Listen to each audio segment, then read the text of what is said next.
Okay, we're here. Hello. How's it going? Oh, hello, Dev. How are you Hey, doing? what's going on? Hey, Doomer's here too. He just butted right Hello, in. Doomer. This fuck. Yeah, sorry about that. Hi, So, Doomer. Dev, Yes. I'm sure you have like a very good explanation as to why you're late today. I haven't even made my As coffee. always. I'm gonna have to go make it like in the middle of the fucking stream. Yes. Listen. Okay. Listen. All right. Um. Okay. Hold on. Let's wind it all the way back to the start. Here's why I'm like 45 minutes late for today's show. Okay. 45 minutes? 45 minutes. Okay. So a very kind viewer, bought me a PlayStation 5. Okay? Wow. Yeah. It's like $800 in Canada, so I really appreciate it. So Wow. he bought me a PS5. This was back at the start of the year. And I've been having problems with it constantly. And what it likes to Yeah. do is in the middle of playing a game, maybe about once a month or so, it'll just shut itself off. And it won't turn back on. It won't make any beeps, won't make no lights, nothing. It's dead.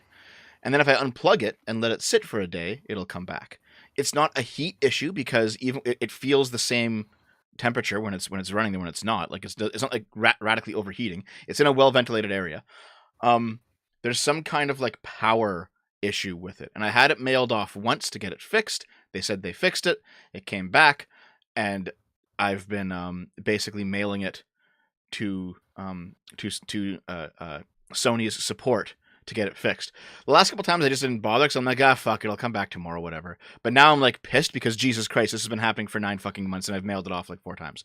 So the box came in, and I included in the box a strongly worded letter to get their shit together.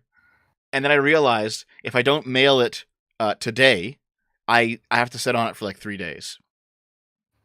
Okay, because of the weekend. Yeah, so I'm like, shit, I gotta fucking mail it. So we're like, we gotta go. And I was looking at, I completely forgot about it. And like the box, because they send you a box to put it in, right? Like a packaged box.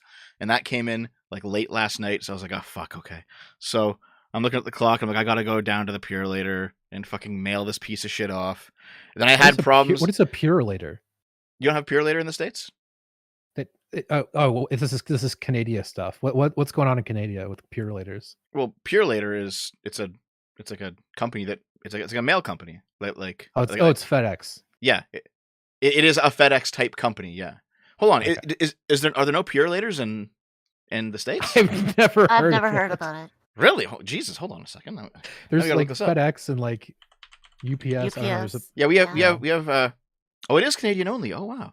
No, we have FedEx and UPS here too, but we also have Purelator. Yeah, we also don't have bagged milk. Yeah, that's true. Or French. That's actually pretty good that you don't have French. It's more annoyance than it's worth.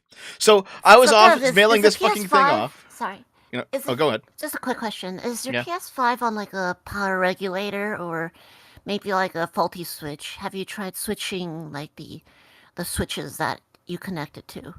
Because sometimes I thought my dishwasher was just broken for the longest time. Mm-hmm. I thought I was gonna spend thousands of dollars to get it replaced.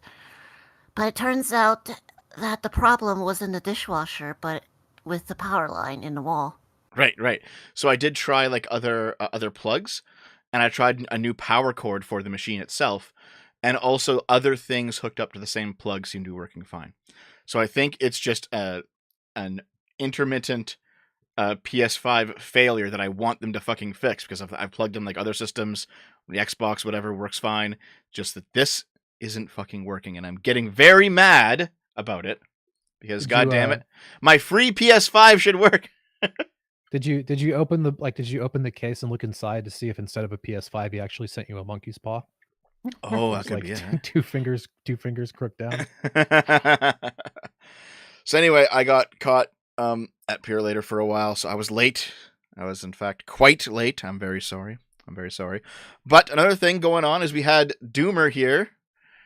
We have Doomer. Yeah, I've been standing back and standing by for about an hour now. Yeah, sorry, buddy. Now, I've been like saying, Doomer, come on my channel for like a year, maybe even longer. I'm like, Doomer. And then you're like, what? Yeah, and then I'll say when, and then he just never gets back to me. And then he'll get fucking pissed off 3 months later. Doomer, why haven't you come on my show?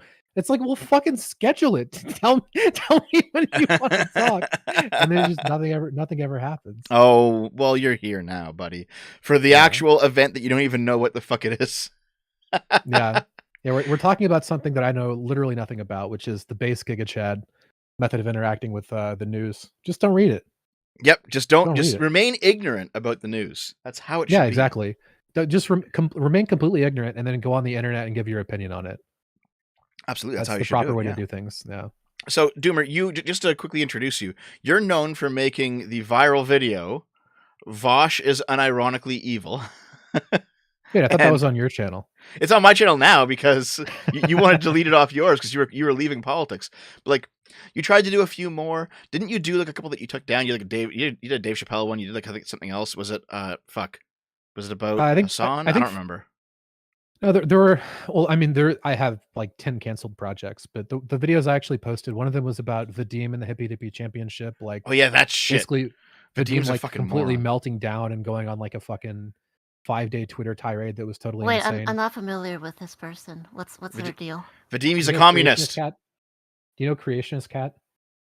Oh, Creationists? Yeah, they're fucking No, Creationist Cat. Well, the Creationist Cat. It's like a specific YouTube channel. Oh, Creationist Cat. Yeah, I've like watched him when I was like a teenager or something. But yeah, that's Vadim Newquist. They seem to have gone off a bit, like fell off. Well, a lot of YouTubers from like 10 years ago, they were doing like something else, and now they're just like coping politics channels. Which, to be fair, that's my channel. I started 10 years ago on anime. Fuck. that just seems to be how it goes. So something I find pretty interesting is that over I think about the last 4 years, there's been a massive development in most genres of YouTube. Like the things that are popular have like really changed, and like the stuff that stayed popular is for the most part changed a lot in how people put videos together. But that just didn't happen to film videos at all. Like film videos are not any different today than they were 4 years ago. I find that to be pretty interesting. It's like still mostly people just like angry about some shit. Fucking isn't this fucking Marvel movie video garbage? Game nerd. Yeah, I mean he remembers it, so you don't have to. oh wait, it's only a few days away from Nostalgic November. Oh, you already ruined it. You failed No Nostalgic November. Actually, before we failed it last time, I think we made a Nostalgic Critic reference last time. We might have, yeah. We might have. But anyway, so Doomer, you've decided to leave politics YouTube behind because it's full of fucking cancer, and move on. It is not pleasant. Yeah, and then move on to do some sort of film review that you've now been sitting on for like 9 fucking months and not launching it. Well, I've only been. Well, to be fair, I've only been actively working on it for like 3 months, and like I've been really busy. I was in grad school for a while, then I like dropped out because fuck that. Grad school's cringe. I'm just gonna do YouTube. But I have other personal stuff I've been dealing with. I'll probably have a channel up in like a month or 2 or something like that. But you said that like 4 months ago, dude. I understand that it takes effort to make something that's like good. Like there's like a principle I have is like YouTube. You know the Pareto principle thing? Yep. Like basically the people at the top are like the rewards are massively concentrated at the top. Yep. Like the vast majority of people who do YouTube, like you're not going to get much out of it, right? And you're really heavily incentivized to do something that's like really good, unless people already like you. You know, if you already have an audience, then you'll be fine. But I don't. So I've spent a lot of time trying to figure out how to like innovate in this genre, and part of that is learning how to use Blender, learning how to do 3D animations, and like work in Cinema 4D, do stuff in After Effects with like MoGraph, and learn graphic design and like a bunch of shit. It's time consuming. It's not an easy thing to do. Right. Yes. I know what you mean. It's just, I've been told that I'm in the top 1% of YouTubers because I have an audience. And my audience isn't big, right? Like we have, 250 people watching right now? Sometimes I'll get 100 or 50 if it's a game stream. Sometimes I'll get 500 or 1,000. It really depends on what the topic is, what the time of day is. If I've been consistent with my output recently, I can get anywhere from 20,000 to 100,000 views in a video over the course of a video's like week. So, I mean, those aren't super good numbers, but it's still better than like 99% YouTube channels, So it's kind of hard to like wrap your head around it that I don't feel like I'm doing very well, but I actually am doing pretty well, if that makes sense, Yeah, I mean, Yeah. you can make a living and like support an employee, so that's not a bad place to be. YouTube's a hard game to hack for Yeah. lots of people. For Well, the most thing is, people, like Yep. me included. I think politics is it really vastly depends on what you're doing. I mean, like honestly, I would rather just talk about YouTube theory crafting than fucking Club Q. It's a really fascinating subject. But so one of the things I've thought the most about is, um, I I had this idea that like my litmus test for a really good Hold on YouTube real quick. channel is Sorry, hold on. I'm gonna Sure. get my coffee because fuck you, Doomer. No, hold on. No, actually, I have wireless headphones, so I can still listen to you. But go on your speech. This gives me the 2 minutes that I need to get my coffee because I just fucking Right. flew in the goddamn door I after don't the even get a Pure speech. Later I can talk to adventure. Lilith. Fuck off. Go get your coffee. All right, BRB. No one wants to Your talk to you coffee, anyway. Dev. But yeah, so like Lilith, something interesting that I noticed when I was doing like YouTube research is that a lot of my favorite channels, they talk about things I don't care about at all. Like I think that's kind of the litmus test of a really good YouTube channel is that you can talk about something and make it interesting and enjoyable, where people can enjoy it even if they disagree with you or don't care. Um, so that's also a lot of what I've been thinking about and trying to make film videos. It's like, how do you make a video entertaining, even if people don't care or about the movie you're talking about or don't know about it or whatever? Um, and Oh like, I yeah. think it's There are particularly some hard for YouTubers that politics. can make like really obscure games or really obscure movies, and they make like these deep dives about it, and they somehow end up being like really super entertaining with people. Yeah, yeah, exactly. That's kind of like my goal. And like my old goal was way more about like putting things in political terms. My old goal would have been like to convey my political argument, right? It's like here are my political ideas. The point of the video is to try and convince you of my ideas. And I was thinking about doing the film equivalent of that because I have like a bunch of I actually spent a lot of time doing like film, like screenwriting, like artistic philosophy stuff. But I just don't really care about that anymore. I'd much rather try and make an entertaining like piece of media. And like the argument is part of it, but it's honestly a way smaller part of it than I think a lot of people realize. Um, the like storytelling is way more important than the core issue you're talking about because of like what I just said. You know, there's so many people that I enjoy their content, and I couldn't give a crap about what they're talking about, right? Yeah.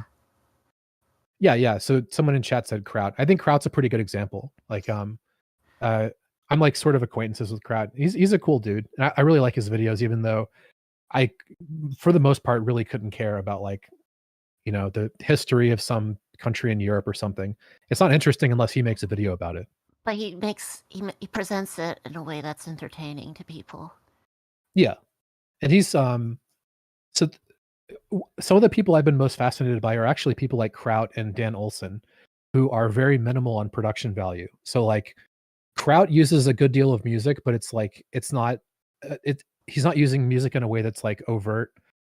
Music's kind of pretty in the background, and the focus is on what he's talking about with sort of minimal animation stuff. And then Yeah, Dan Olson will there are just like YouTubers who put in a ton of work when it comes to like editing and the production value and everything. And while that's good for many cases, there's also space for people who focus more on the subject at hand and what sort of discourses they would like to speak about. yeah. I think it's important, especially if you're like me, where you can't afford to like hire people to figure out like what battles are worth fighting because I can't try and outdo the best people on YouTube. It's just impractical, right? It's like I could do it, but I would release one video a year. You know, like Yeah. you can't reasonably do that. So it's like how do you make videos entertaining and enjoyable without taking an incredibly long time to make them? It's a pretty interesting question. And that's not to say that like Kraut and Dan Olson don't spend time on their videos. Obviously they Oh do, yeah, they but do. yeah, I mean like the time spent in production versus the time they get out of it is a lot better than, you know, someone like Every Frame of Painting, for example, where he probably spends I think his estimate was like 20 hours of work or more just for 1 minute of video. Like that's, you know, if you're That's doing a pretty video insane. if you're doing a video It's that's 2 hours commendable. long, But yeah. like it's gonna if you're especially like you said, if you're having like a video that's 2 hours long, it's gonna take forever to make it. And it's gonna take months and people are gonna be like, whoa, where's the video? Uh, Yeah. And YouTube algorithm's also not going to like that. It's going to send you to the shadow realm. Yeah, that's something I'm kind of wondering. That's one of the things I haven't fully decided is how long I want my videos to be. I'm kind of working on 3 videos concurrently right now, trying to figure out stuff like that. But I think there's an attractive area between like 10 and 25 minutes, and there's another attractive area around like an hour and a half to 2 hours. And I'm not sure which of those I want to, because those are like way different. Not entirely Depends on sure. which vibe you're going with. Like, if it's like a deep dive, you could probably justify having like an hour-long video on it. Like VXE, like they do. Hey guys, I'm back. They do like these long. Hey Dev, welcome back. They do like these long, like super deep dives about Doctor Who and like especially the newer season and criticizing them. I also got chips there's too. a place Listen for in. that. There's also like places for like 15-minute videos as well. Yeah, I really like 15, 20 JX's minutes. videos. Listen, I have all dressed chips. Americans don't know what that flavor is, and it's really good. Canadian only. It's Canadian only. I'm Doritos? sure it's terrible. Or what sort? I do like. Hold on. Jesus Christ. I do want to jump in here though, because I also like this topic. Doomer Kraut's also my friend. In fact, hold on. I know, Doomer, you checked out my magnum opus, The 3 Forms of Fascism, and I also know that you. Wait, did you actually not watch it? Are you fucking kidding me? No, I watched it. Fuck This you. is kind of funny. I don't know why. I have such a strong compulsion, just an urge from the deepest center of my being to bully you, and I don't know why. Yeah, I know. I'm actually. The honest truth is, I'm actually very bullyable, but I can also take it. Like people just insult me. I'm like, yeah, okay. Like, I don't take anything too seriously. Yeah, I mean, like I've only had this with 2 people, and the other one was my best friend for like 4 years. So don't take it personally. It's just your best like, friends, buddy. I like fucking making jokes, and like if someone can take a joke, like fuck it, dude. Yeah. It's so funny.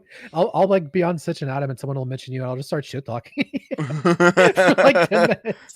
It's so fucking funny, dude. Well, don't watch fucking Dev's videos, dude. But you watch this one, and Kraut's had a very similar video with the ideology of Putin's Russia, and we actually kind of like traded reading lists on that and talked a bunch behind the scenes about each other's videos. I talk to Kraut pretty regularly, and he's actually a really nice guy. I enjoy being his pal. Yeah, I'm not sure why he wanted to talk to me at all, because he's like super into politics and shit. And I'm like, dude, I don't give a fuck. Because he hates Vosh with a passion, and he was like the man who took down Vosh. Because I don't know if you noticed at this point, but you and Destiny basically killed Vosh's career. His channel stagnated. He's like the viewers are slowly declining. Like he's done at this point. He's gonna settle into a niche where he gets like he has no growth, but he gets enough money to like continue to putter on. You know what I mean? I was under the impression I didn't make a difference at all in his bottom line. Oh no, you absolutely fucked him. Really? Mm-hmm. That's news to me. This is information. Oh no, this is information from the grapevine that I've heard from people much bigger than me. You and Destiny 50-50 destroyed this man. Well, I heard some interesting stuff behind the scenes about like when my video came out, what he was doing. Like one of the people in his inner circle was telling me details about like what they were internally talking about with the video, which was pretty interesting. But I mean, I checked his social blade after the video came out, and I didn't notice a difference at all. It was like a long-term decline where like it just led to a slow bleed off over time.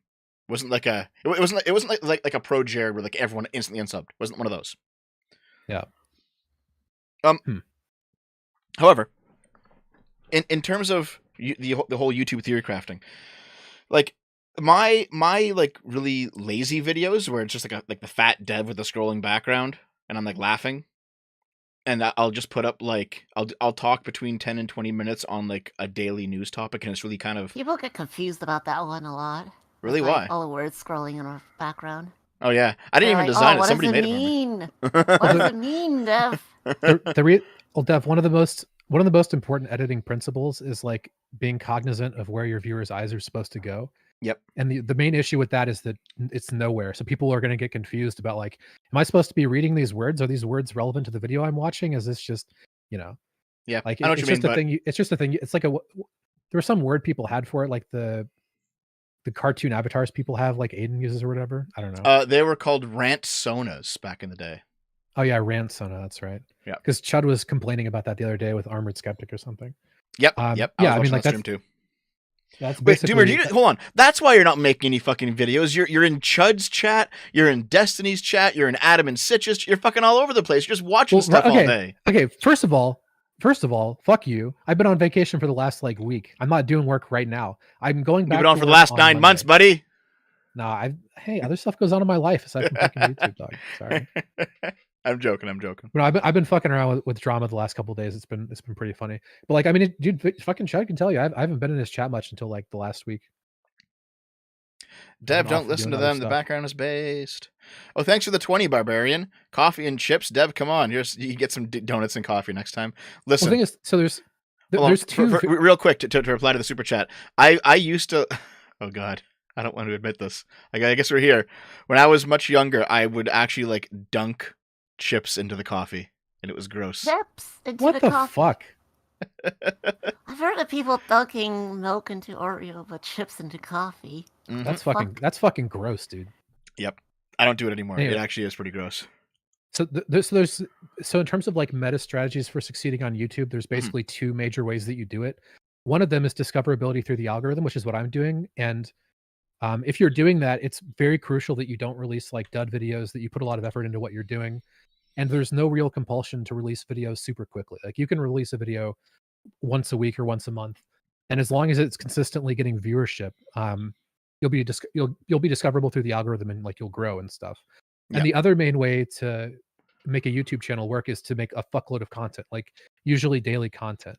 And when you're doing that, usually you don't have discoverability through the algorithm, but you have your subscriber base.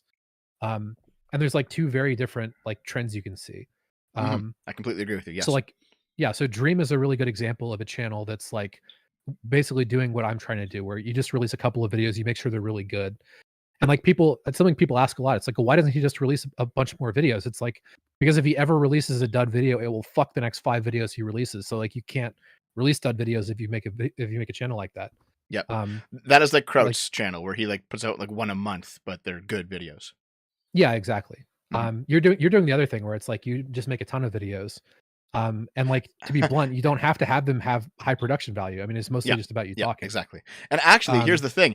I'm not even doing that right now. I don't know if you've kept up with me in the past month or so, but I traveled. Then I had fucking COVID for 3 weeks because I'm one of those like blessed unvaccinated chads whose DNA will be worth something in the post-apocalypse after everyone else has gone sterile. So there's that. But then after that, I had to travel again. Like I've been. And aside from like the streams that I've tried to squeeze in, I did like an interview with Stardust. I did an interview with Not So Erudite. I spoke to us. I've been like doing other things. I haven't been completely gone. I've been streaming and stuff. But in terms of actually making like the daily 10-minute, very like low production value, but rapid fire out style content, I haven't been able to do that for a month. So my channel's just been fucking dead. Well, I would like to thank you on behalf of chat for not making content. I really appreciate it. Oh, thanks, pal. Hold on. So $5 from Keyblade Master Andy, chips and coffee. At least the fries and the shake had some sense to it. And then Tidge has rejoined the $5 club. Kick Doomer. Thanks for $5. Kick Doomer. No, not happening. Sorry. Nope. So yeah. However, I actually agree with you, because if I go to my channel content, right, I've got like when I was actually doing, I'll scroll back down a bit. So when I was actually doing it, like, so I did, why do socialists hate charity? It was a 15-minute video on just some stuff that I found. So some of it was theory, some of it was idiots online. Made a little package, talked about a topic. I used the pre-made scrolling background and just kind of just like tackled the topic in an off the cuff way. And it took me maybe half a day to do. And there you go. There's a 15-minute video, and I can do one of those every day, semi-consistently, more consistently than not when I'm not sick. I can do those, and I'm working towards doing one of those every single day. So that'll be like the daily kind of thing. That's what like Sargon does now with his podcast, The Lotus Eaters. He uploads clips every day, right? And the second kind of content, as you mentioned, like, is my 3 forms of fascism video, which literally is that highly produced, has a lot of work in it. You know, I made one called "Are Trans Women Actually Women?" It was the same kind of highly produced video. There was a lot of it was like very dense with information. You know, so Yeah. the issue is that I'm putting both of them on the same channel, and I probably shouldn't be doing that. Well, I told you not to do that a year ago. Put it in a channel called Devil Premium. Yeah, I'll make like Yeah, I will make like a side channel and put like the big video because like I spent 2.5 like my review of Obi-Wan Kenobi, and then it morphed into a more general review of Star Wars, was like a 2.5 hour fucking deep dive into why Star Wars is shit, and like that is just in the backlog of my channel now somewhere. Yeah, I mean, like that's just how It got YouTube works. Like buried, you need essentially. like if you want to do super high effort content like that, it really behooves you to make a new channel Yeah, to put it I over agree. there. That way you can get algorithmic discoverability on those super high effort videos.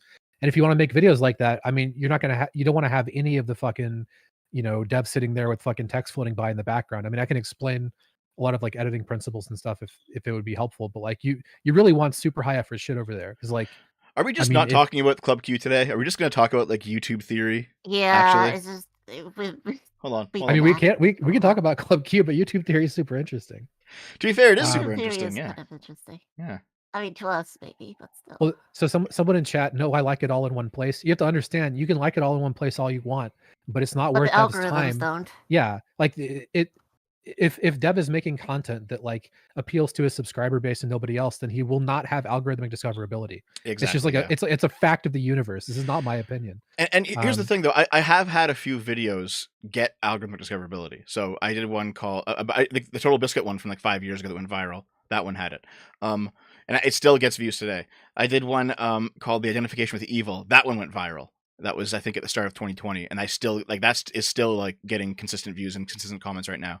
So there are a few, but for the most part, most of them like they go through like a news cycle and then they're kind of gone. And then every once in a while, somebody who like just discovers me watches my entire backlog. So there's still like a bit of residual there, but really, for those videos that didn't go viral, they have like all their views come in like like 90% of their views come in like the first week.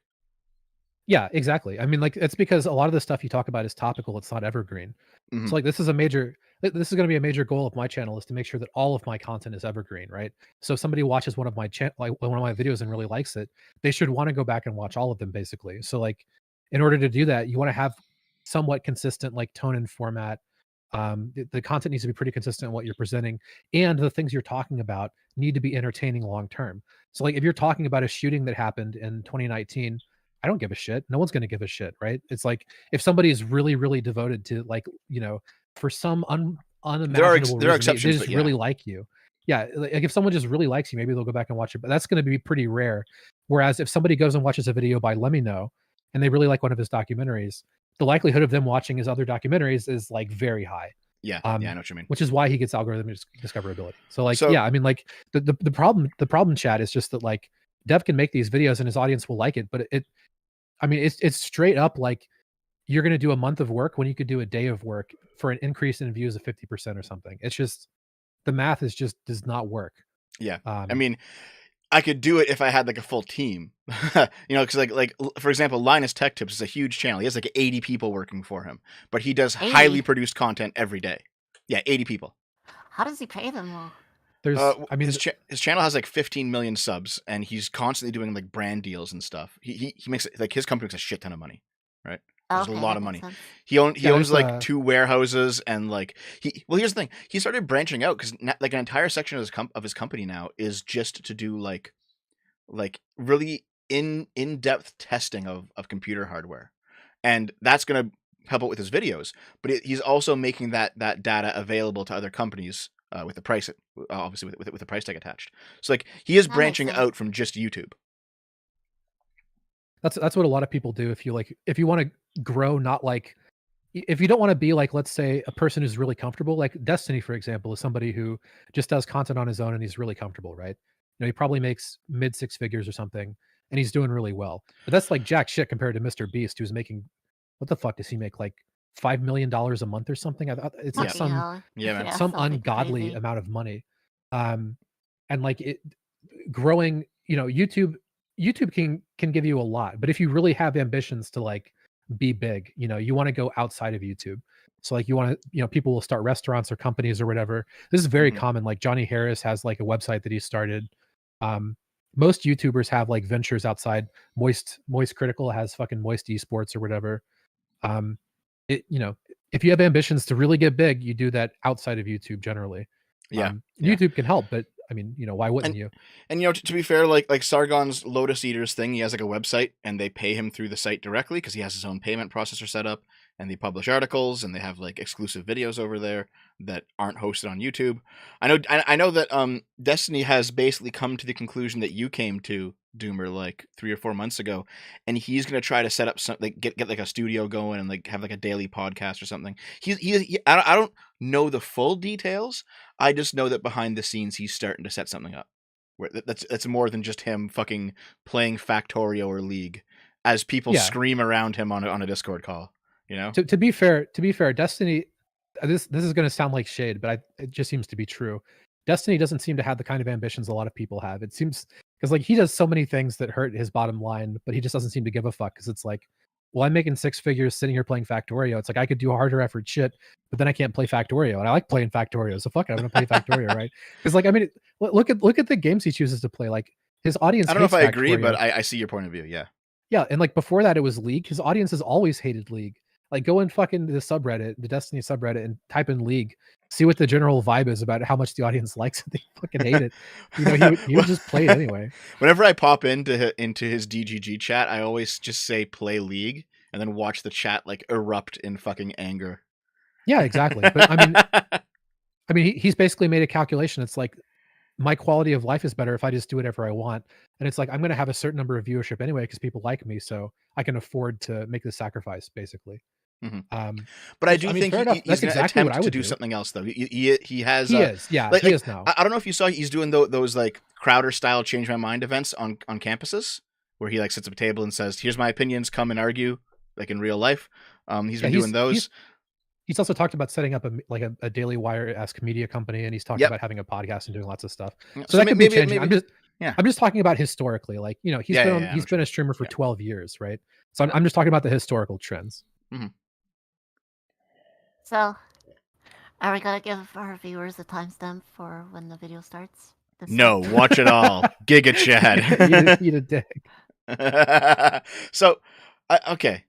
Because we should actually get to the actual event. We've been just like, unless you want to just change the title and thumbnail and call this the YouTube Theory Time with Doomer, who tells his experiences despite not having a single channel to his name. Like, okay. First of all, really quickly, part of what I'm saying was told to me by Destiny's editor. Okay, so no, I know. I'm largely repeating shit I've heard from more knowledgeable people. Yeah, August does know what he's doing. I've had a few talks with him too. He's actually a really nice guy.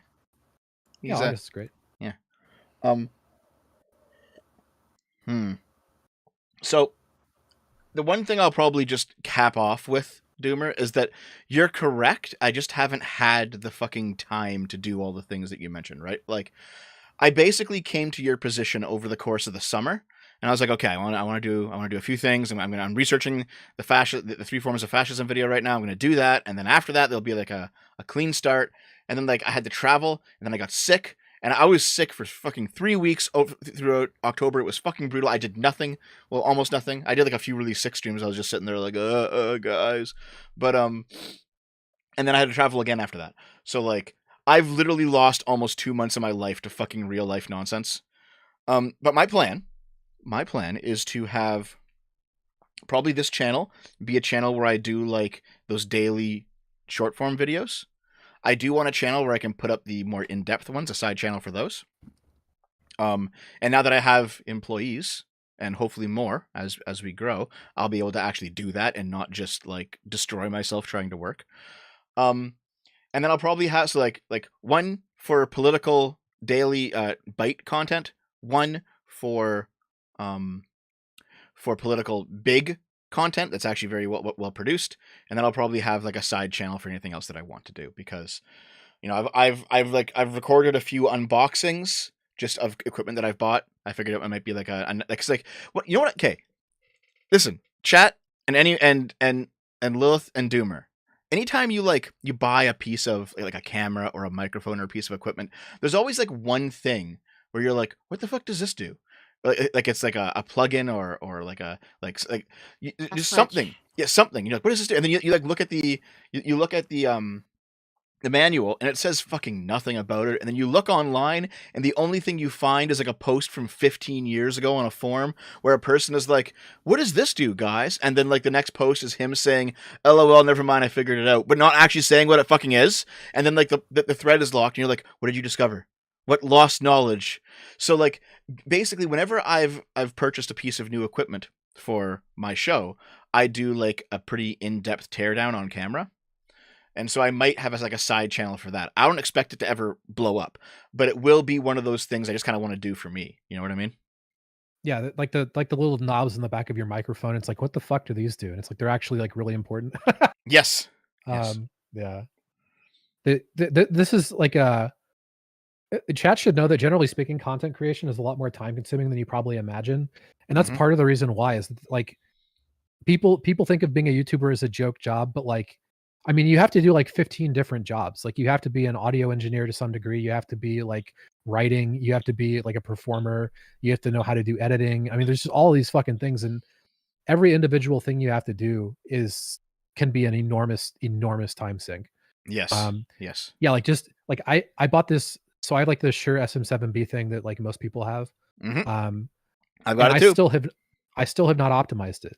Like that's something I need to do before I produce videos, because like the little knobs on the back, and then knowing how to set it up with like my fucking preamp, and knowing how to like what settings and fucking Audition to use to record shit, and then like how to edit that. Yeah, it's like it's very time. It's very Yeah. time consuming. It really fucking is, man. And like, you know, I've done it with like computer parts. I picked up one of those what was it? You know the company Analog that makes all the fake hardware? Not fake, it works, but it's like spoof hardware. No, I don't know about them. Okay, so they make Super Nintendos and regular Nintendos and Sega Genesises, Game Boy Advances, like old consoles that aren't being made anymore. They find the same chips and they just make them again. So if you want to buy like a new SNES, you can, but it has like HDMI out, so you can use it on a modern TV. Oh, okay. So I picked up their Game Boy Advance, and there's like a bunch of weird shit in the menus that like are completely fucking unexplained. And so I recorded a video of myself like figuring out what that was, just in case someone wanted it. Right? There's so much shit, and yeah, like so I know people don't tend not to watch my my gaming streams. However, Doomer, I know that you've seen them, and Lilith, I think you've seen them a couple times too. Like the amount of shit that I had to figure out to like make the couch work and make it animate and have like the light beams in the background and like there was hours of just teaching myself OBS, and man, I would have liked it if there was a tutorial for that shit. You know what I mean? Yep. Yeah, I know exactly what Could you mean. help. Mm. Chat is also chat is about to riot if we don't talk Yeah, about Club fucking Q. hell. Actually, you know what we'll do here? Chat, start a poll. Oh, Do we talk about Club Q or YouTube theory? you're just trolling us at this point. So I had another. This is like actually one of the topics I'd like to talk about the most is just the YouTube theory stuff. So I had an idea for a channel that I don't think I'm gonna do, but basically the idea was like every frame of painting, but for YouTubers. So like analyzing like basically what YouTubers do to make their videos good. You know, Right. that's what most film theory videos do, but nobody does that for YouTubers. I thought it would be really interesting. In the first video that I like got halfway through writing and did a bunch of research on was actually for game theory. Despite the fact that like that guy has like MatPat has a pretty bad reputation. These videos are actually like incredibly well produced. He's actually an asshole in real life, by the way. I can't speak to that. I can. I don't know enough about him in real life. Yeah, I haven't seen any of him being sus. I've mostly seen people talking shit about him, but I don't know. I mean, I can neither confirm nor deny it, but like, if you want to learn how to edit videos, his videos are pretty good to watch, even though his theories really annoy people. The like production value is quite good. Okay, so it looks like 68%, 70% want Club Q, 30% want YouTube theory. So here's how it'll work, guys. If you donate $70, we'll do Club Q. Fuck how off. Money about where this? your mouth is. Fuck off. We'll talk about Club Q for 2 minutes, and then we'll talk about YouTube for 1 minute, and then we'll talk about Club Q again. And we can just go Yeah. back and forth. Jesus Christ. Sounds good. Sounds good, dude. This is why I never watch streams. Just wait till it's a video. Yeah, Jesus Christ. Mm.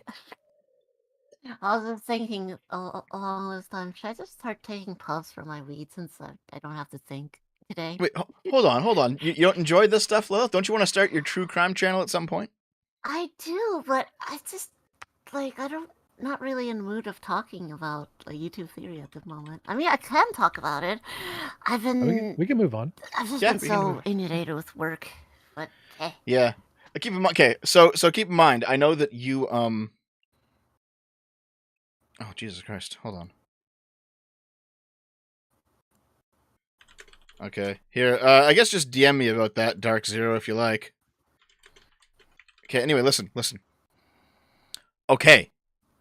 Listen. It's finally time. Let's talk about the actual event. Jesus, how long? We're 41 minutes into the stream. 41 minutes after being late for 45 minutes. Good job. I think this is a new record. Yeah. Sorry. It eventually happened. Eventually happened. $10.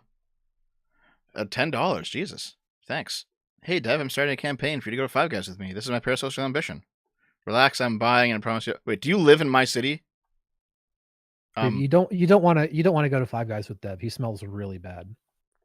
Yeah. Is that the case? I see. Okay, so let me just move things around here. Doop doop doop doop doop doop doop doop doop doop doop doop doop doop boop. No more YouTube theory, Doomer, or else you will be cast out. Do you understand? I mean, the chat would love that, I think. Everyone's like, kick Doomer. How many Kick kick Doomer. Doomers have we seen in there? Yeah. Okay, so Doomer, you know nothing about this. This topic, I right? know a little bit. I mostly know what Lilith linked in the show thing. Yep. I And was clicking on Lilith some of that and stuff. That's about all I know. Lilith and I actually had some heated discussions on this, as we usually do whenever an LGBT topic comes up. Like, By the way, privately, I mean. I didn't say heated. I didn't get heated. Before we get into this, I was can I annoyed at some point. That's heat. That counts. You were just overly analytical about like, oh, Giga get to the Chad. bottom of this song. But Yes, you have to get to the bottom of it. That's the point. Dev, can I leak what? Get to the bottom of everything. Dev, can I leak what we were talking about yesterday a little bit? Yes. Wait, what were we talking about yesterday? Wasn't it just us making fun of Chud Logic privately? Well, no, so like we were talking about topics, and you were like, "Hey, we can talk about Club Q." Oh God! Do you want to be for or against? And I'm like, "Wait, what? For or against fucking shooting?" For the fucking mass shooting. Yeah, I was okay, Dev, you can take the for shooting position. This will be the easiest debate of my life. I will steel man the shoot up Club Q position, and then I'll argue against Doomer, and then Lilith will moderate. How does that sound? Jesus That Christ. sounds miserable.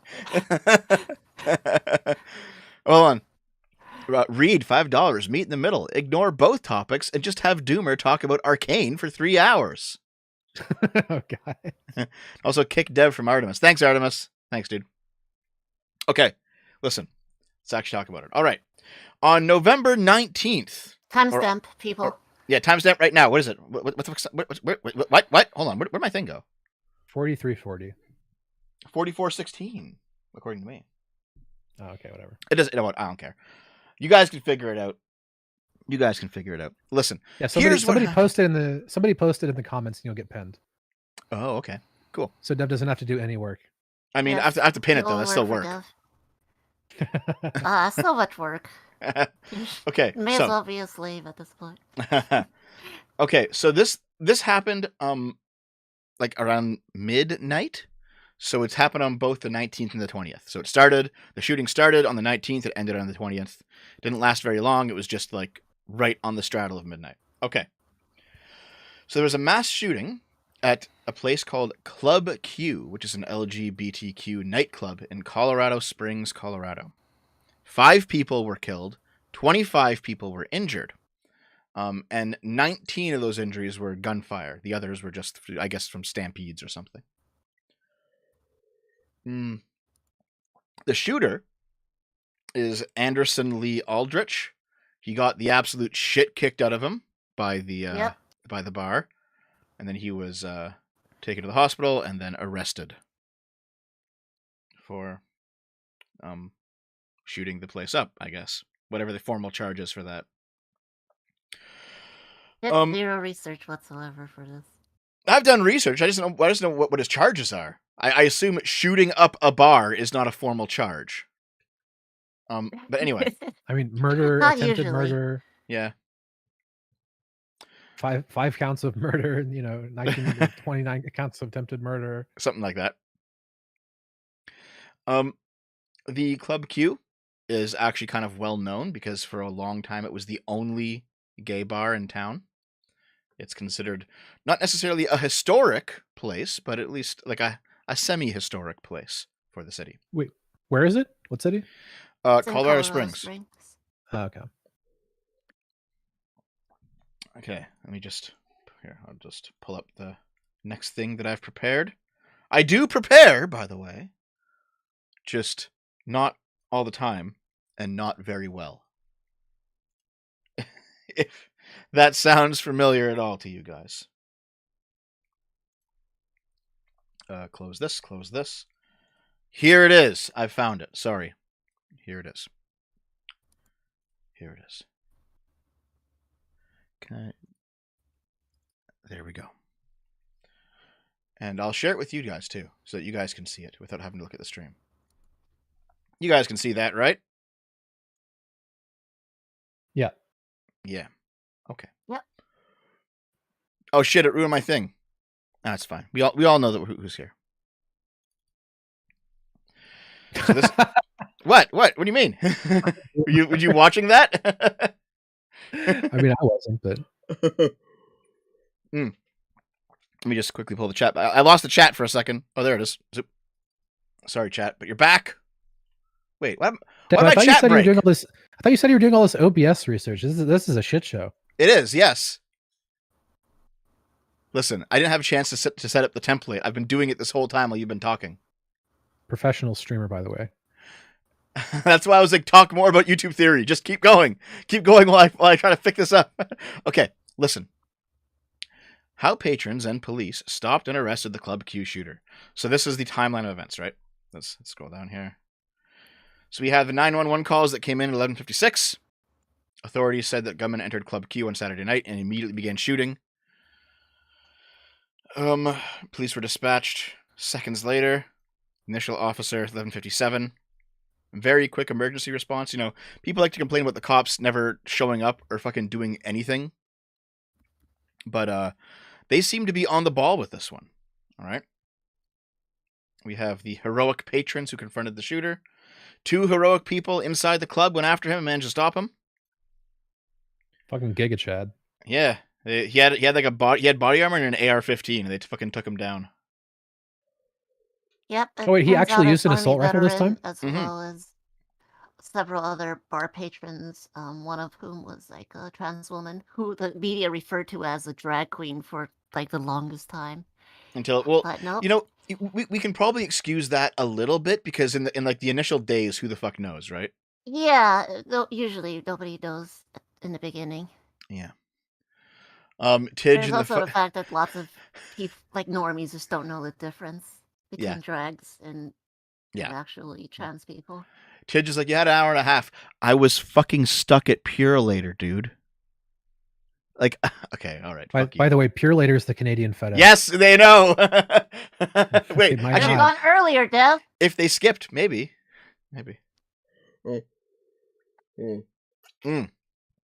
Coffee is complete. Very good. Nima's going to be mad at me for having it this late, but that's fine. So, the 2 heroes pulled the gunman to the ground by grabbing his body armor. When sprawled on the floor, they noticed he only had a rifle.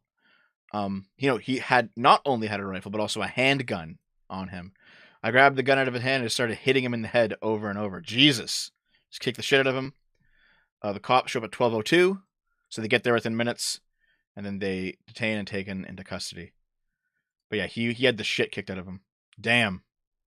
Like usually when you see a timeline for a shooting, it's like half an hour or an hour as like the gunman runs around and people have like no clue what's going on. They handled this quick, you know? Yep. Yeah. As soon as you start firing, it's just pretty much just he got rushed and he got fucked up. Yeah.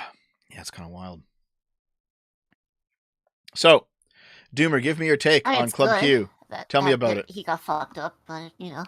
My take is it's not cool to shoot people. I don't know. What is there to get... Doomer. Tell me what you think. Everything has to be a discourse and an argument. Yes. Yeah, like so I'm kind of confused how there's even people have takes on this. Like what are the takes people have? Like are people justifying going into a building and shooting people? Yeah, so the actual story. So hold on. You know what? Let's tackle this kind of in order, okay? Because let's not be complete fucking inbred retards here, if you don't mind. All right. I'll share this. I'll share this window. Otherwise, there will be chaos. Oh, that's okay. So I'll read the super chats in the next break. Okay, guys. Thanks very much for supporting us, though. Very appreciated. So there are a few things that came out about the shooter. So the Club Q shooter suspect, he now says he's non-binary as per his defense attorneys. His defense attorneys filed several motions that he is non-binary. So they, them, I guess? Yeah, that's what they're saying. So it says Anderson Aldrich is... hold on, I don't give a fuck. I'll call him whatever I want. But like, Anderson Aldrich is non-binary. No, Giga Chat. I don't care. Okay, listen. Anderson Aldrich is non-binary. They use they them pronouns, and for purposes of all formal filings, will be addressed as Mix Aldrich, MX. Okay. Now here's the issue. You two remember the Pulse shooting, right? And what happened with that story as the information came out? Is that the one in Florida? Yeah, the gay bar, like from was it 2014 or 2015, like whenever that was? Yeah, it was a long time ago. Yeah. So as the trial went on, like for a long time, people thought it was like some sort of homophobic violence, right? Because it was a guy shooting up a gay bar, and then like they discovered that he might have been from, I think, Persia. So now they're saying like, oh, is it like Muslim violence? Like the people were kind of speculating about this. But I think it finally came out during the trial that he was also a gay guy. And he had... Oh, no, there was no trial. Wasn't there a trial for... I think there was a trial for Pulse. The Pulse shooter was shot and killed by police after a 3-hour standoff. Right. But something came out later that basically revealed that he was gay, and this was some sort of like conflict that he had with somebody else. There was something about that. The Pulse shooter being gay. And people were saying like, oh, this is like gay on gay violence, if that's even a fucking thing. Right? So yes, it was 2016. Omar Mateen, he killed 49 people and wounded 53 more at a gay nightclub in Orlando, Florida, and he was killed. It was deemed a terrorist attack. It's the deadliest incident in the history of violence against LGBT people in the United States. But yes, something came out about him being gay, and that was some sort of a motive for him. It wasn't homophobic. Even though he identified himself as a Mujahideen, an Islamic soldier, and pledges allegiance to al-Baghdadi of ISIS before that. People just took the fact that, oh, you might have had gay feelings, so it's a gay-on-gay crime, and ran with it. Well, no, it's not just that. It actually did come out that he was gay, but he also was part of the Mujahideen, and this was like his way of like cleansing himself. Maybe there's a debate to be had about that. Yeah, but the issue is that as soon as this came out, that the Club Q shooter was non-binary, some people online, the defense lawyer claims. I don't believe it for a second. I don't fucking believe it either. But it's obviously like him fucking trolling and being an asshole, right? But suddenly you saw somebody. Is this essentially somebody doing like I'm an attack helicopter gender, and you need to respect that? Yeah. And I mean, we've seen this before, right? Like there's one person who's clearly a dude, and he was caught on the fucking phone with his dad saying he's going to turn trans to get into a woman's prison. This happened last year. And then when it comes, he's like wearing a wig in the fucking courtroom, and he's like, I'm a girl now. It's like, shut the fuck up. No, you're not. You're a retard. That's a different person? Yeah, there's always people do this all the time, man. Yeah. But no, okay. Basically, what's going on here is this guy is saying that he's non-binary because he thinks it will help him out somehow in his upcoming trials. Okay, and you have people. Wait, sorry. Is there any evidence of him being non-binary before he shot up a nightclub? No. It's just his claims. No friends, no family, no online presence. Yep. Nothing indicating that he might have been non-binary prior to the mass shooting. Yeah. I'm pretty comfortable calling it bullshit then, yeah. Yeah. With the Pulse shooter, the guy was actually at Pulse before. Like he had come around several times. So like it's a different situation with that, right? But here's the thing. Everyone, like, you have a weird situation with this because you have suddenly a bunch of people on the left who, to be fair, said a lot about self-ID and always accepting self-ID. Now they're like, okay, clearly this is bullshit. So it's clearly not self-ID. There's something else that we're appealing to here other than just how you identify, right? Well, normally, I mean, this is a different situation than you would be in real life, right? Like, if someone is self-IDing a certain way in real life, that's a bit different than like self-IDing a certain way in a courtroom, where you can stand to gain something from it. Well, sure. Or somebody's just trying to get into like the female prison, like a rapist commits a bunch of like horrible rapes, and it's just like, oh, I'm a woman now, and it's just like, oh, put me in female prison. It's just fuck off. You don't just fucking suddenly have a change of mind one day after getting caught with a crime and you're gonna appear in court. It's just like, oh no, I've had a change of heart. I agree with you completely, right? But there's definitely been this lasting discourse on the left that has been like self-ID, no matter what, you can't fucking question it. And so rightoids now are making fun of the fact that people on the left are questioning it. And I get the joke. Okay, I accept. But there's also another component of this though. So is that kind of like the believe all women thing and then Tara Reid? Yeah, kind of like that. Yeah. It's a very similar sort of thing that's happening online right now. And you can actually look into that because hold on, do I have what is this? Oh no, this is Sophia Narwitz, right? Okay, so she had pulled this up that the suspect in the mass shooting had an LGBTQ at the LGBTQ nightclub had a tumultuous upbringing, according to an emerging portrait of the alleged shooter pieced together by CNN. And yeah, he had a completely fucked up childhood, it turns out. Murgoot in the chat, who's pretty knowledgeable about these things, he's kind of an autist. Aldrich is trying to avoid the brutal Colorado hate crime statute. I see. Okay. That could be possible, right? Yeah, that's definitely like a motivation. Like, it's just an LGBT on LGBT violence. It's not actually hate crime, even though he's been raised in like a homophobic environment, had like a Republican politician as a grandfather and a weird meth addict. Yep. Fucking I got that shit. Porn star. I got that shit. Like conservative, anti-gay Mormon as his dad. Okay, so let me see what I got here. I got a number of things related to him. Yeah, so firstly, so this is basically I'll just play this real quick. This is the view from, your average, say, left-leaning person that, saying this guy's clearly not non-binary. And I agree, by the way. Complete ludicrous. I believe they're just saying that because they want to have the easy way out on this. That's really, really offending, especially being a transgender woman myself, that a male, which it was obvious with the mugshot, that's a man. That's not a non-binary person, because in no way, shape, or form could they appear as a woman the next day. It's really offensive to even hear that they're playing that role. And if they're non-binary, why would you go after the club where you feel safe at? Why would you do that to a community where you are welcomed in? So So I want to say one thing. Yeah, go ahead. The using their looks, the shooters, his looks, is a bad argument because there are non-binary people who like don't really present outwardly. Like not every binary person has to be like a purple-haired fucking pronoun person.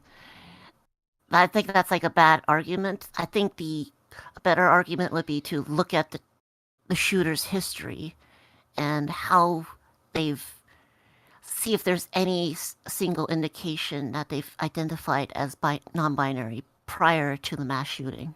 Yeah, I don't fully agree with there, but go on.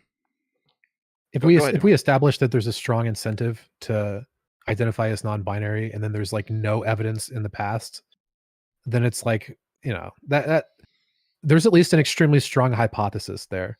But yeah, I actually don't agree with either of her arguments. The way that this person looks doesn't really matter as to what they identify as. And what was her other argument? I think she gave 2. They both seem pretty bad. Oh, why would they shoot up an area where they feel comfortable? That happens all the time. Yes, happens all the time. I mean, that's like half of shootings. Yeah. Yeah. So here's the thing. I don't completely agree with either of you. Yeah.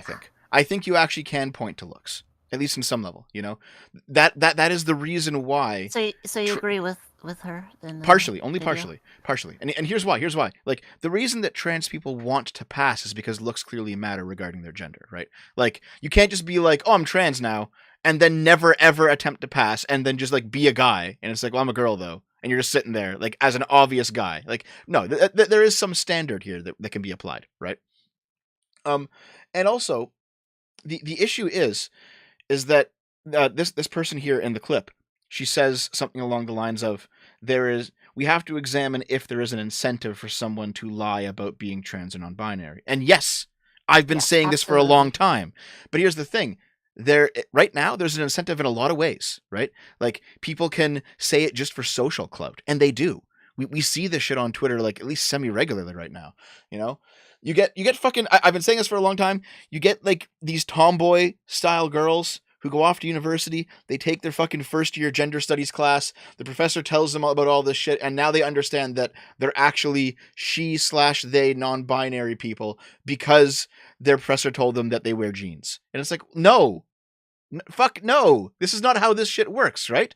Like, this, I don't mind the idea of a trans identity, but it has to be gatekept from fucking nonsense if it's going to work. And so this person here has finally understood, yeah, okay, we gotta understand that we can't just take people on their word. And you can't take people on your word. There has to be something more to it than that. So really quickly, is there like even, do you think that the three of us would agree on what a non-binary person even is? Because like one of the problems I've had discussing this is that I'll talk to people, I'll give what I think what non-binary even is, and then someone will just like completely fucking disagree with me. And I've heard like 5 different like mutually exclusive definitions of what it even means. Okay. So Doomer, you and I both know Anna, right? You know what I'm talking about? I know like 10 Annas. Which Anna? Fucking the one that you simped for. Wait, who? Who did I simp for? God damn it! Hold on. This is not a public Agent Two Toes. Yes. Yes, sir. Sure. Yeah, I know them. Yeah. So, Agent Two Toes is non-binary, and I would accept that label for Anna. Yeah. But here's the thing. Like, Anna has sent me a bunch of stuff now of like people saying that people on the left specifically saying that they're scary about this discourse because it's leading to people abandoning self-ID. And I'm like, oh my God, I knew that someone was going to say something that stupid eventually, and they did.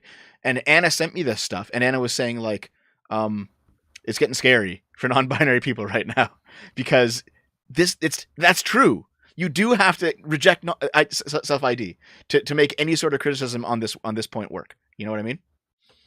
Well, I mean, if you're taking, I think we need to reject it when people are either have motivations to lie or are being facetious or just straight up lying to you. I don't think it's like a condemnation of self-ID as a whole. Whereas like, let's say somebody like Ezra Miller, they're a horrible piece of shit. They're a scumbag who should go to jail. And the only reason they're not is because they're fucking filthy rich and can bribe the system. But like, there's still, I would accept that somebody like Ezra Miller is non-binary, because I don't think they really have anything to gain from proclaiming that they are. I don't know. If they're still facing some sort of legal trouble, they might actually, for the same reason this guy's doing it. I think a lot of people would say like, okay, there's probably times where self ID doesn't work, but that's just, something that's just a cross we have to bear. We have to accept that sometimes people will be able to, I guess Fuck with it, illegitimately yeah. self ID, and that's just something we need to accept because it's for the greater good that self ID is held up as the standard. I think don't buy that's that the at all. argument that a lot of people would go with. I would disagree with that fully. I am like a full born trans medicalist at this point. The more reading that I've done, and I'm like, nope. I don't deny trans people, but I deny self ID like fully at this point. So what do you think? Like what papers does a trans person have to show you to like get your buy into their identity? Their nudes, thank you. Wow, that's pretty convenient being a Coomer yourself. Yeah, very fucking Coomer brained, typical. Based. Okay, so hold on. I have something from Matt Walsh here. It's probably retarded. Tits. Oh yeah, God, fucking like, because of this non-binary thing, here's the takes that you see from people like Matt Walsh, right? Well, Matt Walsh is insane. So. He is insane, yeah. But the shooter in Colorado Springs was arrested a year ago for felony menacing and first-degree kidnapping. The DA decided not to pursue charges.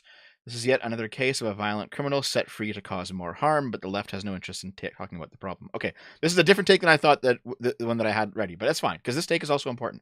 This is also a decent criticism from Matt Walsh because this guy did have a rap sheet. Isn't so unreasonable, even though I highly dislike Matt Walsh. Like, the cops do let go, like, potential, like, shooters like this quite often, and they don't really keep good track of them afterwards either.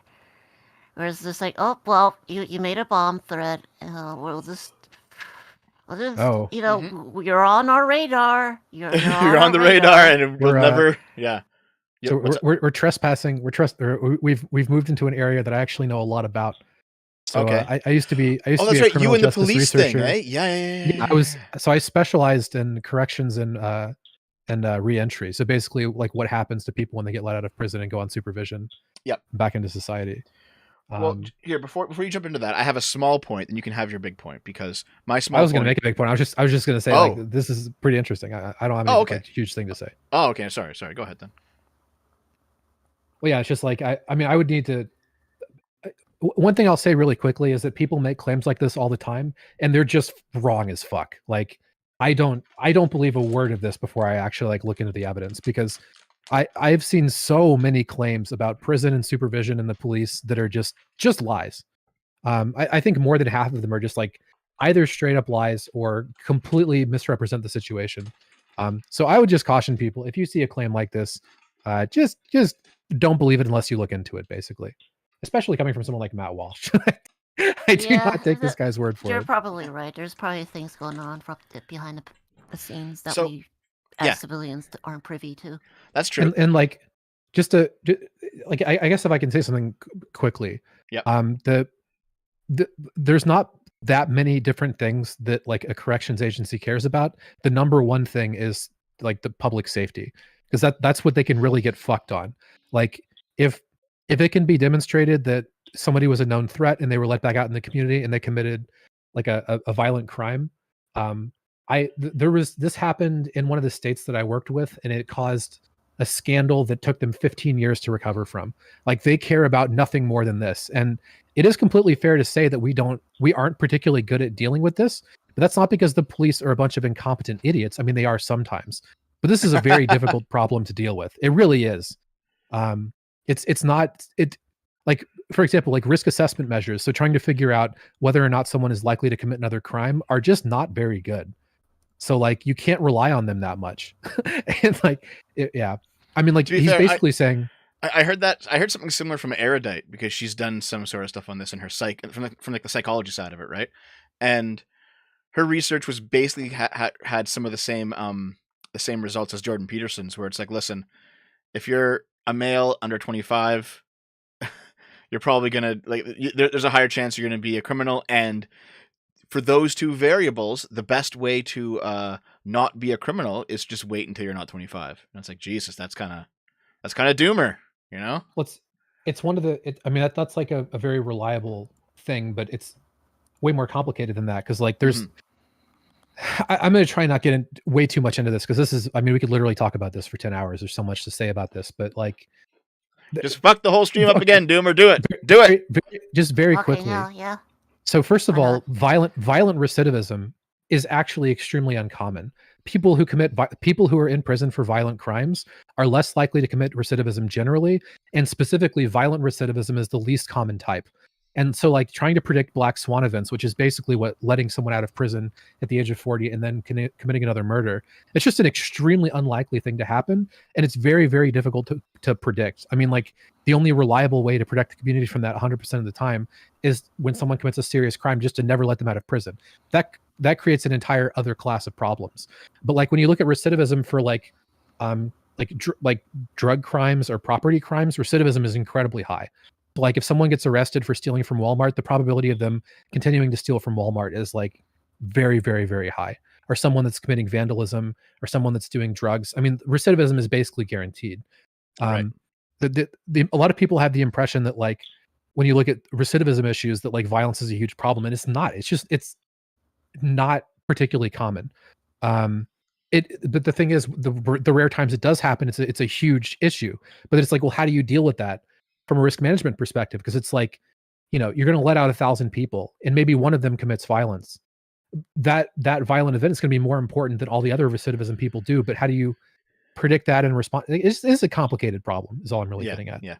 So what I recall is we did a TubCast talking about the July 1st shooter recently. Remember what that was? The guy was like this dude was on a rooftop and he fired into a parade, and then to escape he cross-dressed. He like changed into a different outfit and he like presented as a woman. Wait, he pulled a Joker? Yeah, he actually did it. Yeah. Oh my God. Okay. But this guy. He was found with a copy of The Dark Knight when they apprehended him. we were looking up like the events surrounding this shooting, and he was one of those people that was also on the radar of the cops for previous offenses. The issue there, though, On a radar. is that he was the son of either the mayor or a city councilor or something, so he was protected. And he like clearly his life was one where his parents were very, very busy, didn't really give him any attention, but they had enough money to just basically make problems go away until it became too much. So he had committed like a bunch of minor offenses and nothing happened to him because of the status of his family until he finally shot up a parade. And now he's like fucked for the rest of his life. Yeah, I mean that's certain. I'm sure that happens to some degree. I'm not saying our system is perfect. I'm just saying like there's a lot of misinformation about this stuff, and I just caution people to be careful with, you know, reading something on Twitter from a psychopath and believing everything they say. Okay, what was this? Oh, yeah, this is from Chuds of TikTok. Okay, Chuds of TikTok. I'll follow when I get him banned from Twitter. I'm on a week-long ban, guys. Until Elon grants amnesty to all the bad boys. Well, no. Okay, here's what I got banned for. All right, listen to fucking this. I said nothing wrong. Okay. Well, first of all, my first ban was 1 day. Okay, and the reason that I got banned was because I replied to someone who had "wigger" in his name, and that's considered hate speech on Twitter. So I got auto banned for a day, and I was like, I didn't even say anything bad. It's just the guy's name was tagged in the fucking post. That's true. That's really funny. But you see, Fuck. the word, your tweet contained the word with the GGER in it. So They've been trying to hold us wiggers down. Yeah, I know. I thought Elon was going to set us free, but I guess not. I thought comedy was legal. So the second thing that I got banned for is I said that there's clearly a constructive and a destructive way to be gay. One of them is the bug spreader way, and then one of them is getting married and having a family way. And Yeah, that but was the bug spreader shit is just like super duper like mythical levels of niche at this point. I don't know, man. Is that even associated with being gay? Couldn't there be a yes, straight bug it's spreader? very associated with being gay. Absolutely. Okay. This is Okay. mostly like a Listen, hyper hold on. degenerate thing. Yeah, Which, exactly. And I was some like, gays listen, are hyper degenerates. I'm not gonna deny that. I can But show just you like, that one dude who was going to let's not multiple pretend orgies like it's in a either. week. It's not like, let's not pretend like this is like the meme of like taking the path. You know that guy going Yeah, up yeah, to, yeah. like, the path. I mean, there's kind It's of a just meme like there for sure. Like positive version of sexuality versus negative. That definitely exists. You know. Yeah. I mean, there's a difference between looking I at like- something that's going to be like apply to 30 to 50% of the gay population, and then looking at something that's going to be like 4 dudes. Yeah, You know? basically. Here's the thing. Here's the thing. So I did that video on monkeypox back when that was actually a news story, right? And the monkeypox, like, it turns out that was entirely a gay community thing. No one wants to say it, but it's true. Like 99% of people were just gay men who had sex with other gay men. Like it was a gay disease in the end, and that's unpopular to say, but it's the truth. All right, but like there was one fucking dude that I found while looking into it. He's like proudly proclaiming that he does like multiple orgies a week, where he drinks the piss of 15 guys at a time, and I'm like, what positivity exists in that lifestyle? Like, Dev, are you Well, kink shaming right now? It has, Yes! it's the First of all, Dev. First of all, I will POV defend. activity. I will defend my American right to have 15 guys piss in my mouth. Okay, you can't take my rights from me, Dev. Oh, I wouldn't take your right from you. I'm just saying it's not very good to do. You shouldn't choose to do that. I'll be a degenerate if I want, Dev. Don't kink shame. but like If some guy pisses AIDS in my mouth, it's not my fucking fault. Oh, I see. So anyway, the point that I was making was basically that, like, clearly there is a more constructive way to live, and there's clearly a more degenerate way to live, and you should choose the constructive one. And that was apparently a violent threat against gay people, and I'm like, all right. Yeah, you should go argue. You should go argue that with Steven. What do you mean? Oh, sure, yeah, okay. Steven has a pretty degenerate lifestyle. Like Stephen Bottle of Destiny. Yeah, just Destiny. Yes. Yeah. Not Steven Universe.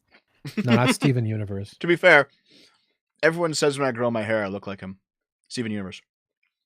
Oh God, that is. I would. Yeah. Wow, I'm that's a not fat good. guy for sure. Yeah. Anyway, listen. Treads of TikTok is the inverse of libs of TikTok. I will refollow them again on my new account now that I'm back. Once I'm back, I like following them because they kind of do the same thing as libs. I do follow libs of TikTok. I don't agree with them all the time, but they are a source of news that you should at least keep your finger on. And same thing with Treads too. But so this is a post from the perpetrator's mother. Yes. All of those libs of TikTok and chubs of TikTok. Yes. But this is a post from the shooter's mother the night of the murders, and says that the son is he and him. So it's clearly just a cope, you know. My son is missing. He's 22 years old. We made plans to go see a movie at 10. He ran to go run a quick errand. He hasn't come back. I've been dressed up waiting for 2 hours, and I'm concerned. I need to go look for him, but I don't have where. I don't have. Wait, wheels this dude, yet. this dude skimped out on movie night with his mom to go shoot up a nightclub. Fuck? Yep. What in the fuck? Yep. Dude, oh my God, imagine if you're- Quick, totally paraphrasing satire. Jesus fucking I'll Christ. just do a quick fucking mass shooting, and then I'll come back and watch movies with my mommy. Just And imagine. she won't Wait, even notice I'm gone. You know. wait, this doesn't make sense though, because he had on like body armor and shit. I guess maybe he had it in the car, but like, just imagine you're going to have movie night with your kid, and then he disappears. You turn on the news, and his fucking face is on the news, like behind some police tape, and like a crowd of dead people. Like, what the fuck, dude? That is insane. Mm-hmm. But this does prove. Oh, she won't even notice I'm gone. that it's not It'll non-binary, because the mom used him. So. But yeah. He took her debit card to get tendies, and they were out, so he went into a rage. Exactly, that's how it is. Okay, Looks so like the type of person to do that. Lance, once in a blue moon, has interesting things to say. All right. So this is the clip of the father of the shooter. Now, just Jesus Christ, listen to this fucking guy. Holy shit! Like, what? Look, his face is all scabbed up and stuff. Listen to his voice. Watch his mannerisms. Okay. Scrunched up. There was a shooting involving multiple people, Right. and then they were on going to find it's a gay bar. Yeah, right. And I was like, oh my God, is he gay? As a scared, oh my God, shit, is he gay? And he's not gay, so it's Well, you guys had Jesus. conversations about that. You were. Oh, yeah, I was you adamant told him. about it. Yeah, you were adamant that gay I is was adamant this is ain't bad. happening. Yeah. I'm a Mormon. I'm a conservative Republican, and we don't do gay. Yeah. We don't do gay. Yeah. I can't get answers from the attorneys really, but they're saying that somebody's it's involving a gay bar or some shit. I don't know. I don't know what the heck he did. If you have a gay bar, I don't know what's going on. Well, he's accused of going on a mass shooting at a gay bar and killing 5 people. Colorado. Okay, well, that's shit. If he's accused of doing that, I'm glad he's not gay. I say that, but I'm glad he's not gay. If he's doing that, There's a shooting involving, he says. It sounded like he said, I can't talk about that, just I'm glad he's not gay. Let me just think. Hold on. Let's see. Okay, well, that's shit. If he's accused of doing that, He says, no excuse for doing that, but I'm glad he's not gay. Yeah. Okay, maybe I misheard. It's just really He's hard mumbling. to hear Yeah. through the meth head mumble. Yeah. So he's a conservative, Republican, Mormon, who's also a meth head and a porn star. And he is more happy that his son has turned out not to be gay than that his son shot up a gay bar. Jesus. What a combination. This guy's a fucking train wreck, dude. I made the comparison on Twitter and called him a real life South Park character. Yeah. And That's and not, you know yeah, what? that's kind of yeah. He sounds like fucking Boomhauer. He's like, rah, rah. My son's not gay. Rah, rah, rah. Fuck. This is not gay. And So But, what did Lance have to say? yeah, is this Oh, real just- life? I thought this was like joke when I saw somebody say this without the video. I thought, that's this actually is like a satire or something. It's a they had like an joke. actor, And nope. a crisis actor to do this shit. Yeah. However, someone dug up something else about him. Like everyone knows this part of the story, but someone dug up something else that I think is kind of funny. All right. Oh, he was the one that masturbated for 12 hours, wasn't he?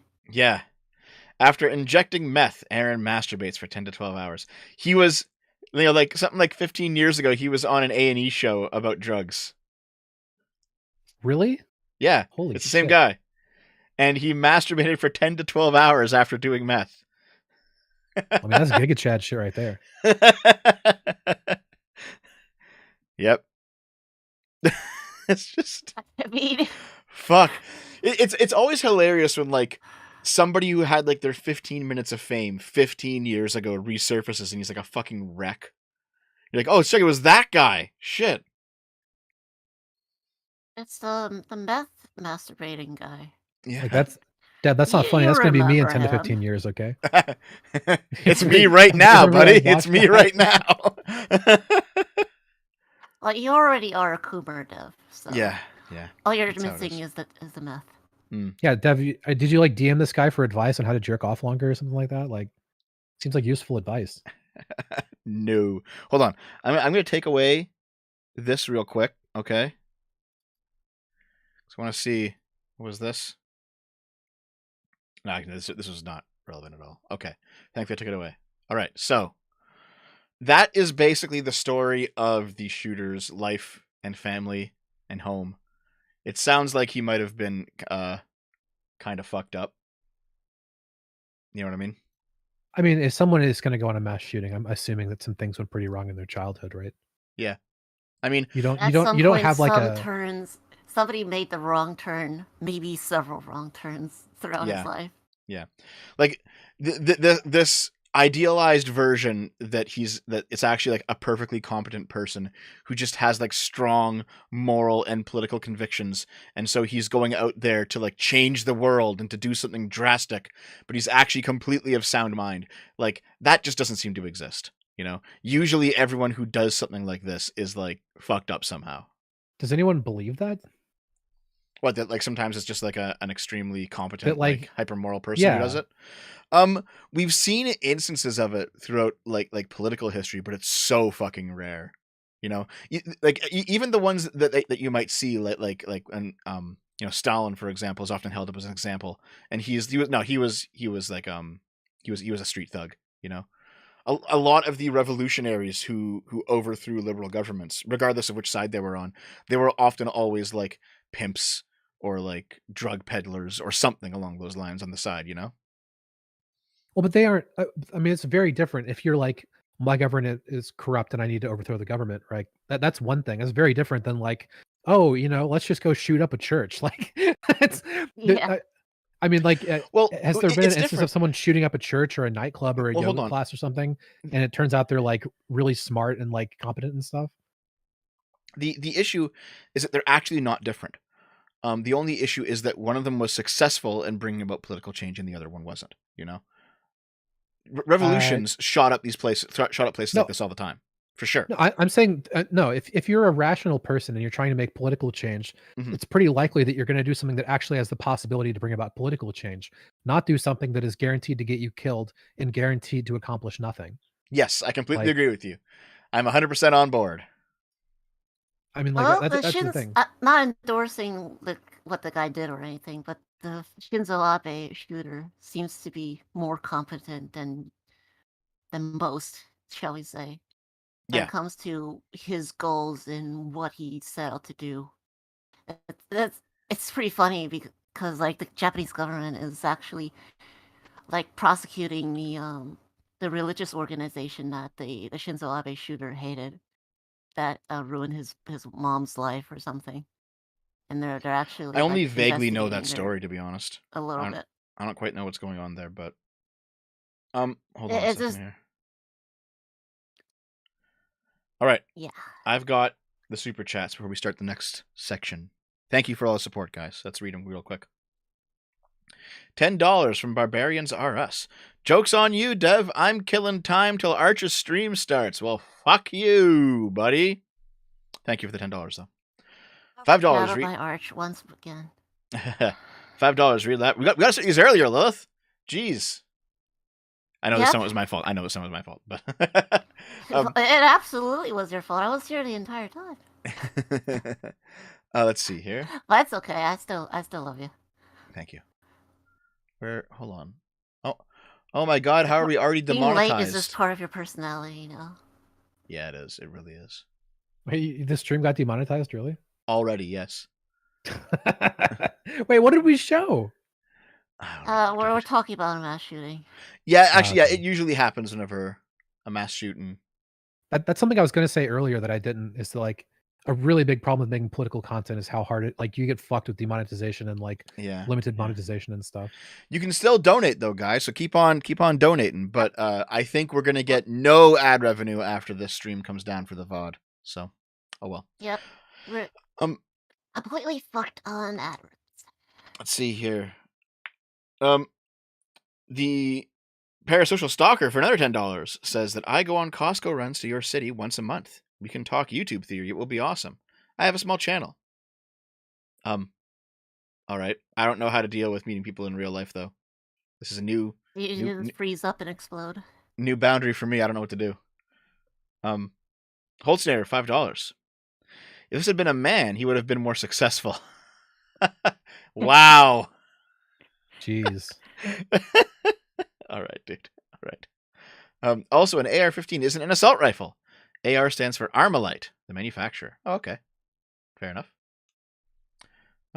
Aaron, for $5. I guessed the based Athenians were right about the gays being Chads. At least some must have been to rush down a shooter. Yep, fair enough. I remember I was trying to convince Sargon that being a guy who fucks traps is hyper masculine, even though it's also gay. And I finally got him to come around to my line of thinking. It's trad pills. Dev. Yeah, exactly. Yeah. And listen, Sargon, listen. You're literally listen. returning to tradition when you put your penis in that pussy. Yeah.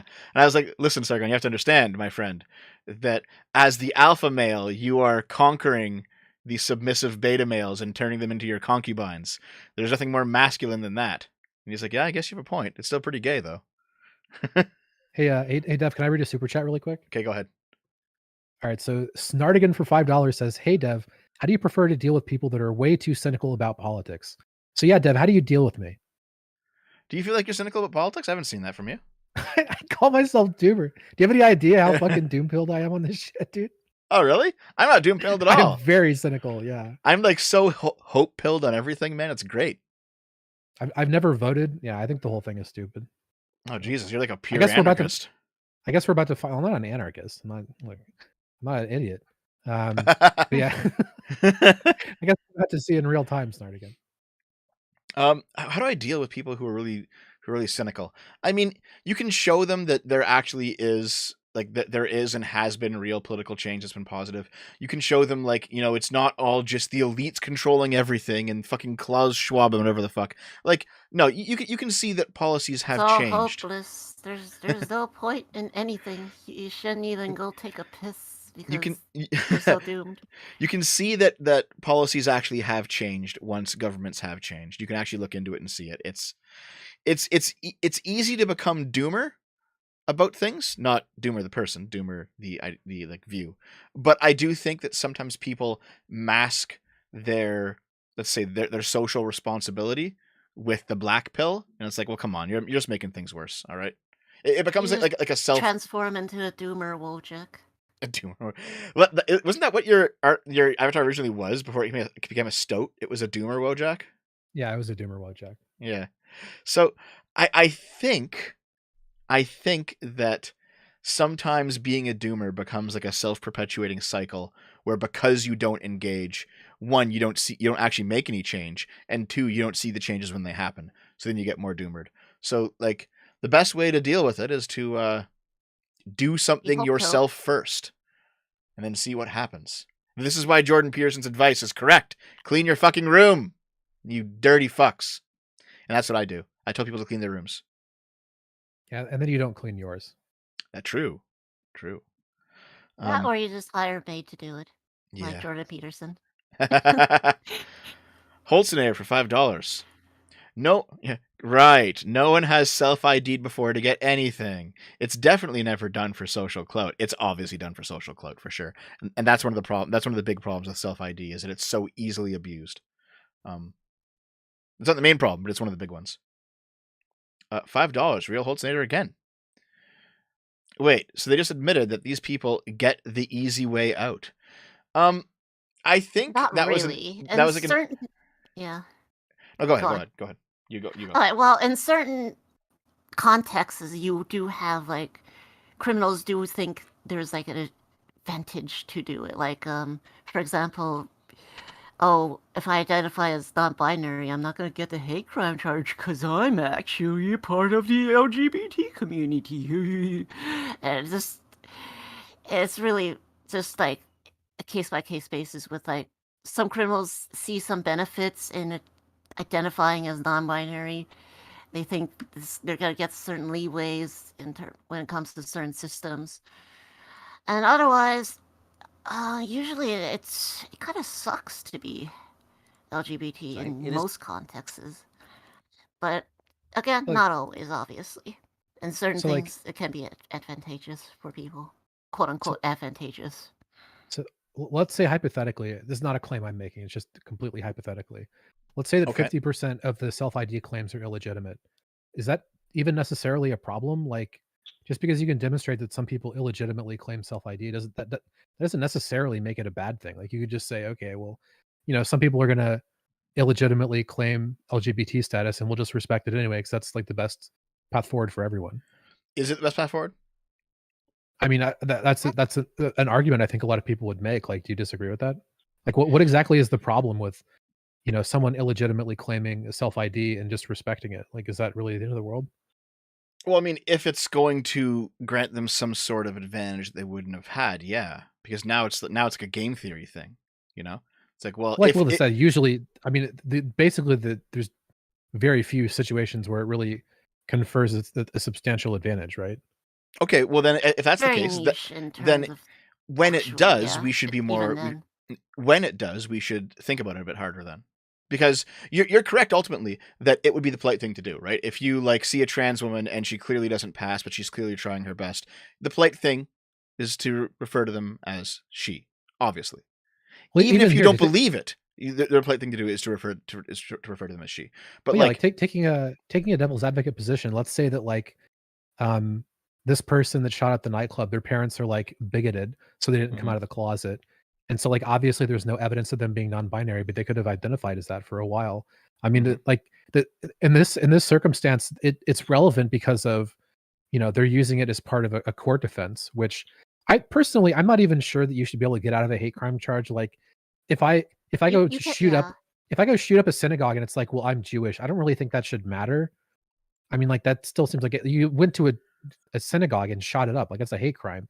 I don't really care what your like self ID status is. I don't care about your fucking ancestry or your whatever ancestry.com results. Like that's a hate crime. You shot up a synagogue. So like, I don't know. I'm not even sure even in this scenario it's really appropriate to, because like let's be real. This seems like a pretty obvious case of someone just making some shit up because there's a reason that they're going to like benefit from it. But I still think it's possible that like the best path forward for society is just to respect it anyway, even though there's very good reason to believe that it's illegitimate, right? But why is it best?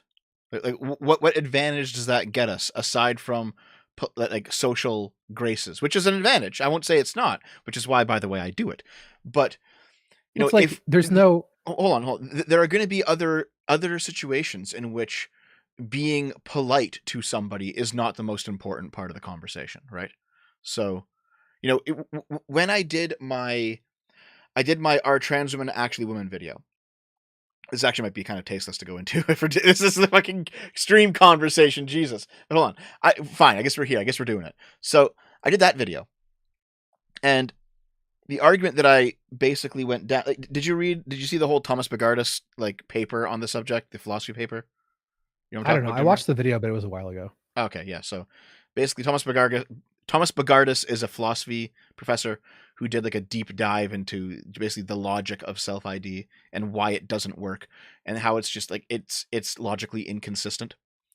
And how basically words have to point to a thing. So Is it the logical loop, like the yeah, definition it's yeah, okay, I know that yeah. argument. So you have like, okay, well, my phone. Well, what's my phone? Well, it's over here. Here's the object that is my phone. What is my mug? Well, here's my mug. You know, but if you say what is a woman, because if you believe in self ID, the word woman doesn't point to anything, then there is no woman. The concept doesn't exist, right? So that's like a pretty like that basically completely undermines the self ID view, like completely. Like it's a death knell for that view of the world. So if you're like talking about truth, trying to get to what actually is and not what is polite to say, then self ID is like automatically wrong. Well, so let me give you a scenario from my life, right? Okay. There's someone I knew from high school who is now trans, and this is someone where I'm about 98% sure that at the very least they were not trans in high school, and I can imagine a reason, knowing their personality, why they would identify as that, even when that doesn't seem it doesn't make sense given how they behaved previously, right? So that Okay. this is someone who might be, in your words, illegitimately claiming it. Now, even No, if hold on. I I even if wouldn't I say can, that. I don't well, know if I even if agree with you there. well, what I'm saying is that even if I have really good evidence to believe that, why would I disrespect them and like not? Because like it's just a social politeness thing for the most part. Exactly. Yes, I agree. And I wouldn't Like disrespect. why would I Disrespect them. ever? Yeah. I wouldn't. No, I agree with you. Okay. Well, in that case, it's like I'm just kind of confused as to like what the issue even is. Because if there's no downside in acknowledging someone's self ID, even when you feel that it's illegitimate, then we should acknowledge the self ID claim even of this shooter person when basically everyone involved in the conversation seems to agree this is probably not legit. But it's like, what is the downside of acknowledging it anyway? Downside of acknowledging it was pointed out is somebody could use it to game the system. Like, for Yeah, example, like a rapist using that's part suddenly of it. Yeah, that's part of it. identifying as a woman to, It's get not into just that female though. prison. That is one part of it. It's not just like it's true that there might be some sort of reward for falsely claiming something that we should deny them. So yes, but it's also that if we're having a discussion on the truth and not worried about being worried about social politeness, then it's a different frame, right? Like I will treat you as a woman to be polite is not the same thing as are you a woman or not. You know what I mean? Yeah, I it's mean, like not as the same as you believing it's hmm something. You're just Well, being polite as part of social decorum. I mean, the whole argument about like what is a woman? To be honest, I just don't give a shit. I mean, like all I care about is who should be Yeah, treated like a woman. what is a That- woman? Ask Yes. ask your mom. that- Who that's cares? yeah, Ask your that's some like I don't know. There's this thing I've noticed where like so many. This is one of the reasons I don't like talking about politics online. Is that so many arguments really just come down to these weird arguments about semantics and like the ways that you can use words and shit. And like when you get down to the bottom of it, it just doesn't fucking matter. Like who gives a shit what a woman is? It just Well, doesn't matter to me at all. I don't know. So here's I guess another part of the conversation is that you can have like it's Jesus, how am I gonna word this? I want to be I don't want to just stick my fucking foot in my mouth. It is possible to have a conception of being pro-trans where you think that trans women are men. You don't need to believe in your heart of hearts that trans women are women in order to go along with all the rest of it, like the trans rights stuff. Well, that's what I'm saying. Is like the only thing that really matters is how should people be treated. Well, yeah, I agree with you. I agree with you. But the issue is that on the activist side of the conversation, you have very radical trans activists who are like, no, you must believe that we are women, and it's like, well, actually, no, I don't have to believe that. You know, and me not believing it doesn't mean that I want to kill you or something. You know, so there is when you're faced with somebody who is like, this obviously isn't anybody here or anybody that I've really spoken to, but I have seen them. And when you're faced with somebody who is like, no, you must believe what I believe or else you're a bigot. It's like, well, maybe we can be a bit more sophisticated than that, because that's fucking ridiculous. I mean, that's just not. Is it ever really reasonable to be like, you have to believe what I believe? No. I mean, as opposed to just trying to persuade someone, like, yeah, I don't think that's anything exclusive to this conversation. That's just like not Yeah, really. you're never really gonna convince anybody by trying to. Well, sure, but like, say, oh, you have to be this way. but I mean, like, I don't give a shit if people think I'm a woman or not. I just give a shit if people are just like, if they're being polite or if they're fucking being a like- piece of shit to my face. exactly. So, for Because if example, they are like, being a Yeah, piece and- of shit to my face, I like, don't want anything to do with them. Like, Anecdotally, But otherwise, if they're just like attending a place of my business and yeah, I know exactly what you mean. they do transactions and they, we acknowledge each other as human and we leave and without throwing a big fit about debates or whatever. Yep, I completely agree with you. That's fine. And I don't have in the same vein though, because I saw Taftaj talk to Mr. Girl a little bit ago, and Mr. Girl was like, oh god, do you believe that you're a woman or a man? And Taftaj was like, I'm a man. Meanwhile, Taftaj Taftaj will eat that bullet. Yeah, Taftaj is actually like very feminine and passes very well, but Taftaj's like, no, I'm a man, and it's like, okay, like there was no like enforcement of you must believe what I believe. It's very much like a listen. It does not matter. What matters is how you treat me, and I think that's the important thing to remember. You know, Well, I was just about most to say, reasonable trans women, they're like, they're not going to be like, you have to believe that I'm a woman. They're just going to be like, just be nice, and it's like, yeah, okay, I can just be nice. You know, why not? Why not? Well, I was going to say that of the trans friends that I've had, that seems to be the Don't even go that far. Just don't be a basically fucking everyone's dick. opinion. Mhm. Yeah, like they can't even really know what's going on in people's heads, and like who really gives a shit. It's like what matters is that you're not disrespectful and you just let them live their fucking life. Right? Hold on. Do you recall that viral tweet where it was a black guy and he was like, "Man, it really bothers me that white people can say the N-word in their heads." Oh my god. And then like someone replied what, to him. What do you want to do about it? Well, hold on. What can you do about it? One of the obviously nothing. one of the millions of Twitter troll accounts replied to him saying, "Thinking the N-word at you right now," and it was like Professor X with like beams coming out of his head.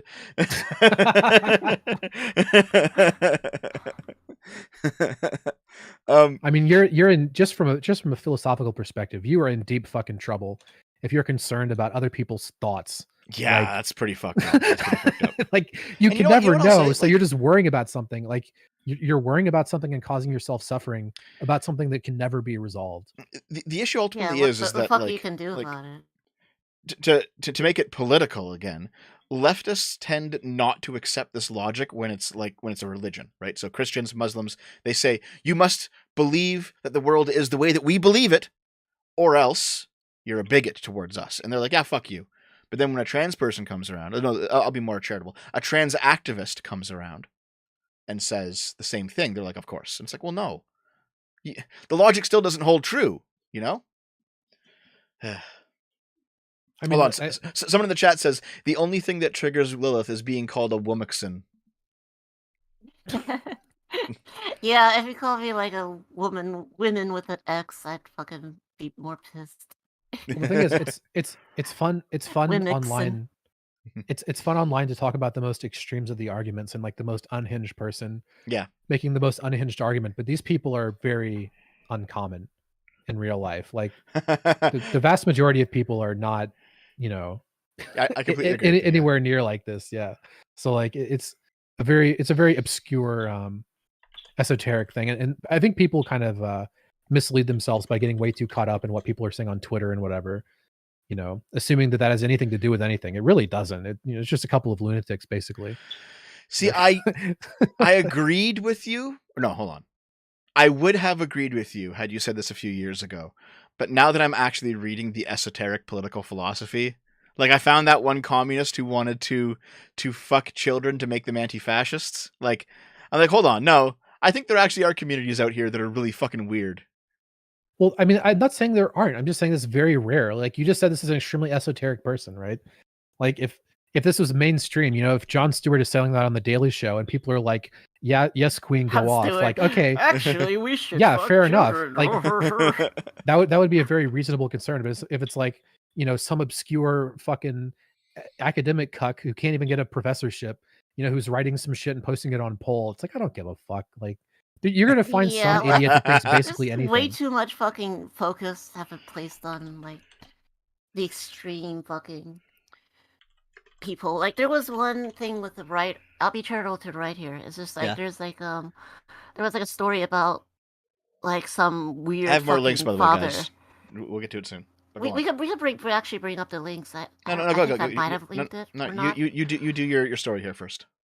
But there was like a guy that was like I took my let me actually bring up Well, I think my 8-year-old son to Hooters, and fuck. people think I'm weird. It's like, yeah, you are weird. Fuck. Yeah, people, you are fucking weird. And there are actually some weird rightoids agreeing with him in the comments. But most of people that are from there are also most people that are on the right are also saying that this is disgusting. What is wrong with you? I saw, you know, saw Lauren Southern, Lauren Chen, people like this who are like partisan right online right figures. They're saying like, yeah, we don't agree with the pageant shit either. We don't agree with any of that nonsense, the Hooters stuff. Like it's all fucking weird. It's like, you know, fair enough. Here's a question. Who the fuck is in favor of this beauty pageant shit? I feel like everyone has agreed that was disgusting since like I was a kid. And that was a long time ago. Southerners. It's just like a Southern culture thing. Yeah. I grew up in the South, so like I don't know. I don't think I knew anybody that liked that shit. It's not like all Southerners, obviously, but there's like it seems to be like pretty common in like Kansas, Tennessee, those types of. I could make a guess about the kind of person that would be into it, but it would be really offensive. Chat, I just gotta say, it's completely cool if you bring your 8-year-old son to femboy Hooters, though. Okay, that's how it works. I don't think that's cool. Wait till they're fucking 18. Does Hooters have good food? I heard they have good chicken. They apparently have the good chicken wings. Yeah, that's all I would really care about. We don't have many Hooters here in Canada, so I've never been to one. It's probably like a American thing mostly. Yeah. But okay, hold on. I would talk shit about Canadian food, but I went to Montreal one time and the food is actually really good. Yeah, man. Poutine's honestly kind of lit. It's like not bad. Okay. I guess just to cap off that conversation before we get back on the road here, there's just a what's a way to put it? What I want to say here. I would agree with you, Doomer, but if you were smarter, yeah, I get it. Fuck Let's off. Move on. I think the internet has changed things radically. You know, there's that meme from Poll where in the 1970s, if you wanted to have sex with a toaster, you'd get the shit slapped out of you, and then you have a normal life. Nowadays, you want to fuck a toaster, you can go online, find a community of toaster fuckers, and completely like destroy your life. And it's like, well, you know, maybe having some prescriptions on behaviors enforced by a community is not necessarily a bad thing. You know what I mean? I mean, look, first of all, what's wrong with fucking a toaster? Let's start there. Are you serious? Why are you trying to infringe on my rights?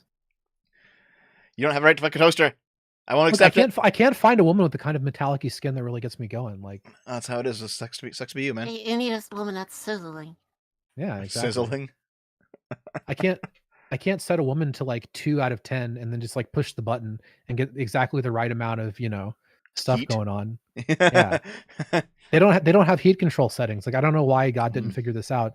If you wanted me to fuck a woman and not a toaster, then give her a heat control setting. That's how it is. That's The true.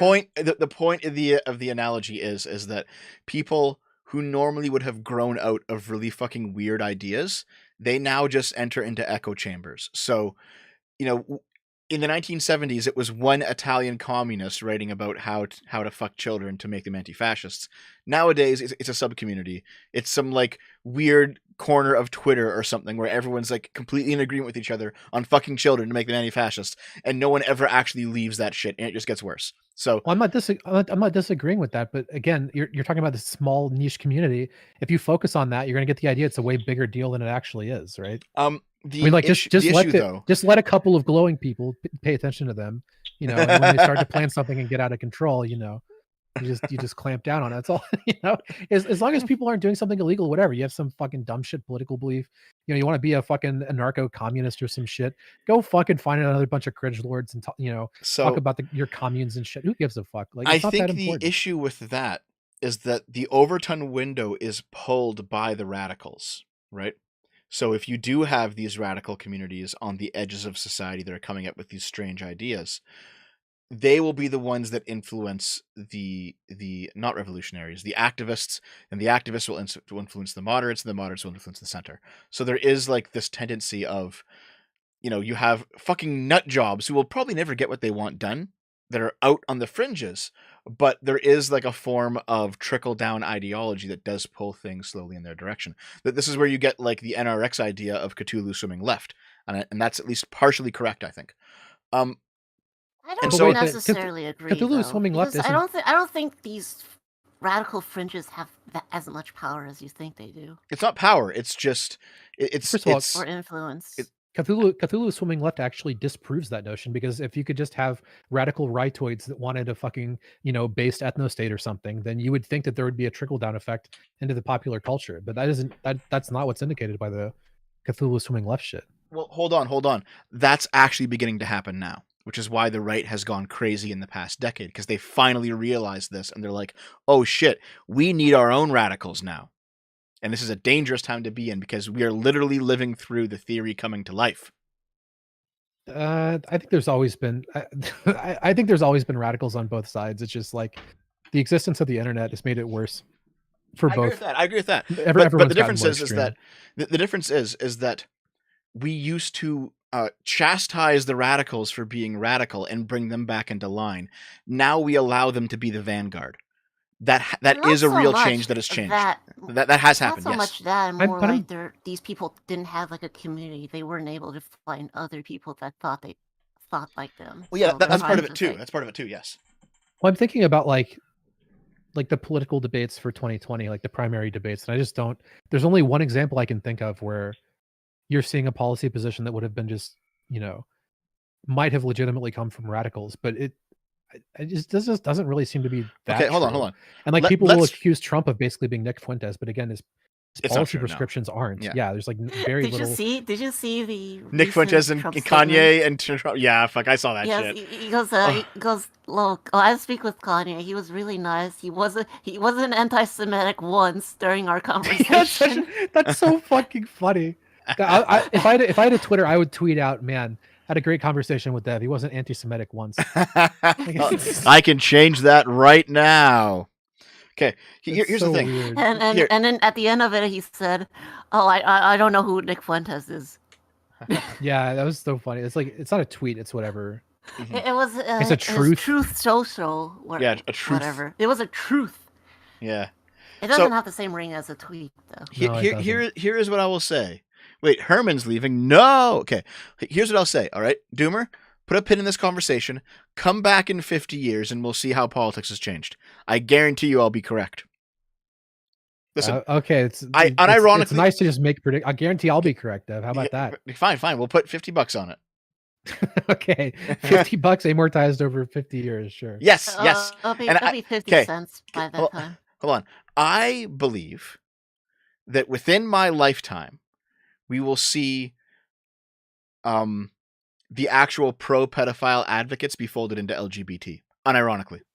I don't think that's. I think we true will. For a moment. Maybe by the time I'm an old man, but for sure, yes. Okay, you need to clarify what you mean by pedophile advocates. Do you just mean people who are saying that like pedophile isn't something they can change about themselves and they need therapy, or do you mean people who are like legitimately defending pedophiles? So those are very different. 50-50. You mean so there's going to be people that are like defending kid fucking? Yes. Like LGBT? Absolutely. Okay, I would be very surprised. It's gonna happen, that was baby. to happen. It's gonna be the biggest fucking right-wing backlash you will ever see. And you know what? The left will have earned it. If they actually go that fucking far. But wait, how does that? You just disproved your own theory. You said that if that actually happened, there would be a massive backlash and they wouldn't get their way. No. That would mean that they're You misunderstand. Okay, so what happens is whenever the left swings too far left, the right has a huge backlash, but the right almost never undoes what the left has done. So Roe v. Wade was was basically an aberration because the right almost never undoes what the left does. So it's possible that fucking the Democrats become like just these pro-pedo people in the next 50 years, and then the right says no and then undoes it. That's very possible. However, most of the time the right doesn't undo what the left does. They just stall. Based. Good. Don't let the right get their way. Hold on. Doomer 2022. The right doesn't undo pedophilia. Doomer's like based. let the left agenda fucking reign supreme. Fuck these rightoids. See how your chat likes that. They're gonna be raging probably. Okay, hold on. I'm gonna pull up the next thing because Christ. I think it's like a huge forever. stretch, though. You thinking that there's got to be a huge cultural shift where it's just like the left suddenly becomes just outright pro pedophilia. I can picture maybe like a discourse going about like people who have like attractions and they keep it under control and they seek therapy, and yes, of course, yes. There could be like I some did a video sort on that. discourse about how like these people don't deserve to get lynched or whatever. Yeah, I would probably see defend that that position happening, now. but I really don't see the left just being, oh, we should just start raping kids. Oh, Hold yeah. on. They wouldn't view it as raping. That seems They wouldn't really view it as raping. fucking They would view it as deconstructing the barrier and equalizing the two classes of adult and child. I just don't see that happening. Yeah, I don't see I that will happening. show you the political theory later if you want. I understand the political theory. I just don't think it's. there are probably crazy people saying all kinds of shit, but you can fucking go on Aiden Paladin's channel and get the political theory for monarchism. Doesn't mean it's going to happen. Listen, I think we're a lot. I think the left is closer to that than the right is to monarchism. In 50 years, Germany is going to turn into, or not even Germany, like any country, is just like, oh, they're going to turn into a full-on Fourth Reich, 10,000 year Reich. Well, the issue is they're not only gonna kill Jews and homosexuals, but they're gonna kill everybody who is slightly non-white. Anybody who's just 98% white, they're gonna kill them. Yeah, like Vosh said 10 years ago that within 20 years we're going to see a resurgence of global fascism. Like, I don't know. When I hear claims like that, I'm just like, It's already happened, Doomer. You got 10 Klaus years Schwab. left, buddy. Klaus Schwab. Okay, hold on. Let's actually get back to the content because you know what? I do actually have a section on this anyway we can actually look at. So, enough nonsense. Let's return. What do I have? Where's my fucking... Do you spell return with a V? Absolutely. Based and trad pilled. Okay. So, let's check this shit out first, guys. I'm going to bring it back in. And I'll bring it back in for you. Which button is it? This button. Okay. So Lilith, you sent me this. This is him in court, and there's not much to this. It's just like a procedural thing Yes. that we can play it. The court will call 22 CR 6008. Look at this v. guy, Anderson though. Aldrich. As a procedural matter, the court Fucked entered an up. order this He's morning completely allowing fucked recording up. of the video feed from today's hearing. However, Well, yeah. I want to make it extremely clear He got his ass kicked, right? to everyone that is Yeah. present in this courtroom currently and everyone who is present in the auxiliary courtroom that there is no photography allowed in the courtroom. Okay, There's hold on. no I'm just gonna hit a little tweeting bit. from the courtroom. No, don't skip. No, it's fine. It's fine Don't skip because this. Would I the wanna show parties one enter thing their specifically. appearances, please? May it please the court, Michael Okay, it's just the Allen attorneys. Hold on. and Okay, hold on. Shit, Could I the did skip too defendant long. please state his name? His name. His I was name. afraid you were gonna skip that. Jesus. Anderson Aldrich, did you watch the video concerning your constitutional rights in this case? Do you have any questions about those rights?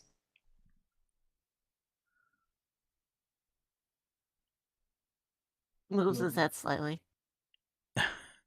The court finds that Anderson Aldrich Okay. appears in He's like a fucking vegetable, dude. Jesus. Well, he got the absolute shit kicked out of him, right? Yeah. They should have kicked him do I have that picture? even Hold on. more. Let me find the picture. Not hard enough, Doomer. How do I mean, Shit. in Made custody him for twice as video crippled. advisement today with twice as crippled. I mean, to be fair, if you go and shoot up a fucking nightclub, you need to expect that if you're gonna get shot or killed or have your ass kicked. I mean, you're not walking out of there with no. Yeah, true. Yeah, like here, I got his picture. Oh fuck, that's a really small one. Fuck you, internet. Okay, is this where? Yeah, here we go. When are you gonna change your channel name to Short Fat Boomer? Soon? Like, look at this guy. Jesus, he got fucking demolished. Like, just Yep. completely wrecked. Thanks, Blue Yep. Yed. And Poll is not sending their best. Nope. Yep. This is every fucking right wing, like fascist keyboard warrior behind their keyboard. So here's the Club Q. You don't gotta watch all 10 minutes of this, I'm sure, but that's just. There was like a shorter version. I didn't find it. Shit. Okay, let's It's just see a little right bit of it. below. Oh, is it? Wait, right below. Where? Yeah, right beneath but right beneath the in where I linked. Oh fuck, I don't know where that In is. the Discord. I'm It's looking. in a I'm looking. Discord with Where's the shorter version? The Vice article. Okay. Wait, a fucking not the Vice article? article. Oh. Jesus Christ, Dev, I'll find it. Yeah. Holy fuck. No, I got it. It's right here. I actually had it up already. Sorry. Because I'm fucking retarded. Okay, Boomer. here it is. Here it is. Boomer moment.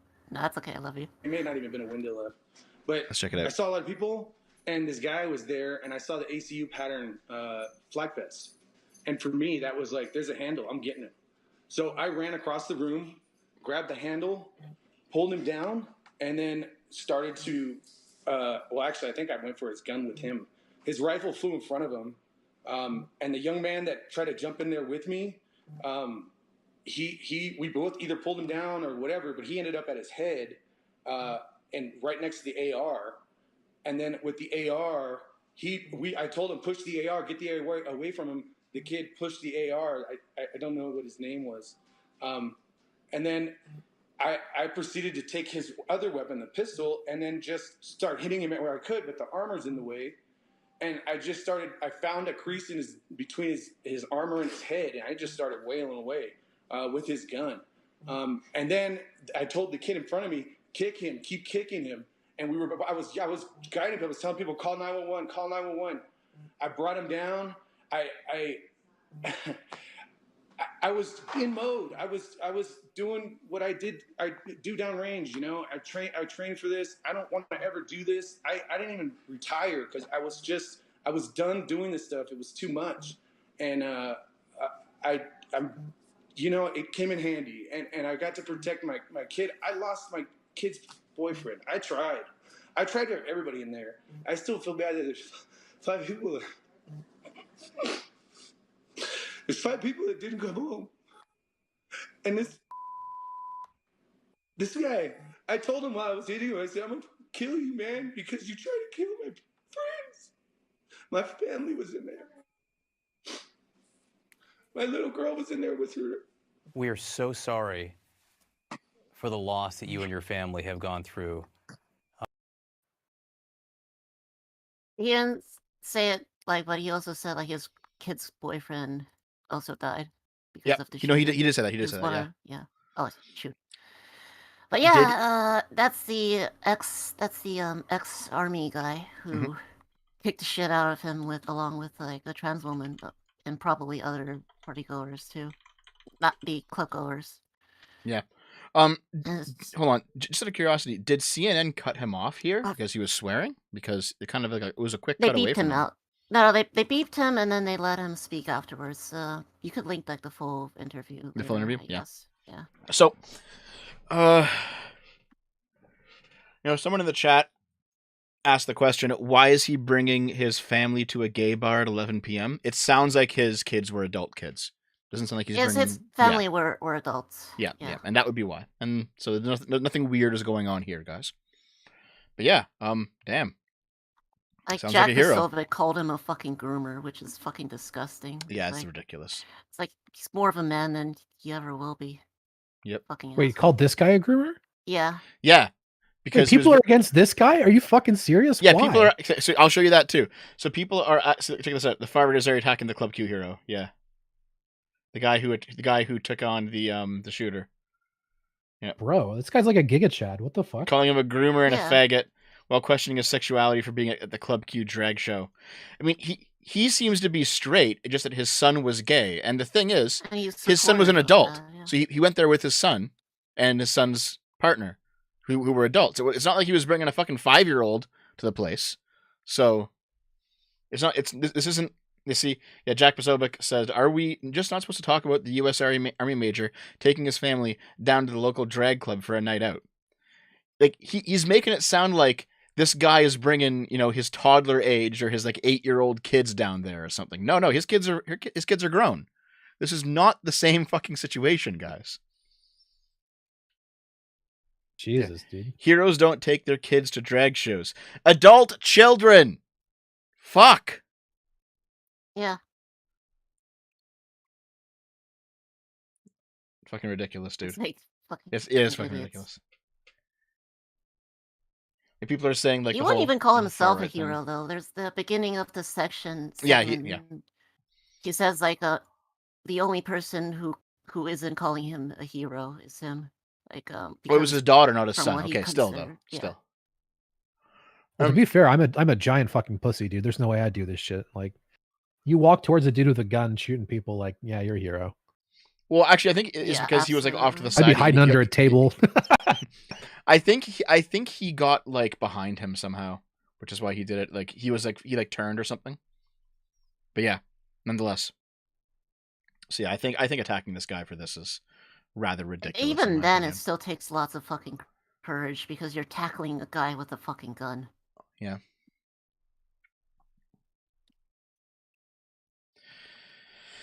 Yeah, it's kind of tasteless, you know? It's kind of tasteless. Conservatism in America is doomed but why was the hero at a drag show is their best line? Yeah, it's so fucking stupid. It's so dumb. I mean, so really quickly for context, are we talking about like 10 poll users attacking him, or is this actually like, do we have like a Matt Walsh tweet or something? Like, is any vaguely reputable person saying this? It was Jack Posobiec. Who is Jack Posobiec? Oh, you know, he's like a news pundit. Really? Hold on, Jack Posobiec.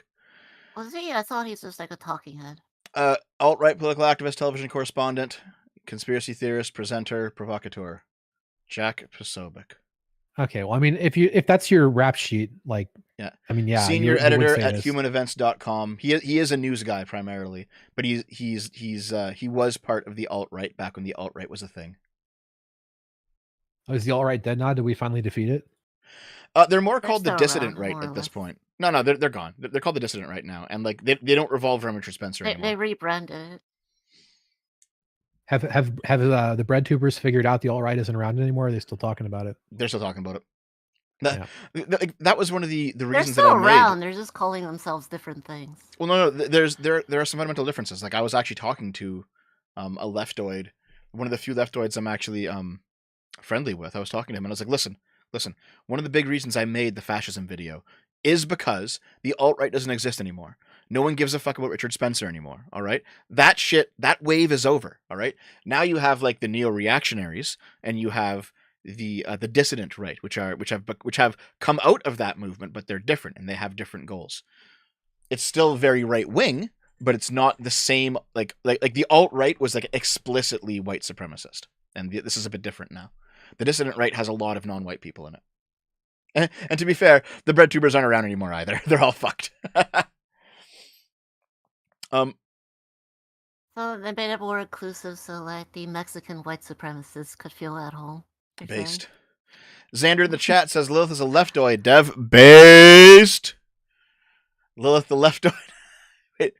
I am left leaning. I don't like really deny it. I'm like center left. Okay. Like What's really funny is that so Sargon's most recent thing is I was like, listen, Sargon, what the fuck are you going on about? What ridiculous nonsense are you posting on Twitter?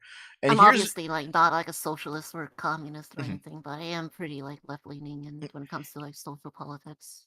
here is what I pulled out of Sargon liberty about and his Sargon's current arc. All right, he's like, listen, Dev, family-oriented conservatism and no immigration is actually centrist.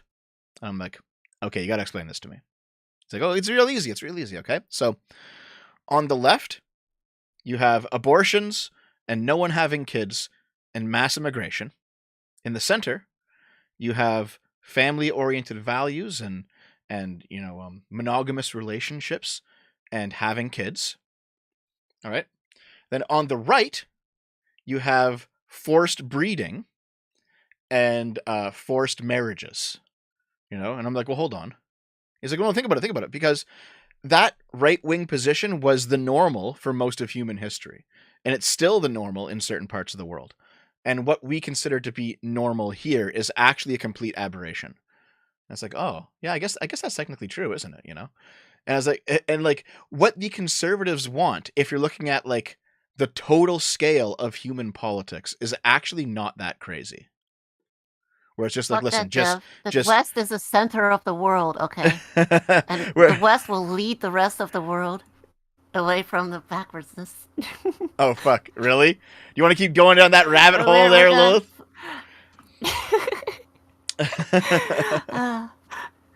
There's only monopolar, all right? And that's only America.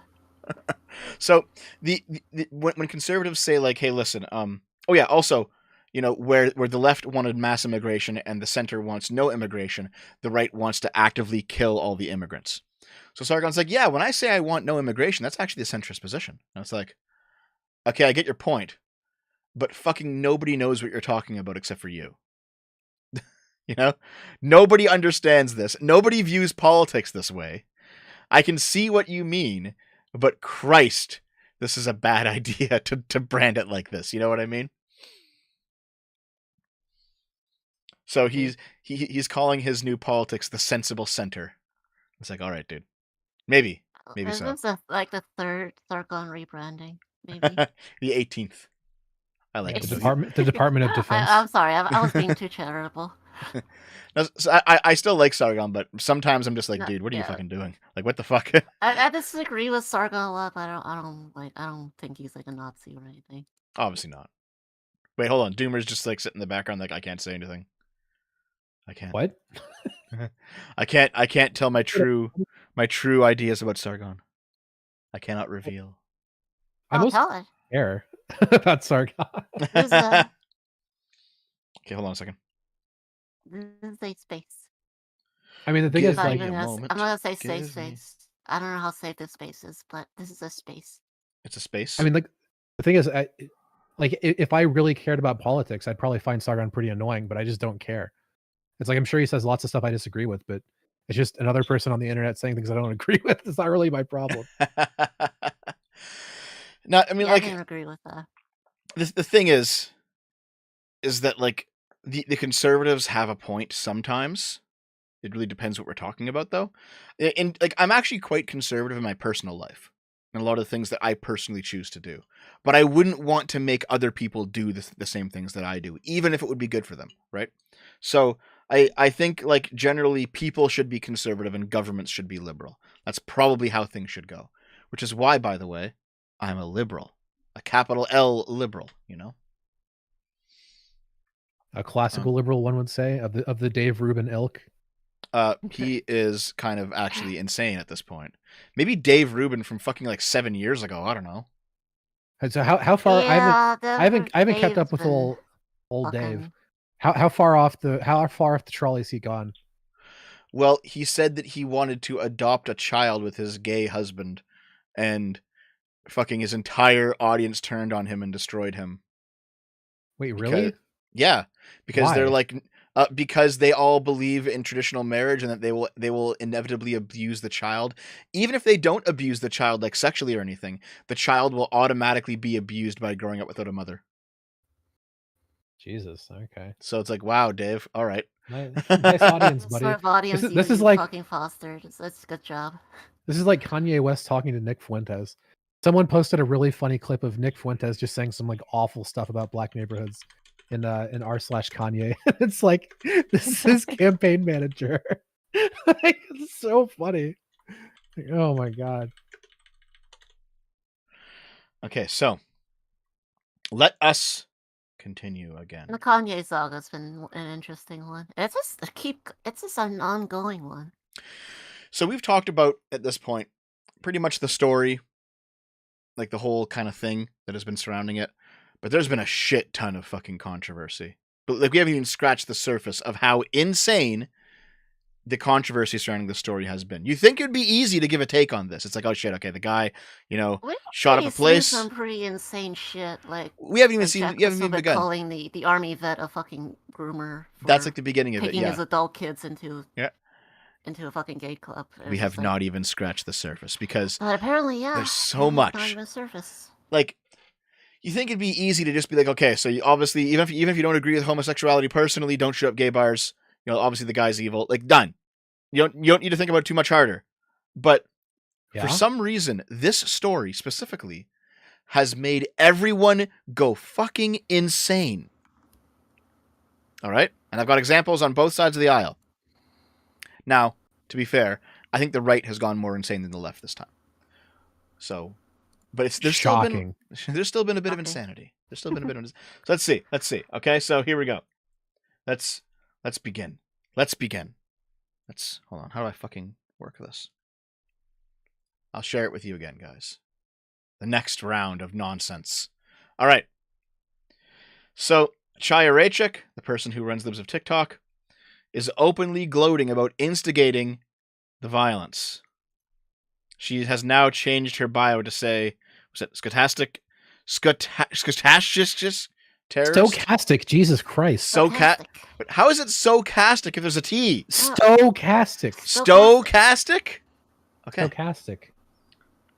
Stochastic terrorist. So, people have been saying that because Libs of TikTok highlights instances of, let's say, queer people sometimes doing some weird stuff, that this has radicalized, let's say, regular normies who happen to be watting them. Well, let's be fair here. Well, let me finish what I'm saying first. God damn it! You can't just interrupt me. Sorry, she does do a little bit more than just highlighting what the left do. She curates. God damn it! She has. Dev, I think you should open a couple more tabs. No, I have many tabs. They're all going to be used today. Okay, listen. More tabs. All right, More I will be charitable to Libs of TikTok. All right, because why? Because that's what we do here. We are charitable. Why? That's so fun. Yes, it is. It is. Just call him a pedo. Let him finish, womanry. Okay, so listen. Libs of TikTok, unironically, has done some pretty good work. All right, There have been people who have been uncovered doing things that are illegal or immoral, and shining a spotlight on those people is good, and them being queer or trans or whatever the fuck does not excuse bad behavior. All right? Sometimes, however, they go way too fucking far with it, obviously. Now, that being said, people are saying, hey, libs of TikTok, you are showing off all of these people. Sometimes they're innocent, sometimes they're guilty, but you're showing off all these people who are LGBT doing weird shit with kids, and so you are causing a radicalization, and it's causing shootings like this. And, at least when Christchurch happened, and the shooter there said sub to PewDiePie, guys, PewDiePie was like, holy fuck, I need to say something about this and take it seriously and be like, listen, I don't have anything to fucking do with this guy. She just put it in her bio. That's kind of tasteless, I think. Yeah, there's not even a quotation. I mean, if she was just being like ironic about it, she would just. I mean, I would if I were her and I wanted to do something monumentally stupid like that, and it's just like, and I didn't mean it, I would at the very least put quotation marks around it, wouldn't you? Like, I agree. Quotation marks, stochastic terrorist, but nope, it's just stochastic terrorist. Yep. I mean, I think like Shoe on Head does that, where someone called her something really fucking bad and she put it in her bio for a while, but it was in quotes, right? And meanwhile, like Matt Walsh, he claims that theocratic fascist was also a label pinned on him, but he doesn't put it in quotes in his bio. So it could just be like the way that these people do this is different, but it also could be that they just don't give a fuck. And well, so I actually don't know this libs of TikTok person. Do they get off on being like confrontational and provocative? Yes. Okay, well, wait. Do you know what libs of TikTok is? Do you know what libs of TikTok is? Like at all? Not really. Dude, I don't. Fuck TikTok. First of all, that's my strongest political opinion. Fuck TikTok. Fuck Zoomers. Fuck TikTok. Fuck Aspire. Never install it. Okay, so libs of TikTok got their start where at the beginning, all they would do was they would take TikToks from trans and queer school teachers and repost them on their account without any commentary at the beginning, without any commentary. And the idea would be like, there would be like, teachers who are saying, yeah, so I make my kids say the Pledge of Allegiance to the pride flag. Or say stuff like, yeah, so I tell my kindergarten class about genitals and queerness. And it's like, well, hold on, that doesn't sound like fucking right. They're in kindergarten. What the fuck are you doing? So their whole thing initially was just posting like people who were on their own accounts posting like sometimes overblown, sometimes legitimately ridiculous behavior on the behalf of the LGBT community. And they were using their queerness or their transness as a shield for why they should be able to do this in schools. And that blew the fuck up on Twitter. No, it's completely true. I don't think you should be teaching toddlers like of course, sex or genitals. Yeah. Obviously. There was one person specifically very early in the account who was like, I teach kindergarten and grade 1 and I talk to them about gender and genitals. And it's like, why the fuck are you around children? That's a bit much for me, dude. All right. And then it's like, well, we have to do it to prevent transphobia. And it's like, fuck you. No, you do not. So they began I could picture somebody like teaching kids like this is this is teaching kids like this is what molesters will do. Yeah, that's different. Yeah. You need to say no if you notice an adult approach you and say this, or if you notice an adult approach you and do that, especially if they're like it's always cool being touched by someone you like. Says Sonic. The Sonic says yes. PSA. Yeah, I agree with you completely. So libs of TikTok started just posting like really kind of weird, creepy, potentially really bad TikToks from left-leaning people who were teachers and also queer or trans. But then as the account on Twitter blew the fuck up, they started getting a bit more extreme. And you know how some like online content creators, they start really like looking for the next content that'll make them blow up again because that's what their audience expects, like the next big expose, the next big whatever. So they started getting a bit more extreme. Yeah, obviously. And like some of the things libs of TikTok posted, to be honest, wasn't actually that bad. Some of it was there's still some pretty bad stuff. Like they still consistently post some pretty horrendous stuff that other people are saying about themselves. However, some of it they blow out of proportion, and it's like, okay, you're clearly searching for for like the Sometimes a next thing. teacher looks weird. A teacher looks kind of non-binary, and it's just like, I'll look at this teacher, and would you be okay with this person teaching your kids? And it's just like, Yeah. but they're And they not started even adding their own. saying They started adding anything. their own They just- commentary. Yeah, they started doing that too. It's Yeah. like, do you want this person to teach your kids about gender? And it's like somebody who has like 50 piercings and like blue hair, and it's like, all right. At this point now, it's kind of getting a bit ridiculous for me. There was one I remember where the person was like, half of my grade 5 class is trans, and I know it's because of me. And that sounds pretty fucking sus. But that could be taken in such a way as I made them trans because I groomed them and I have like some weird ideological shit. Or it could be taken as it turns out that my class just happened to be trans and they came out because of my support. Still pretty sus, but like the Libs of TikTok account, though it does do some good reporting, is also very ideological and very right slanted. That's what it is, though, Doomer. You get the idea? Are we calling making like reposting TikToks reporting now?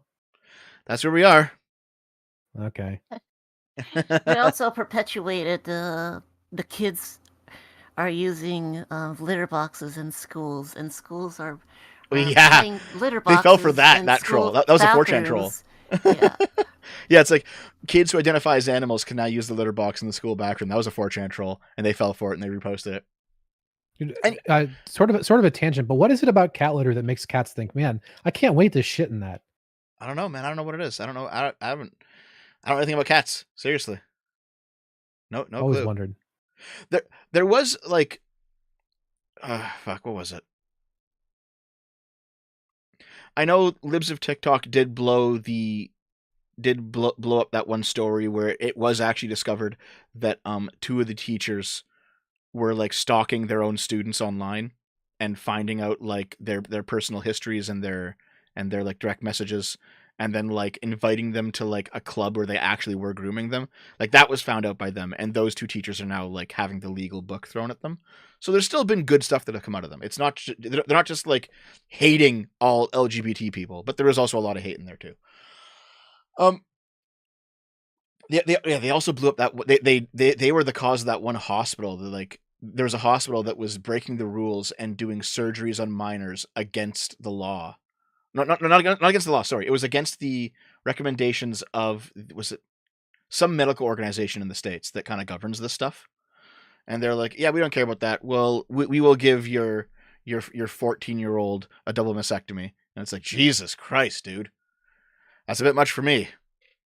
So that they have done some actual reporting as well, but they also have actually said a lot of hateful things too. They've done both. But anyway, the person who runs Libs of TikTok doesn't give a shit about being called a terrorist. They just proudly put it in their bio. And I think the reason for that is because there seems to be a difference in the way that broadly speaking, the left and the right view the world. The left views it as like a collectivist thing where it's like, okay, you have social responsibility, you have a platform, you have to use it responsibly,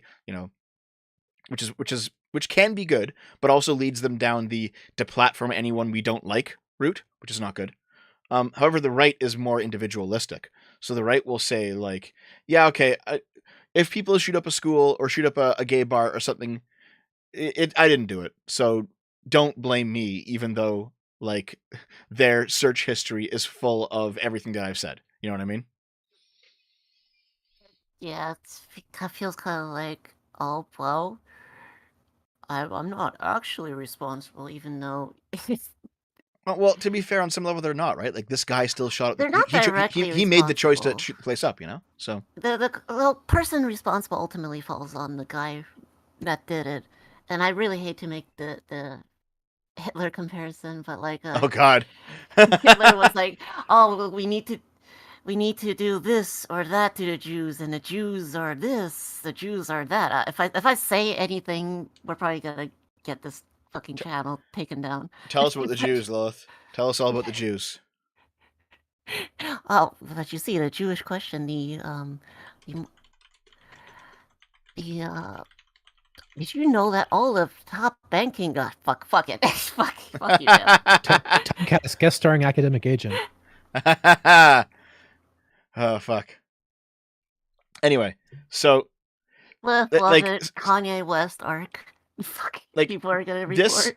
this feels 50% like they just don't give a shit, and they think it's just like funny, and 50% like it's sarcastic, you know. But even if it's sarcastic, it's still kind of in poor taste. Continuing on though, like lots of leftoid Twitter accounts are very mad at libs of TikTok right now, saying it's all libs of TikTok's fault for doing what they do, you know. And also, when like the shooting happens, hours later, libs of TikTok is posting about other stuff happening in Colorado, about drag queens and helping kids safely experience the art of drag on stage. Okay, so even if we were to assume that this was some weird shit with kids going on behind the scenes at this event, should not libs of TikTok post about it, considering there was just an LGBTQ gay bar shooting in Colorado?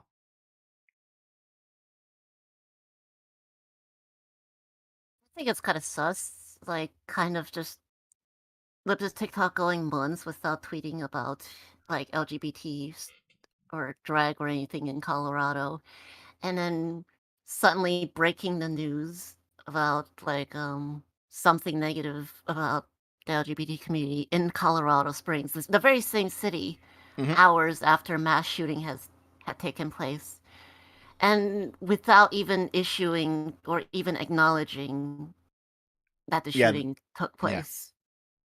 I mean, like, well, even even like Republican politicians would, even anti-gay ones would sometimes go like, thoughts and prayers. We condemn this shootings, thoughts and prayers. Yeah, the shit should never happen in America, in our communities. But she just came right out like hours after a major fucking mass shooting took place, like the biggest one after Pulse. Here, and, let me steel man. Here, I actually am gonna steel man libs of TikTok's position here. Okay? No, you can. I can understand the steel manning position. It's that this is an important topic.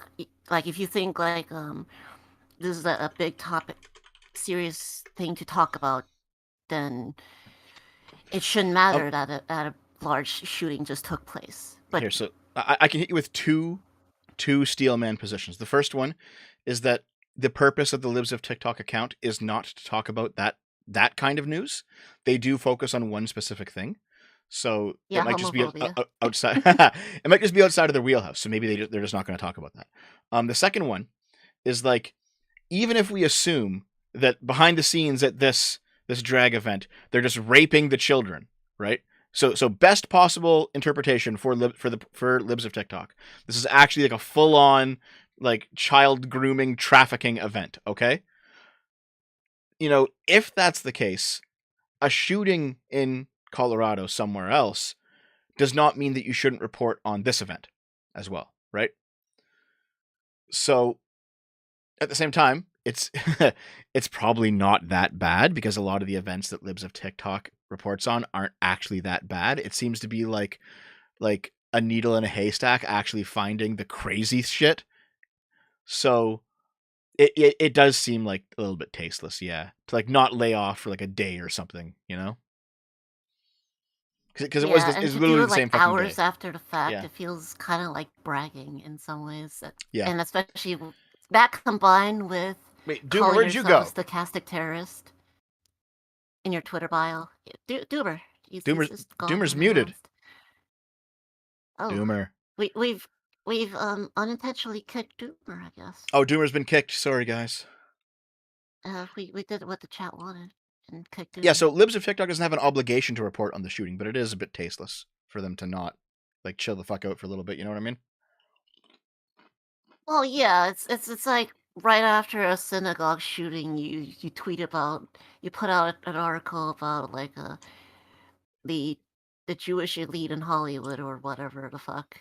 It's just like, maybe I'm not saying you should necessarily wait if it's truly that important to you, if they truly believe that. Here, let's go to the next one, because Doomer's should probably like, yeah. Let's, because I don't want to loop on this, and Doomer seems to not be coming back in time to comment on it, so I guess we'll just go to the next one. The next one that I have up is, same thing. Hours after a mass shooting in Colorado at an LGBTQ bar, Chaya Raichik decided to double down and go after a Colorado organization that does drag. This is exactly what she wants: mass violence against LGBTQ people. She's a terrorist. So yeah, people are really, really shitting on libs of TikTok right now for doing this. Yep, the serfs, same thing. Libs of TikTok is a terrorist.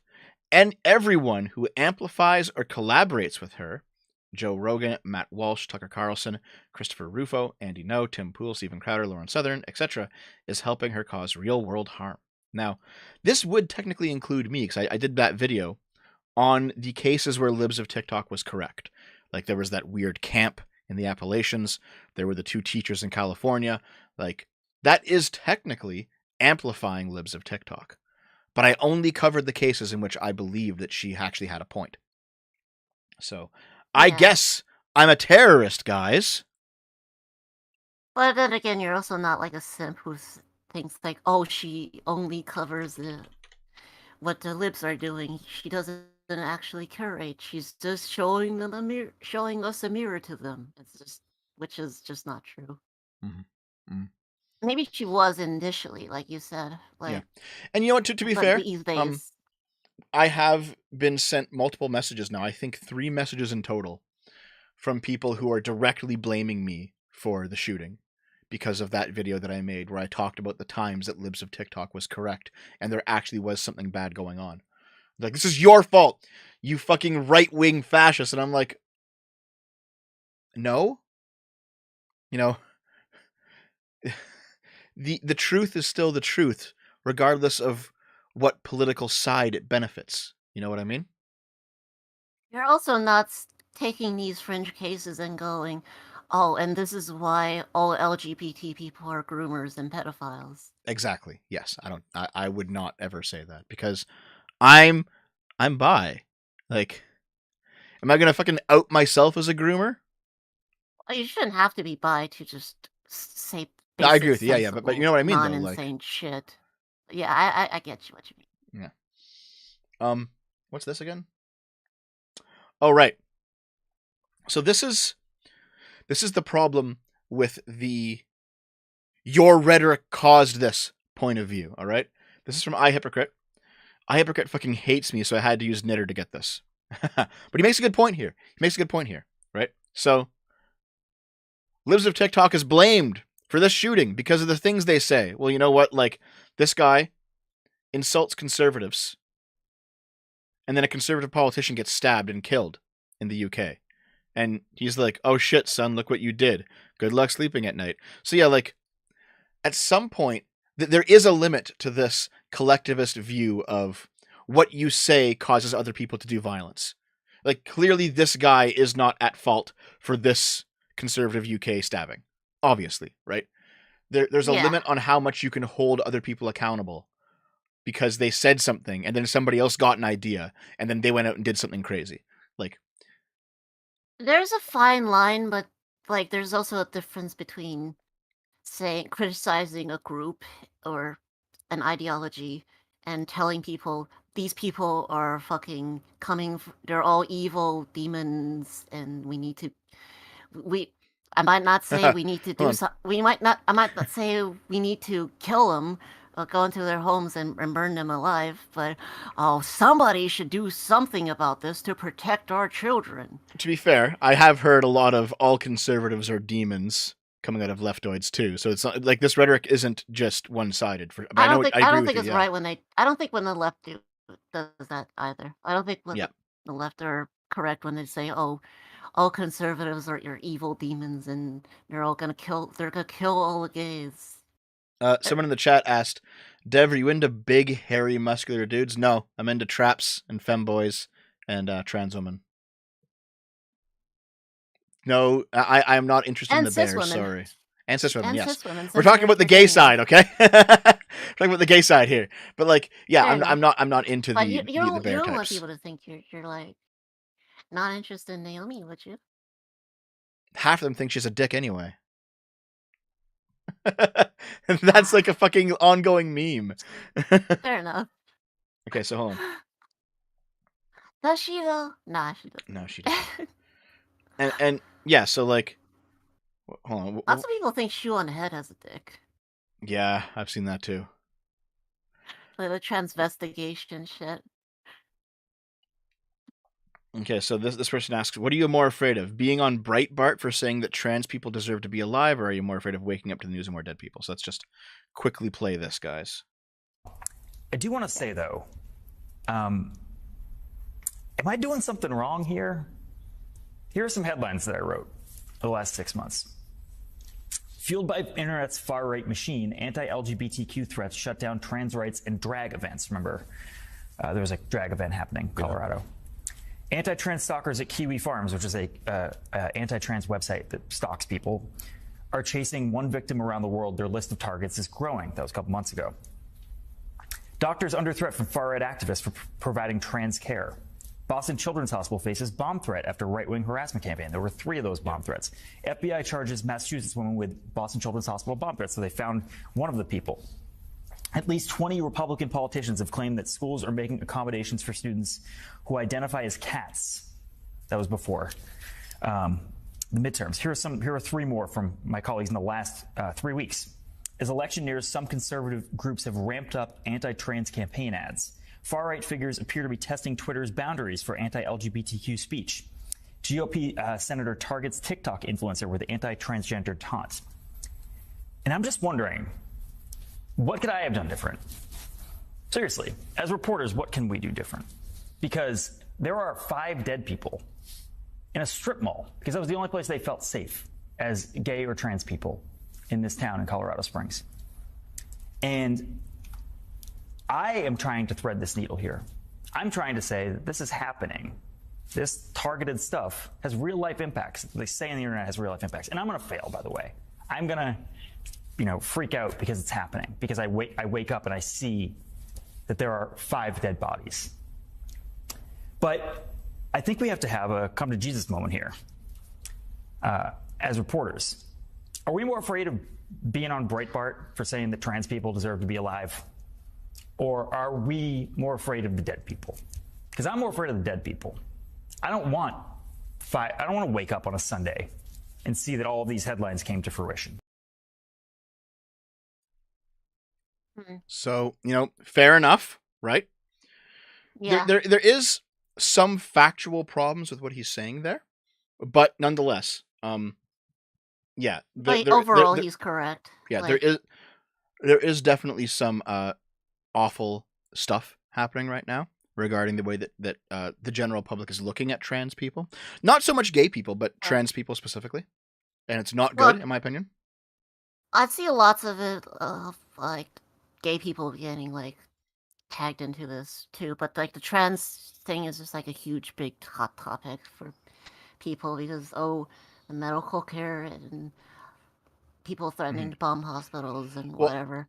Here's the thing though. So now we have to also people got massive fucking trans brains and got obsessed with the trans people in their heads. I can just be talking about the TQ. Yeah, the trans question. I can just for example, I could just be talking about fucking video games or movies, and I would just have some rando fuckhead come into my just reply got nothing to do with what I was talking about, and just call me a fucking groomer or say or you will never be a woman. It's just it's this person they're just probably being just mean. set out. Yeah, this person just probably set out and just I'm gonna go call a trans person a bad that reminds thing me because I don't like them. It's just okay. Hold on. Just a weirdo. That reminds me. So, Doomer, Anna, okay. There was What? you're back Doomer, now.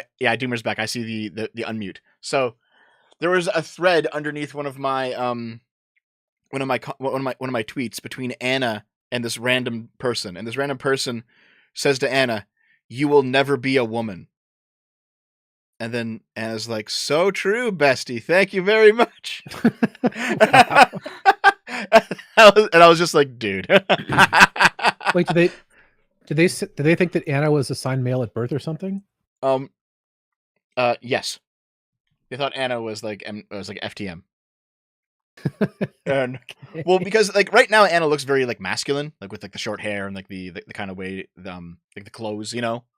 So yeah, it was really funny to see. It's like, holy shit, dude! Talk about putting your foot in your fucking mouth. Okay, though,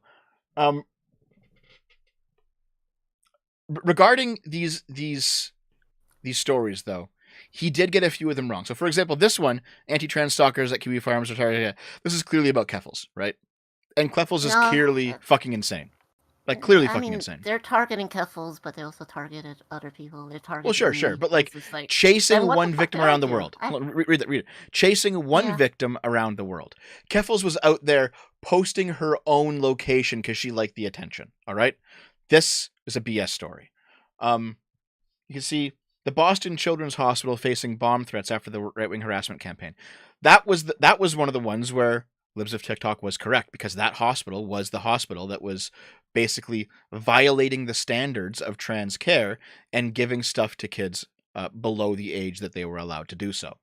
So obviously you shouldn't fucking threaten to bomb the hospital, but like there's more context here than just rightoids hating the trannies, right? Like they went after this hospital specifically because they were doing some weird shit. I recall right, but there's agree, a little bit more to the story. Yes. And for the record, I don't believe like surgery should be performed on people that are underage, obviously. Yeah, 18 years many old for surgery, times, for but sure. fucking, there's lots of idiots in your chat sometimes who are just like, Lilith believes in this, Lilith believes in that. It's just like, okay, fuck off, I don't. It's because you're a commie deep down. And I don't need to know how many times I need to say that shit. It should just be like, oh, did you Lilith believe? Hold on. Don't just rage at the chat. Okay. No, you just need to accept in your heart that chat are subhuman, and then you won't care what they say. Jesus, there we go. Fair enough. I mean, some of them probably. Oh, Jesus Christ! Wow, I like how we're all inclusive here, except you guys are the fucking subhumans that we want to put in the concentration camps and exterminate them. It's like, okay, jeez. I'll put them in a loving camp, okay, where okay. they get fed on weed and I don't know where hook them into the coom chairs. That's what you'll do. And positive energy. But yeah, I straight up believe that like no surgery until you're 18, and the hormones thing. If a doctor who is not, let's say, ideologically captured says, okay, this person's clearly actually trans and not just like being a retarded child, then fine, we can talk about underage hormones. But that's got to be like a last ditch effort and not just something that you just push people into. Yes. I agree, Dev. My neighbor's kid was like, I need surgery, my appendix. And it's like, no surgery. No surgery. You fucking know what I'm talking about, you goddamn stoat. All right? No. Your appendix needs to explode. Okay. Anyway, well, yeah, the whole trans woman's photo about the Uvalde shooter, like that was a weird. Remember that story? Like a flash in the pan part of Uvalde was that the rightoids found some trans person who was related to the Uvalde situation, and they're like, this is the shooter. They're trans. Here's pictures of them being trans. And it wasn't even real. It was fake. Random person. Yeah, it was so stupid. Some random person who looked like the Uvalde shooter. Yep. They have like a similar like longish hair, and it's just like they don't like and it was like, oh, this is the same person, and one of them was actually the trans person who shared that, who started that hoax themselves. They just want some attention, I guess. They just want some attention, and I guess people on polls just ran with it. Yeah. But yeah, so like there's more to these stories, but generally, yeah, there's a lot of anti-trans stuff happening right now, for sure. What was this here? What was this one? I don't even fucking remember. You close your tabs, you degenerate. That was something else. Okay, so the shoe on head drama. I am biased, so I'm not going to bring anything personal into this. Thank you, Mr. Bro, for saying I'm based. I am. Yes, thank you. Thanks for the $10. Dev, chat or subhuman, chat, ape strong together. It's an Anna you guys don't know. It's a friend of Doomer and I's, okay? Don't worry about it. Anyway, listen. Shoe on head, all right? Shoe on head has been basically blacklisted and fucking destroyed by BreadTube. All of her BreadTube friends are gone. All the people that she stabbed Sargon and I and the others in the back for have all abandoned her. R.I.P. What did she do? She was like talking about the people with like the weird lawsuit in their ad campaign or something. I will show you what she did. Okay, so Shoe on Head, the brand Balenciaga, I don't know, did an interesting photo shoot for their new products, which included a very purposefully poorly hidden court document about virtual child porn. So this company is advertising bondage gear that goes on stuffed animals with kids holding stuffed animal, and also other bondage-like things with more kids holding bondage stuffed animals. It's kind of creepy. It's kind of weird. I don't know how I feel about this. However, they discovered that there's documents on the desk for these photos that read out about child pornography. And it's like, wow, that's a very strange... I don't know exactly what's going on here, but it's fucking weird. Okay? It's fucking weird. And this story, by the way, this Balenciaga whatever story, is completely unrelated to the shooting, all right? Unrelated to Club Q. But it came out around the same time. And Shoe on Head has a decent history at this point about talking about weird pro-pedophile movements that are online. So she talked about this. But she talked about it at the same time as the shooting because it happened on the same day. And so all of her BreadTube friends turned around and just blacklisted her because she's daring to talk about something that might actually be some weird pro-pedophile stuff on the same day that Club Q happened. Is there any more context to that Xander Hall tweet? I know he's a fucking idiot because he's tweeted dumb shit about me, but that is a dumb fucking tweet. Yep. Shoe on Head on her way to once again use her massive platform to provide the neo-Nazis and her audience with fodder they can use to justify the murder of gay people, but this time the day after another anti-gay terror attack. Yeah, so this is a stupid fucking tweet, and everyone is saying that shit. All right. So fucking... I don't think that tweet had anything to do with like gay stuff. Like wait, what, can I see the quote tweets? What are the quote tweets like? Let's see quote tweets. 52. Oh, I just want to see the numbers. Okay. No, he's getting fucking destroyed because he's Xander Hall and he's a fucking moron. All right.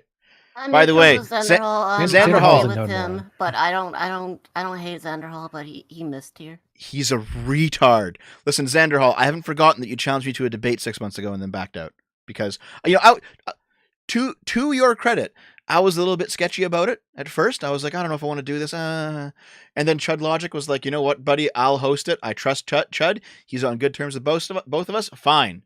And then he backs out. All right. I haven't forgotten. Now, fuck Xander Hall. Xander Hall, you should debate this. I don't hate you. I don't even really dislike you, but I do disagree with you.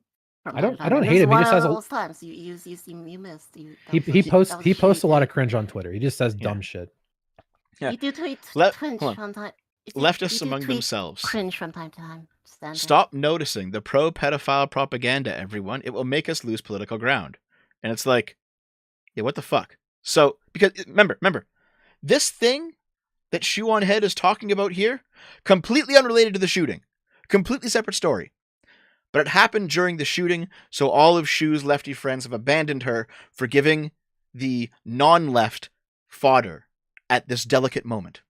And it's like, wow.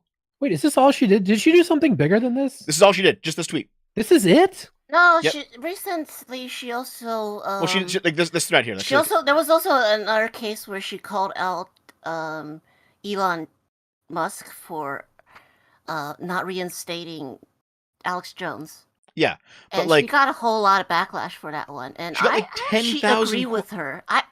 She got a hate screenshot of her that got like 7,000 likes when I saw it last time.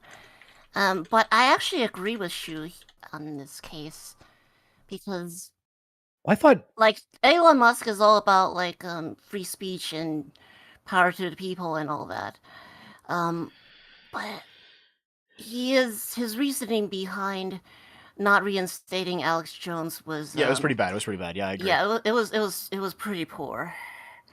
So Shu actually had a point in calling him out on his own words. Like, But look, I'm gonna keep it 100. I expected that Shu said some way dumber shit than this. This doesn't even seem bad. nope, that's all it is. But here's the thing. So, she is no longer friends with Xanderhal or the Serfs or Vadim or any of those like lefty content creators. Nothing lost there. No, I agree. Like, Shu has been hanging out with some retarded fucking people here. All right. And she's kind of taken on some weird political stances herself. So yeah, but like, it's funny to me personally, because basically the people that she turned, my friend group, her back on, the Sargon group that I'm part of, and like all of us, because she used to be part of that Skype group. It was Skype back then, now it's Discord, but you know what I mean. She turned her back on us to go hang out with the breadtubers. Now the breadtubers have all abandoned her because of literally the most reasonable tweet. Because it came out at the wrong time. And for some reason, BreadTube is drawing links between pro-pedophile activism and an LGBTQ shooting. Man, that's fucked up, dude. It's that dude, because shoot, fuck, dude. God damn it. That had nothing to do with I feel the so case. bad. I'm sorry. I think that's a fucking dumb take from these lefty people. Yep. It's just like, the only breadtuber not to give a take publicly has been Vosh, but privately I've heard that they're also done too. So I've seen some. Wasn't there like I a do civil see war in the suburbs? Sorry. Balenciaga, I think. Balenciaga. It's Italian. Balenciaga. Yeah. So this Balenciaga brand, the only thing I can think about was that I've seen some like people on the right tweet about this brand, and there's like tweeting about the various things about it that could be weird. Like one of it was just like Balenciaga. Sorry, I already forgot about it. It's okay. It's okay. Don't worry. It was like Balenciaga. It was like Baal, like like the like Christian Bale. Yeah, the god. The god. That like in Diablo. Okay. The actually, what is? Wait, I don't know what you're talking about. I should know this right now. I don't understand. Are you having a fucking stroke, Lilith? But yeah, it's no. Sorry. It's okay. I don't understand. I just try to gather my thoughts sometimes. Play more video games. games, Difficult. No, I understand. Especially when I try to recall or pronounce various words. No, I get it. It's okay. But basically, it was just like, oh look, they're referencing Baal, the god worshipped by. Oh yeah, I know what you mean. Yep. In the Bible, that the demon, that was like the demon, or like the group that broke off from Moses to worship. Anyways, Baal, like the demon, is just like, oh look, they're making demonic references. And it's just like, ooh, but that type of shit is just like, brands do it constantly. Like they do that with the one triangle, one eye shit. Yeah, and it's just like, or all these Freemason or Illuminati gestures and symbols. It's just like, ooh, look at how mysterious we are. Ooh, we're part of the elite. We're the Illuminati. And it's just like, it's all just part of a fucking marketing scheme, really. I think some of it is ridiculous, but that court documents about child porn, I need to look more into it, but if it actually is that, then that's pretty sus, bro. Yeah, it's right here. I would say. Let's see. My immediate instinct was this is a brand trying to get attention by putting weird sussy shit. Yeah, I think like so. They've got a shit ton of advertisement from this. We're saying their name. And we would have never talked about these people if it wasn't. I also just want to know why you're selling bondage gear for stuffed animals. Yeah. Like what the fuck? I guess there's the and why kids? S&M. No. Why kids though? Why kids? The kids' shit is weird. I agree. We don't involve kids in that shit. But it's just like, I can definitely picture like like a S&M loving demographic for this. I could see it happening. But like, you know, I don't know. This is what I asked the question, would it be weird? But I guess the fact that we're talking about them might be why. I don't know. Maybe. But yeah, so this is what happened to Shu.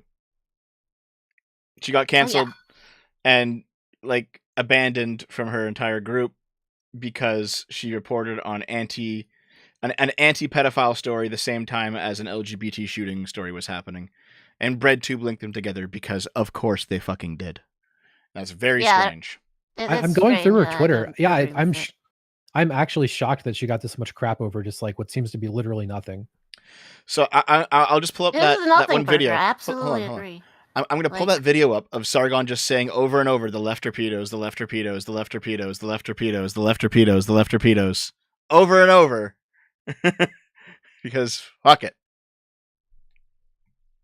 Hold on. The mispronunciation for people who think I was actually having dyslexia. It was for comedic effect, fellas. Okay, so listen.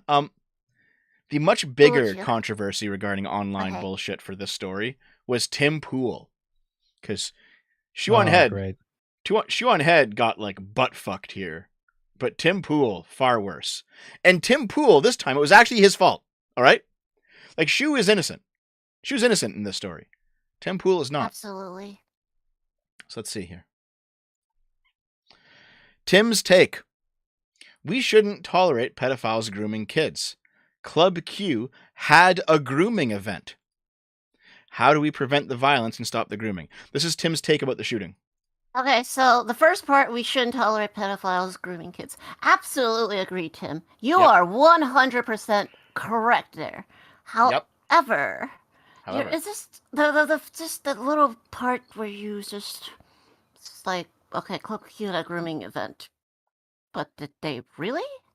I mean, where's your evidence for this exactly? Like, there better be actual fucking proof. I have what he's talking about. Huge fucking claim. Okay, so you see all these tabs? All these tabs here? Yes. Somewhere in these tabs is what he's talking about. We'll get to it. Yeah, but you know what I'm saying though. You better expect stuff happening at Club Q, like that club that just got shot up by a fucking mass murdering murderer, and you know, it's just I don't know. Hold on. He's just basically calling the pet. He's just basically calling fucking these victims, just straight up calling them pedophiles. Yes, he is. Which is now here to steel man without Tim any Pool. proof. Like these 5 people who just wanted to go to a club. It's just like let's steel man it a bit. So yeah, if it turned out that like Club Q actually was just a front for like raping and trafficking children, and then this guy says this cannot stand, the cops are in on it, I'm gonna go in there and shoot it up, you know, that still makes this a tragedy, and it still means that I still don't even know if it would have been the best thing for that guy to do. But I mean, that's now like They Live. It's like everyone in there is a fucking pedophile. You have to put on the Tim Pool glasses. Yes, so you can identify to shoot the right people. Like what the fuck? That's what it is. So here's the thing: you just call your Shinigami and activate the Shinigami eyes. Exactly. That's why I have it installed. You can see I have it installed. But the thing is that for this tweet to even make any sort of sense, there had to have been something really fucking bad going on at Club Q. Yes. And if it wasn't that bad, even if it was kind of distasteful, like, oh, I don't like the fact that drag queens are doing performances with kids. Even if it's age appropriate, I don't like it. Okay. Even if you don't like that, it doesn't warrant a fucking shooting. All right? Yeah. I Fuck, kind of dude. agree with people saying, okay, I feel like drag queens, as I understand it, is an adult-centric, it's a sexualized culture, and I don't feel comfortable with my kids being around this sort of performance. And I can agree with that if they feel like it's strange. I don't think all like drag performances are like that. I've seen like documentaries about these and pictures where it's just like they dressed pretty like moderately, and as long as what there they're are some reading moderate, is some okay. not, but yeah. Some are pretty moderate, some are not. I don't even want to defend this because I've got no stakes in this. I'm not. You're not a drag queen. I'm not a drag queen. I've never been to a drag show, but I know like there are drag performances. I was at a gay bar and there were like drag queens there, and one just took the microphone and announced the next song for the DJ. It's just like, and she made some jokes for the club, and it's just like, yeah, okay, it's not really that sexualized. It's just my point from this is like you can agree that feels it's a bit strange, but I don't really think you could argue that they're pedophiles grooming kids. Like, not certainly some cases of it, like as we'll probably get to, where Tim Pool does show an example of inappropriate behavior of a drag queen with a kid who is also in drag, which I don't really feel like Well, kids hold on. be. Let's say that let's for not then. get that far. But it's just like he does show some actually reprehensible shit that drag queens have done when around children. Hold on, I gotta jump in here because I want to respond to something that's happening in the chat here. Behaving in public before it scrolls away. Someone says anyone that doesn't understand what Tim is saying here is ideologically compromised. It's not a malice take. I don't agree because what? So, like, first sentence is completely fine. We can just agree on that. Fine. Sentence 2 is only fine if it's true. And like, is there actual if they actually had like a grooming event, like yeah. with so, like Sentence 3 though. Sentence 3. How do we prevent the violence and stop the grooming? It sounds like he doesn't want the shooting to happen, and he probably doesn't, to be honest. And he doesn't want the grooming to happen, and he also probably doesn't. So the issue, though, is that this makes it seem more reasonable than it actually is, because if there was no grooming event, then this is just retarded, all right? Because it implies that, if you just stop grooming the kids, then the shootings won't happen. But if it turns out that there was no grooming kids happening at this event, then suddenly this link between these two things here, prevent the violence and stop the grooming, this link doesn't exist anymore. Because the grooming has been stopped and the violence still happened. So this tweet is actually completely fucking ridiculous if the second statement is false. And let's get into whether or not the second statement is false. Well, is this just like a massive equivocation on grooming? I mean, it's like Yes. how racism used to mean like direct racism. Now it means just like literally nothing. Like basically anything can be racist. It basically doesn't have a meaning. I mean, that seems to be what's going on here. It's like grooming has a meaning that's pretty extreme that doesn't happen very often. But then like, rightoids have latched onto this as a thing they want to say. And now they just say it about fucking everything. It's like, it's grooming. Yep. So I said this like 9 months ago and people kind of didn't believe me so much, but I said it's going to happen. And I was right. Dev is always right. Okay. I said that now that the rightoids finally have a word that is stuck that they can expand the meaning of, like how the left did it with racist and fascist, they're going to do it. And they have. And here we are. Exactly what I predicted. So if I were to go here, is this nope. Hold on. This is part of it. Okay, so Club Q Colorado Springs is sponsoring the event with the drag queen Sarah Bellum set to read books geared towards younger children and their families. So the grooming event, it sounds like, is scheduled the very next day at Club Q, was an all-ages event where a drag queen was going to read books geared towards younger children. That is not the child rape apparatus that Tim Pool made it sound like. You know what I mean? It sound like some Epstein shit was going on. Yeah, I don't buy this being a grooming event, okay? Even if I wouldn't take my kid to it, and I probably wouldn't. I probably wouldn't. But still, this is not a grooming event. All right? Do I have the Do I have it? Do I? There's someone in chat saying it's a grooming event. Here it is. Okay. This is what he's referring to. An all-ages musical brunch that was happening the next day. I'm not sure what's grooming about it. Just a brunch with a show. Not really targeted at children. So, all-ages musical, drag brunch. You got this drag queen here. $20 for bottomless mimosas. The brunch menu. Reading books. It's, I wouldn't do this. I wouldn't bring my kids to it. But it does not seem like they're raping the kids at this location, okay? Well, the problem is the people in chat are taking grooming to mean they're saying anything that would put people in an ideological direction that they don't like. Yeah. That's the only way that there's anything grooming about this. And it's not even that. Like, even if you take that really, really, really diluted definition of grooming, it's not even that. It's not like she's reading the Communist Manifesto. Yeah. Or it's not like she's reading a fucking Playboy or a fucking hentai. She's reading like so. Lilith, you and I had geared towards children, and I'm assuming that parents will be there and parents will be attending. Because why wouldn't they? Hold on. Someone's saying no, it's the twerking. Was there going to be twerking at this event? Like, was there? Yeah. I don't think so. I like to Lilith, see some proof. Like you and I had a few arguments over this over the past few months, and like I've shown you kind of examples on both sides, right? So I've shown you there's the drag queens who are not showing any skin, and they're just kind of dressed flamboyantly, and they're reading normal kids' books to kids.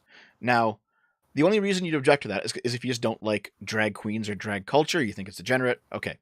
But then the other side of it is that there actually have been many examples if you think it's degenerate, don't take your kids there. Exactly.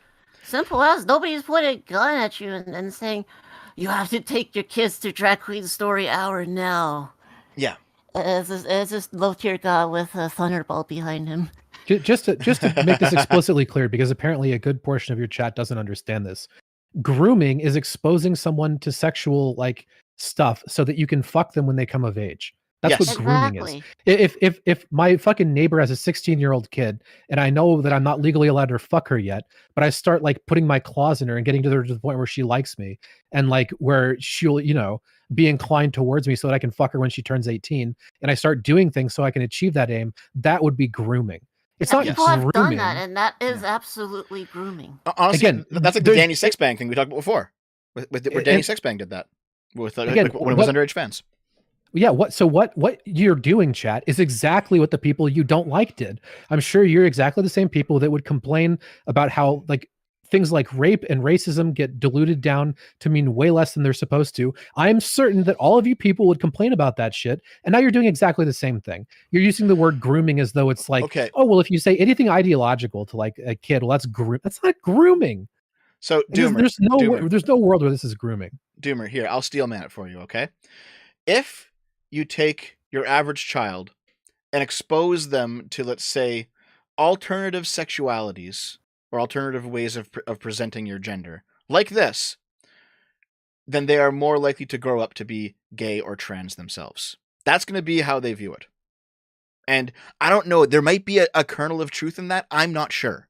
But that's how they'll spin this. So they're like, listen, don't bring your kids to Drag Queen Story Hour, even if they're not showing off explicit material, even if they're not showing off their own bodies, even if there's not going to be weird stuff about how there's drag queen strippers and the kids are tipping them. These are all things we've seen, by the way. Even if it's completely things innocent. Things we've seen and things we've condemned. Yes, condemned. Yes. Chat, remember. Yeah, remember. Okay, but here's the thing. Even if it's completely innocent, it's the exposure to young minds of this alternative way of presenting your gender or your sexuality that will lead them to be gay or trans in the future. So therefore, we shouldn't do it. That's going to be their argument. Trying to influence, even if it was a malicious influence to make someone gay or trans, that isn't grooming. That's not what grooming is. Grooming is not changing someone's ideology. Someone growing up in a Mormon household being raised a fucking Mormon isn't grooming them. That's not what it is. Mm-hmm. Even if I was to take that thesis completely all the way, which I don't, that does not sound right to me. But even if that was completely true, it's still just not grooming. And that's not what it is. What you're talking about is propaganda, which I'm absolutely certain you don't have an ideological problem with. Well, I do. I You mean the really chat? doubt it. Really doubt it. What do you mean? No one has a problem with propaganda. People only have a problem with propaganda they disagree with. Well, no, Any- I'm a pretty free speech political- extremist, man. Everyone can say anything. I'm okay with it. It's not okay, true. then I you- love freedom propaganda. I mean, like, people don't actually have a principled stance against I'll gladly propaganda. propagandize people so they can have the freedom to own guns and smoke weed. Yeah, basically, and be gay. And be Basically- trans pink pill and everyone. transition. basically all political speech on YouTube is propaganda. I know what you mean. Yeah, I get it. So like that's all people are complaining about. They're like, oh, well, they're teaching kids that it's okay to be If they gay. want It's not to transition, grooming. if they want to, obviously, before people whatever. So And like, let's say that there was a coercive way. Like, let's say you have a kid who has no inclination towards being trans or gay or whatever, right? And let's say that there's a coercive way to change that and You make it pink to where pill 'em, they're much more basically. likely. Yeah. That would be fucked up. It's still not grooming. That's just not what the word Hold means. on. I mean, I actually probably do think that if you successfully pink pill someone, that probably is actually grooming.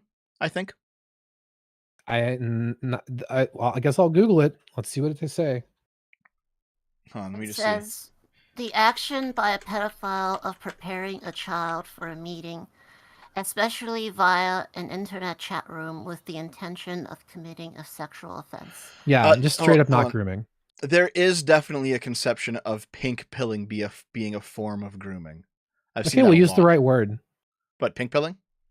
I mean, like, again, I don't like it when I'm pretty sure everybody here would agree that there's a lot of instances of taking words and diluting them down and that we would all not like that. But people, again, are just perfectly willing to do this when it like meets their ideological aims. Okay. That's all this is. It's not, Okay. it's just not grooming. Hold on. So There's Overlord no Derp. relation. Overlord Derp. So here's what pink pilling is. The most basic form is when you get like these really weird trans activists, specifically called egg hatchers, and their thing is they'll go find femboys and like gay, like very feminine gay men. So like Dimitri Monroe, or they'll go get like that AV character on Twitter. People who are like very feminine, but they identify as men. They're male. They're just very femme, and they're very like bottoms. Okay, and but there's nothing trans about them. And they're saying, no, you're trans. You have to transition. You're trans. You know, being a femboy is offensive to being to transness. You have to transition. You have to transition. You know, Talking about egg hatchers. For the record, Egg I hatchers, think that's yes. very annoying, and I disagree with like the egg hatching shit. It's like, just let cis boys be cis boys, you know? Yes. They don't have to transition, especially if they identify as men. As long as they're happy. Yeah, being I as find that to men, be. And they got so cool aesthetics about them if they Yeah. choose to be that So, way. It's just but like see- everybody is unique, and the more variety of people there is, Well, hold the on. better. I get what you mean, but it's just that also seems to be probably a form of grooming, because you're taking someone's kind of sexuality and kind of gender identity, and you're pushing something on them for your own purposes. Now, it's not for a sexual purpose; it's for a political purpose. But you're still pushing it on them in a way that I think is very uncomfortable. Yeah, but grooming just is not the appropriate word for that. The appropriate word is egg hatching. Or pink pilling, I guess. Yeah. Yeah. I mean, maybe so. Like, Anyways, pink pilling is cringe, as my humble opinion. it is very much so. It is very Like, much none so. of us agree that's a good thing. It's just that, again, I don't like the misuse of language. I'm starting to see this like literally everywhere, where people are just trying to win arguments by changing the definitions of words and using words in really fucking weird ways. And like you're making it so that the entire argument has nothing to do with, like, there's nothing wrong with a fucking drag, like a drag lady like reading some fucking books to people. Like, who gives a shit? If you don't want to go to it, fine. But like, why do you need to bring the word grooming into this? Well, you just, again, so as maybe long you as- don't know what it means. On Doomer, just to clarify, like, obviously, as long as nothing weird is going on, it's just like regular reading stories. Yeah, obviously. Yeah. I'm Okay, assuming you're going to agree with me somebody on that, Doomer, right? You fuck? No, Doomer yeah, just- I don't think there's anything wrong with it. I'm really tired of this happening Can I continue everywhere with in the- politics. I agree, but can I continue with all the links that I have? Because we have a lot. Sure. Because so this seems to be the event that Tim Pool is calling a grooming event. This was what was scheduled at Club Q the next day. And I don't think that the shooter himself said this was the reason why I shot the place up, but this is what Tim Pool is referring to. And Wow. That makes Tim Pool fucking insane. That's an insane take, Tim. That's fucking nuts, okay? Yeah. This is just something else, okay. Yeah, so there are a bunch of takes, people going back and forth. So for example, there was in a high school library, there was a trans guy who got his strap-on sucked in a comic book, like a sexual comic book. Probably shouldn't have been in a high school library, but you know what? I remember what it was like to be in high school. And I was downloading porn off the internet in high school. Didn't matter if there was like really badly drawn, sexual content in a comic in high school. I was still getting fucking porn online, so whatever. But you're saying you were seeing worse shit. Well, dude, the internet existed, right? Like I was I was downloading Heather Harmon porns like back in the day. I got fucking. This was the age of fucking Guilty, one guy, one jar, two girls, one cup, fucking. What else? Like a bunch of other shit. It's like good job, Sorry, Yeah, like I don't know why I'm stuttering. Sometimes I'm nervous. We can all agree that like that's like if something's like overtly sexual, it probably shouldn't be in a library. Yeah. But let's not pretend like sexual shit. Let's not pretend like you just dumped a bunch of oil and sexual shit shouldn't be accessible to where kids could get them. Yeah, what I've realized people here disagrees with that. What I've realized people are acting. No, go ahead. I have something, but go ahead. Yeah, I was just gonna. People are acting like we dumped fucking a big vat of oil into like a pristine, hot spring that was, completely perfect, and now it's just completely ruined. It's like kids are a bunch of fucking degenerates anyway. Like exactly like what they were saying. Hold on. That doesn't mean that we should like go full fucking bore on this though. Like I didn't say that. I didn't. That is very much not what I said. I just said don't fucking overblow how big of a deal it would be if there's the headline tomorrow is "Doomer's a material. groomer." Groomer politics is the new channel, guys. Okay, again, it's bad, but people are acting like it's the end of the fucking world. It's really not. So, it's like, okay, so don't put that book in the library. Like, yeah. So here's something that I've realized. All right, so I have followed a lot of these stories, and I did see the comic where a trans guy is getting his strap-on sucked, and they were like, "This is a comic that is for teens and like pre-teens." Like, no, it's fucking not, because you see a blowjob, so it's like, nope, no, it's not. You see people naked in the shower, nope. Like I looked into the story. There was another story. There's like 3 or 4 stories where like books were classified as being for preteens and teens, and they contained sexually explicit drawings, not in a medical way, but in like I'm young and exploring my sexuality, so watch me and my 14-year-old friend have gay sex under the covers while my parents don't see. Like, you know what I mean? It's that kind of like adult exploration of what their own childhood experience was like, but they turn it into a book and then want other kids to read it. And that's kind of fucking creepy. But here's the thing. Those books are out there, and them being in school libraries is bad. But as far as I can tell, there's never been an instance of a drag queen story hour type event where the drag queen is reading one of these books. People are just taking all of these different instances and mixing them up in a giant pot and saying that they're all happening at the same time every time something like this happens. Yeah. It's just... And that's no good. Yep. Absolutely. Anyway, Doomer, I know that you're interested, so I'll send you all those books, okay? Yeah, sure. We don't have to like condone like the sexual shit in schools. Mm-hmm. I don't think any of us do. Nope. Nobody does. Aside from I had sex in the school fucking bathroom. I still don't condone it. So, fuck. Dev's bragging about his escapades. Giga Chad. Okay, so yeah, Tim Pool, if you're claiming that groomer refers to all LGBT people, then you're calling all LGBT people pedophiles and inciting violence against them. Stop protecting groomers. Stop inciting violence. The problem, Tim, is that when you use the term grooming event, you weren't referring to any actual grooming. Okay, like this point makes sense right here. This is actually what Shoe on Head fell prey to earlier. Is a bunch of retards who were like saying, "Oh, Shoe on Head, you're against pedophiles? That means you're against the gays too." And it's like, what the fuck is wrong with you to link those two concepts together? But the problem is, Tim, is that you can't say that because you already fucked up here by calling non-groomers groomers. You know what I mean? Yep. Wait, Doomer, are If you still here, or are you say just that, taking you a better- break?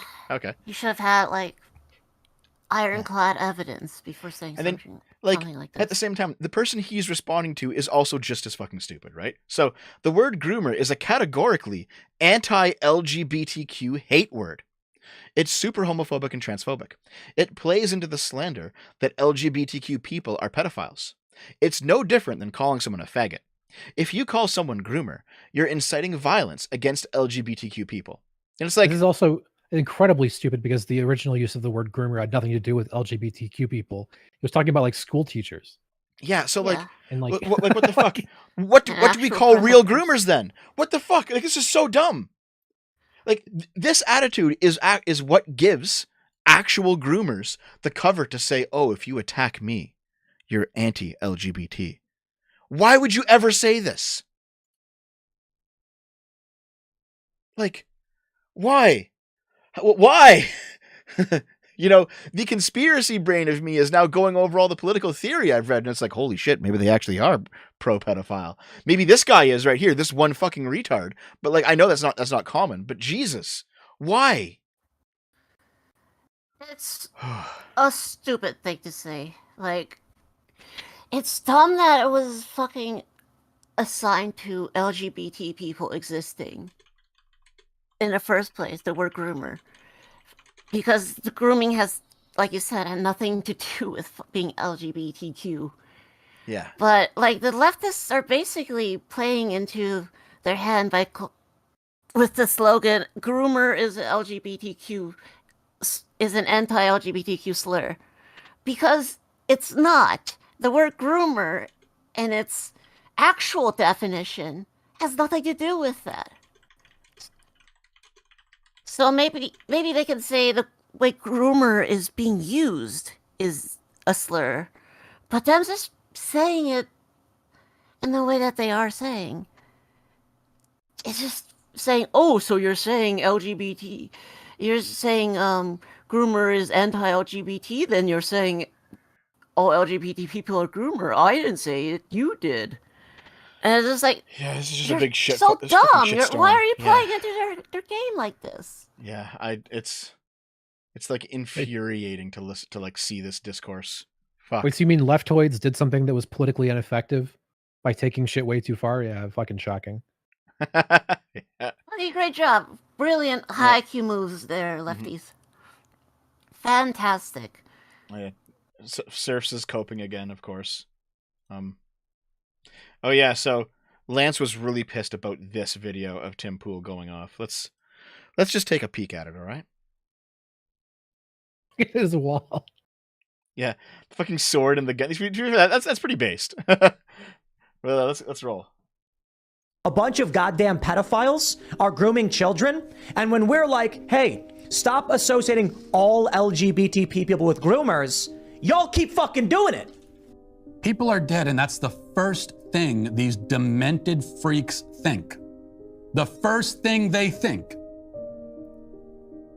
Seeing the bodies on the ground, the first thing they think is, oh, this is great. Yeah, now we can silence people who are saying kids shouldn't be at drag shows. No signs. As of today and right now, there are no signs that this was motivated by his hatred of LGBTQ people. There was a shooting involving, multiple people. Right. And then later on, to find it's a gay bar. Yeah, right. And I was like, oh my God, is he gay? I was scared. Oh my God, shit, is he gay?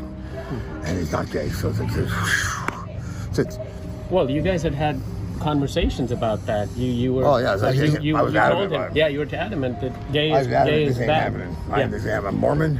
I'm a conservative Republican, and we don't do gay. Come on, is this the whole thing? And I got to protect my kid. I lost my kid's boyfriend. I tried for everybody in there. I still feel bad that there's 5 people.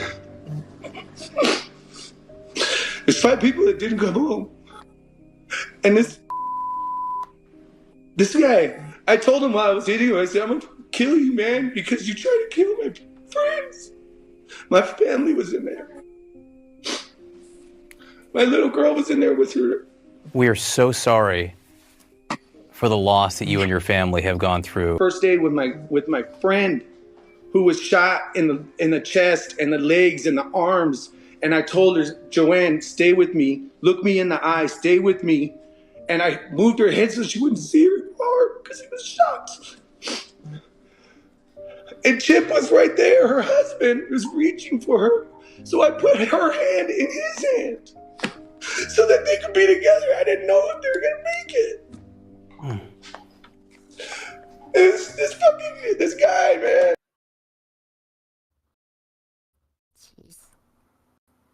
So,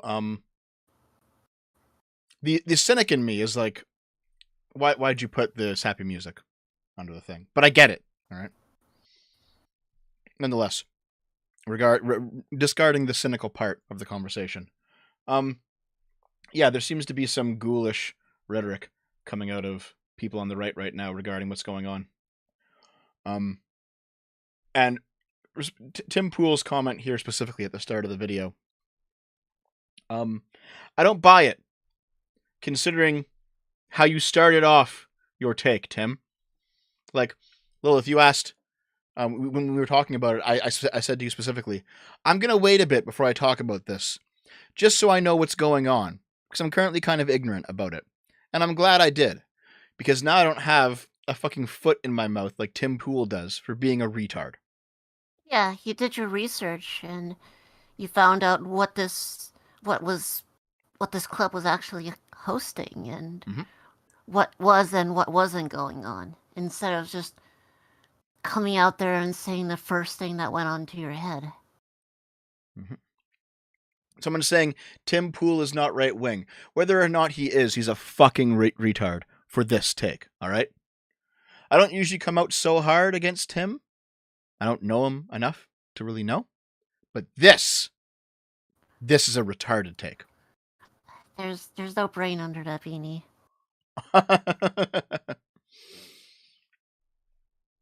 Okay.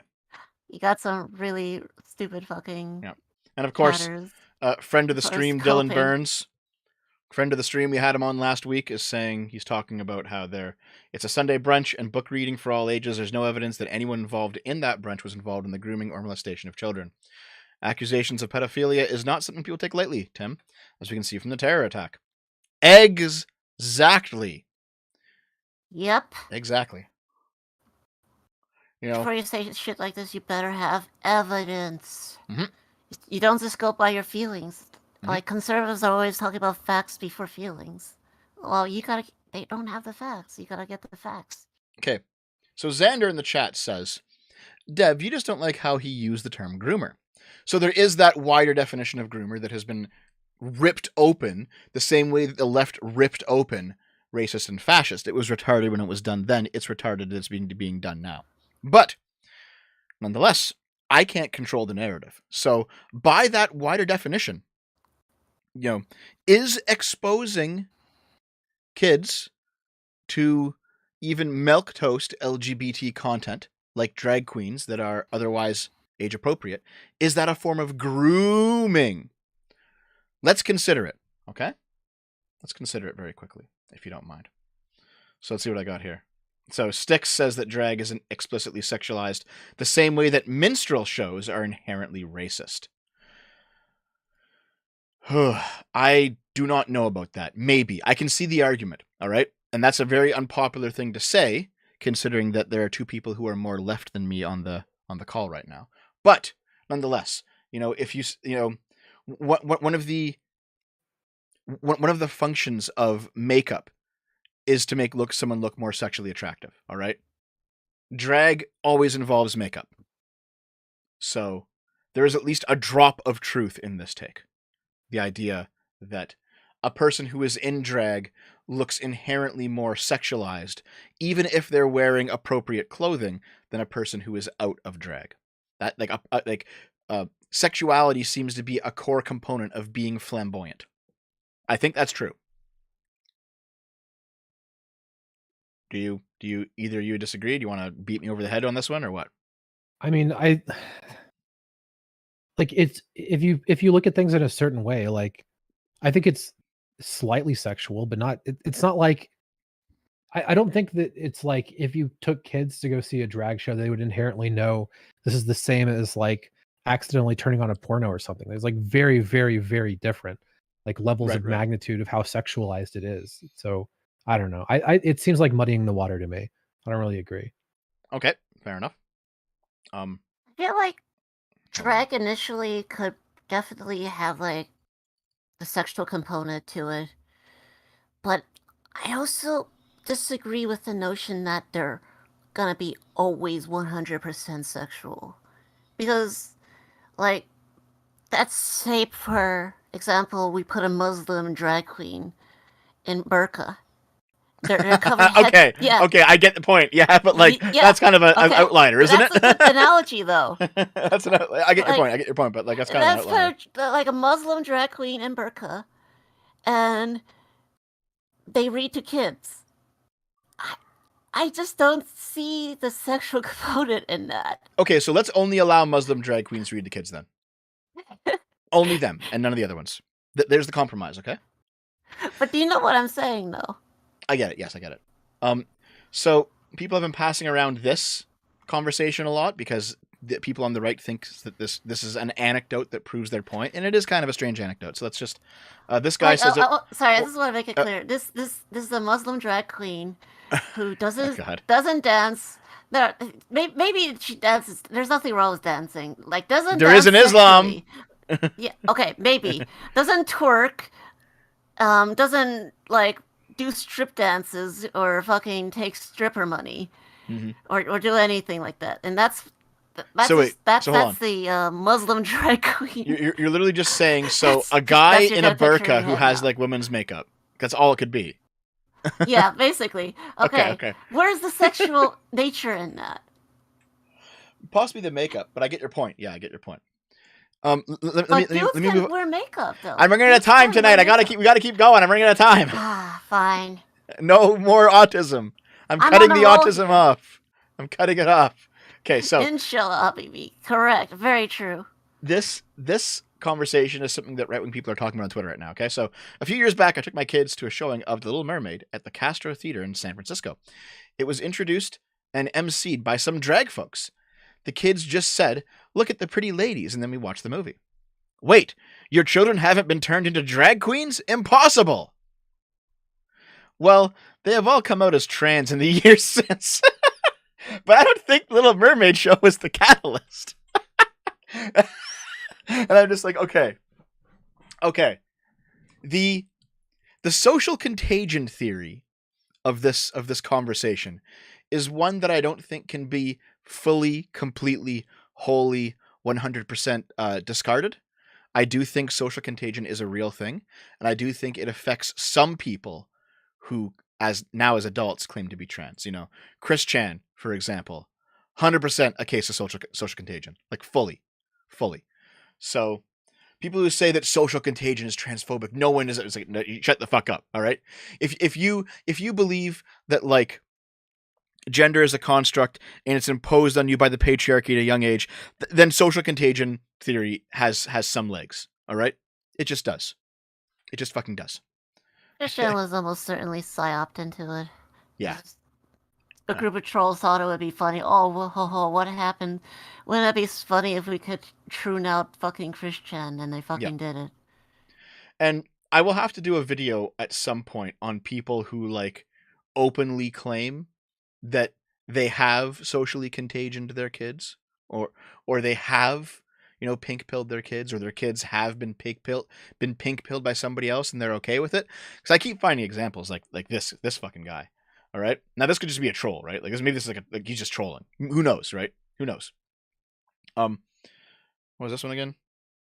Okay, this is somebody who follows me who's like, desensitization to sexual behavior in children is a form of grooming, and drag shows are sexual by nature. But it doesn't justify murder. So this guy here is taking up the version of grooming where if you're desensitizing people to sexual content, then it's grooming. I don't know. I think there's some validity to that, but not much. When you're in like 5th grade and they do like the sex talk with all the kids to explain how sex works, is that grooming? You know what? When I was taking first year gender studies at university, baby, they called it that. They were like, this is heterosexual grooming. This is the inculcation of heterosexual, straight, white, Christian, capitalist, patriarchal values through the school system. They said that shit, man. All right. Anybody in chat who is actually doing this, like, is taking this grooming position, you have to fucking own it. And all the people talking about sex ed has to be grooming within your definition, or your worldview is incoherent. How about To that? be fair, a lot of like rightoid Christians will definitely say that. They don't want sex ed either. They would. Mm-hmm. They definitely They say would that. rather. I mean, you can not want sex ed. It doesn't mean it's sex grooming. ed from their stepdad or some shit. Hold on. What is the next thing I'm trying to find? Oh yeah, so this is like a Libs of TikTok example. You know, you get a teacher who dresses up in drag at school, right? So from their point of view, if just exposure to drag is a form of grooming, then this person is a groomer from their point of view. So let's just quickly. Oh, come the fuck on. Right, I'll refresh it. Jesus Christ. Watch has been taken down. Wait, what? Intro video, so here's mine. Hi, I'm Mr. K. Y'all, so Hank Green said to make a channel intro video, so here's mine. Hi, I'm Mr. K, and I'm a music teacher on OutSchool. I teach all age ranges from 3 years old to 18 years old. And I focus on all different aspects of music. How to make it, how to enjoy it, what impact it might have on our society. But you might notice Mr. K only makes up about half this channel. Hi, I'm Miss B, and I'm the drag queen music teacher on OutSchool. Most of my classes are for learners ages 3 through 9. I mostly teach music and story time, where we read a couple picture books and sing some songs about the stories we read. And I also teach some music classes like Miss B's Musical Adventure. So I get asked a lot, why be a drag queen music teacher? Why not just be a music teacher? And there's two big reasons behind that. Number one, drag is fun, and learning should be fun. And so much of our current education system has completely taken that out of the equation. The second reason is because I didn't have queer teachers growing up.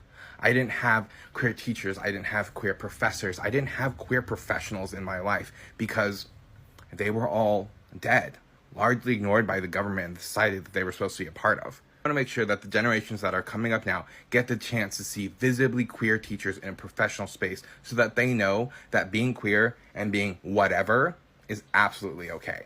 Thanks for watching, make sure to follow, bye! So, the right-wing view is that desensitization and normalization to this sort of thing is a form of grooming. And he did outright say that I want to normalize this. So the right wing sees this person and says, oh, this person's admitting they're a groomer. I mean, that's very dumb. That's not what he said. It's very dumb. That's what they see, though. And so they kind of, the right is like, they feel vindicated whenever something like this is posted because they're like, rightoids have a good take, challenge impossible.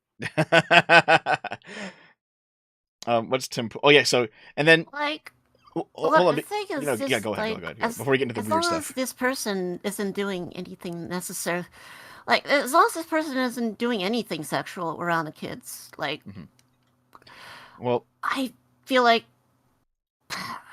See, that drop of truth is that because the one drop of truth requires a sexual component to it.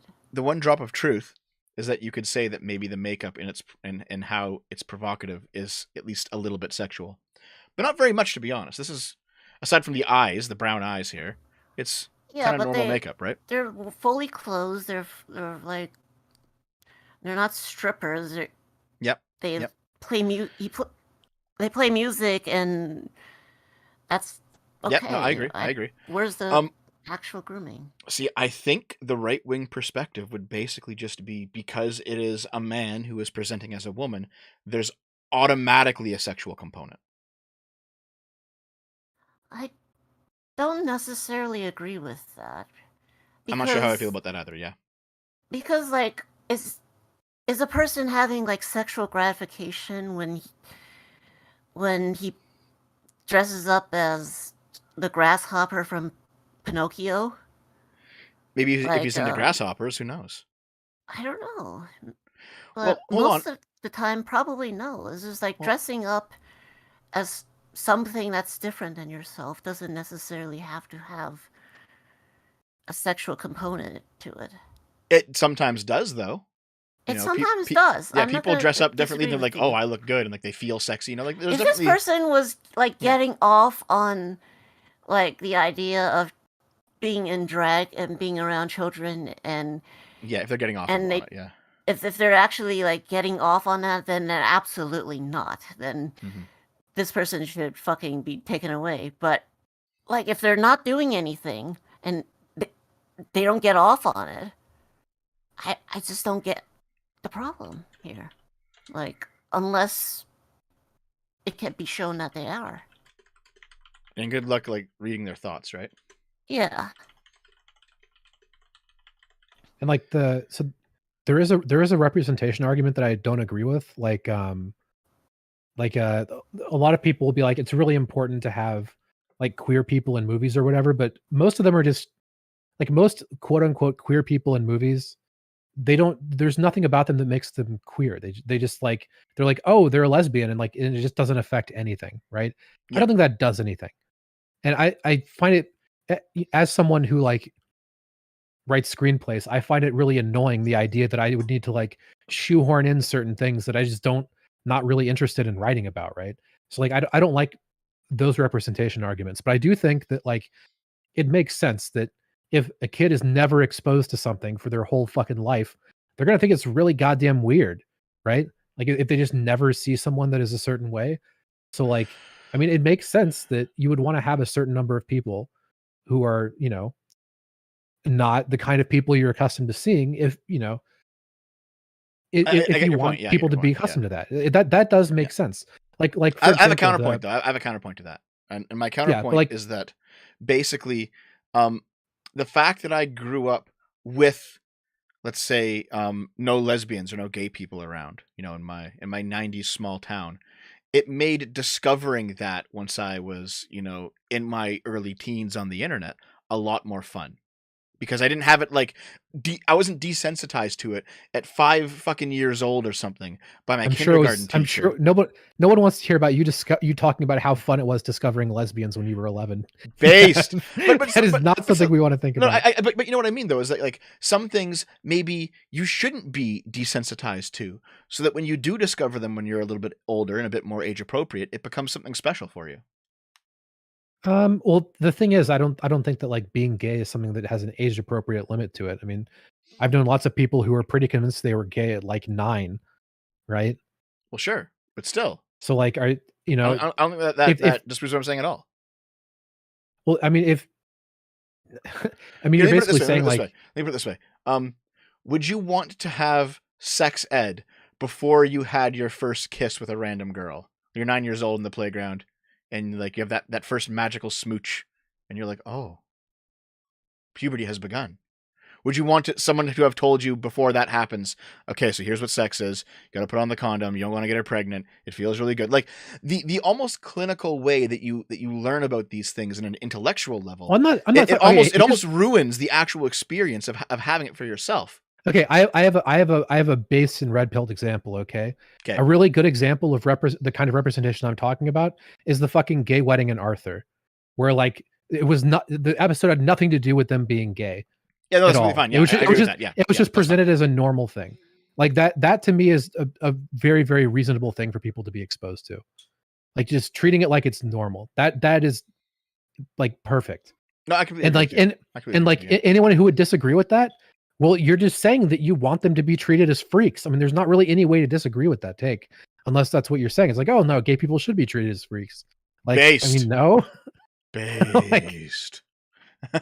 No, I understand your point of view too, but it's like so for example, there was that sexy sex ed camp I did a video on a few months back, where they were just straight up like teaching kids how to masturbate. It was a fucked up camp, and I think they're actually getting like legally destroyed now, but it was really fucked up. And like beyond the sexual abuse component of it, if it really was just like adults teaching, like actually guiding kids into their sexuality without grooming them, I feel like that's clinical enough to take away some of the magic of discovering yourself, you know? I wouldn't want to fucking go to that camp as a kid. Like, fuck that. Well, I mean, yeah, If they're like, all right, now whip out your dicks and let's teach you how to jack it, like that's obviously very, very, very far over the line. Yes. The fucking sexy sex ed was ridiculous. Oh my god. But that's the thing is, Was that actually what they did? Did they just like, oh, well, zip, and fucking whips it out and just... It wasn't quite that dramatic, but... Jack off, boys. It's like, all right, kids, and by the way, if you put a finger up your ass while you jerk off, it feels a lot better. Like, no one's going to support that. Like, what the fuck? Yeah, so, yeah, oh god. Do you want to go down this fucking rabbit hole too? The sexy sex ed thing again? No, basically, I only have like 20 minutes, by the way. Just heads up. Oh shit! No, okay, yeah. With sexy sex ed, basically, it was like 9 to 17, I think, and they had a bunch of workshops about like what masturbation is and how to do it, and like what sex is, what prostitution is. There was a workshop that was it was age capped at I think 15 to 17 to talk about scat, and I'm like, Jesus Christ, guys, what the fuck? I don't think there's ever a justification for teaching kids how to jerk off. I can't imagine a use for that. Like, why? Yeah, I agree. Okay, let's continue though, because we're still on this section. Yeah, so this was Tim Pool. You know, he wanted to defend his take, so he brings out this controversy, and this was a real controversy. Okay, remember when that little boy posed with a naked man and they said drag isn't sexual? They can try to gaslight, but they defended this. And other little boys stripping for adult men, calling it a costume change. This is grooming. So what he's saying here is actually true. This was like a year and a half ago, and this controversy came out where you had... Yeah, this is completely disgusting. Well, unacceptable. This tweet is still a lie because almost no one would support this. But like, this is horseshit. I found like one person on Twitter accepted in the mainstream. Yeah, he's like, I found one fucking person on Twitter who'll defend this, therefore they defend it. Like, no, shut the fuck up. Almost no one on the left would defend this shit. That's fucked up. Everyone would say that's fucked up.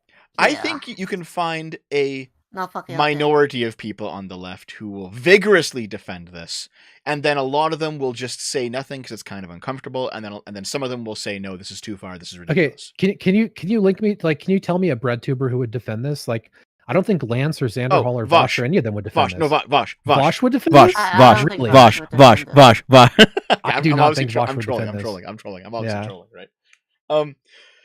But no, no, I would have to dig deep into like the pedophilia activism component of the left to really find who would defend this. Yeah, you're right. Again, chat is hardcore coping. No, it was defended by how many people, chat? Yeah, show examples. By how many people? Show examples if and you think, links and like, numbers. I am sorry, chat. If you think that the average leftoid would defend this, you are delusional. You're not connected to reality. Like, very few people would defend this. And yeah, this is pretty fucked up, by the way. Like, Jesus Christ, why is there a naked man hanging out with a child? And it's like, everything's fine. Acceptable in any fucking. This is fucking weird, dude. This is fucking weird. Someone says you're defending it right now, Doomer. Can we get Z-Tact in Discord? Can we Discord or ban Z-Tact? I would love him to explain how I'm defending this. Oh God, you only have 20 minutes though. Shout at him. Hold on, Doomer. If you make more time, okay, that's how it is. And yeah, you have like this person here. Me talking to my 4-year-old about gender and me low-key hoping for a trans kid as a trans parent. And it's like, all right. So this is another example of the social contagion where it's like, some people actually do this. Some people actually hope for this. And it's not good. And let's not defend it. Even if you're on the left, hopefully you have enough sense and enough morals to say no to this. All right? Yeah. No to this. Like, if I ever have kids or adopt or surrogate or whatever, I want to be happy whatever they turn out to be. If they're straight, that's fantastic. If you're gay, that's cool too. I don't care. If it's just I want whatever they are in life, I want them to be happy, and I don't want to have any fucking influence or say as to what they do with their life. I find the whole like I hope they're aside trans from in a really good weird. way. You know, and you see a lot of it too. Obviously, make sure a kid like stays in school, isn't a criminal or whatever. But like, for who they are, I don't want anything like No, yeah, I completely agree. But you know what I mean. There was a story like from 2019. I don't know if I can't pull it up in time because Doomer's got to go. But like, there was a story where there was like a 5-year-old or a 6-year-old, and they said when they were 3, like 3, I think 3.5, like I'm trans, and the parents were completely supportive. Started raising them as a girl. They hit 5 or 6, and they're like, I'm not trans anymore, and their parents refused to detrans them. Now, nothing had changed. It was just how they were socially presenting. It was just like hair and clothes. No hormones. It's too young for that. But like they were like, well, no, you're trans, right? And this kid was like, no, I don't think so. And they're like, no, but we've been supporting you this whole time, and they post online and they say, what can we do to make our child trans again? And it's like, Jesus Christ. That is extremely, that's not cool. Fuck, dude. I mean, so this is something that like leftoids really have a problem like dealing with sometimes. It is true that like we need to have support structures in place for people growing up and like becoming trans. That doesn't mean that you need to like actively fucking push kids in that direction, right? Like, right. Yeah, kids do go through phases. I'm sorry, they do. Like kids identities are very, very unstable, I guess is a way to put it, until they're like 25. Like, people listen to a certain kind of music and then just stop. People hang out with a group of friends and then change their group of friends. People completely change the way that they present, interpersonally. Like, kids do go through fucking phases, dog. Like, and like, it's not to delegitimize trans people, but that there is an element of like some people will go through a trans phase now and then stop. And like, it can't be the case that if a kid ever presents as like, any form of LGBT, whatever, and then they go back on it, like, if a fucking 9-year-old's telling you I don't feel trans anymore, okay, they're not trans now. Just like leave them alone. Just accept like your kids. Just chill. Yeah. And I mean, malleable's a better word. The fact, me and my going down rabbit holes to find some of the worst fucking examples of humanity. I have like come across that one slice of trans activism that says that if you detrans, then you're transphobic, shit like that, and it's like, Christ, people are fucking terrible. There's actual detransitioners who are not transphobic at all. It's just like I follow some of them on Twitter. Oh no, what they mean is that the act of detransitioning is a transphobic act. So even if you don't want to be trans anymore, then if you detransition, you're committing a transphobic act. These are like the kind of those people like deny your identity and your agency. They're basically saying that you should live your life in service to a political cause. Yeah. And like, if you do something for yourself that might in the slightest fucking most irrelevant way hurt your political cause, then you're like a traitor or something. It's so dumb. Yeah, it's fucking ridiculous, man. What's the last 3 things that I have here real quick? Oh yeah, the stripper performing at the kids all ages drag show. You have your all ages drag show and it's a stripper, and it's like, well, this is clearly, why is there a child at an all ages drag show? That's a big nope from me. Why is this person naked on stage when there's children? It's a big nope. You know what I mean? Yeah. So like there are examples of where this shit goes way too fucking far, and we can say, you know what? I don't care how pro LGBT you are. This is not acceptable. And if you scroll down to the comments, there's like lots of people who are saying just that. Oh, it's not. Comments aren't loading. Shit. I just thought of a brilliant solution to all of this. What we need to do is take all the children and send them to an island somewhere where they're just carted off from society. And then the rest of us don't have to deal with them. And then the children are never sexualized. They can all sit in a little kid fucking, I don't know, quarantine area and not be exposed to anything sus. This was the big one from last year. To the back rooms. Yeah, exactly. Send them to the back rooms. The back room. This was the big one from last year. This is what really kickstarted this, is when you had Drag the Kids to Pride, which was at a bar where they have the sign, it's not going to lick itself, on the wall. And you have kids doing stuff with drag queens who are like dancing around, and they are pretty sexualized. And it's like, yep. Shoe on Head says, I don't like being gaslit about how totally not weird this is. And Lance, being the retard that he is like, for the record, I unfollowed Shoe on Head when she made the tweet insinuating that children were getting lap dances at a drag event, and then she deleted and apologized for. Listen, there's some weird shit going on here. All right? It doesn't make you fucking homophobic or transphobic to say so. There's some weird shit happening here. Fuck. Yeah. It's Well, not I even. play devil's advocate and say and remind people that the "it's not gonna lick itself" sign is because the place is an ice cream serving place. However, my actual opinion is you should still take it off if there's gonna be kids there. You should definitely Especially if it's take like that this. shit off It's okay. and put it somewhere else because, like, with kids there, you don't want any sort of implication with this. It's weird if there is. And then finally, the final thing is that someone linked me this where it's like desensitization to touch and discussion of sexual topics. This is a component of what grooming actually is, okay? This is from Abusers and Groomers from rain.org, okay? So, abusers will often start to touch a victim in ways that appear harmless, such as hugging, wrestling, and ticking, and later escalate to increasingly more sexual contact, such as massages or showering together. Abusers may also show the victim pornography or discuss sexual topics with them to introduce the idea of sexual contact. So, hold on. So I don't have those pictures of where the kids were given money and then told to go and put the money in the drag queen strippers' thongs, but we have seen those pictures before. I don't even know if I can show those on YouTube, but that was pretty fucking bad.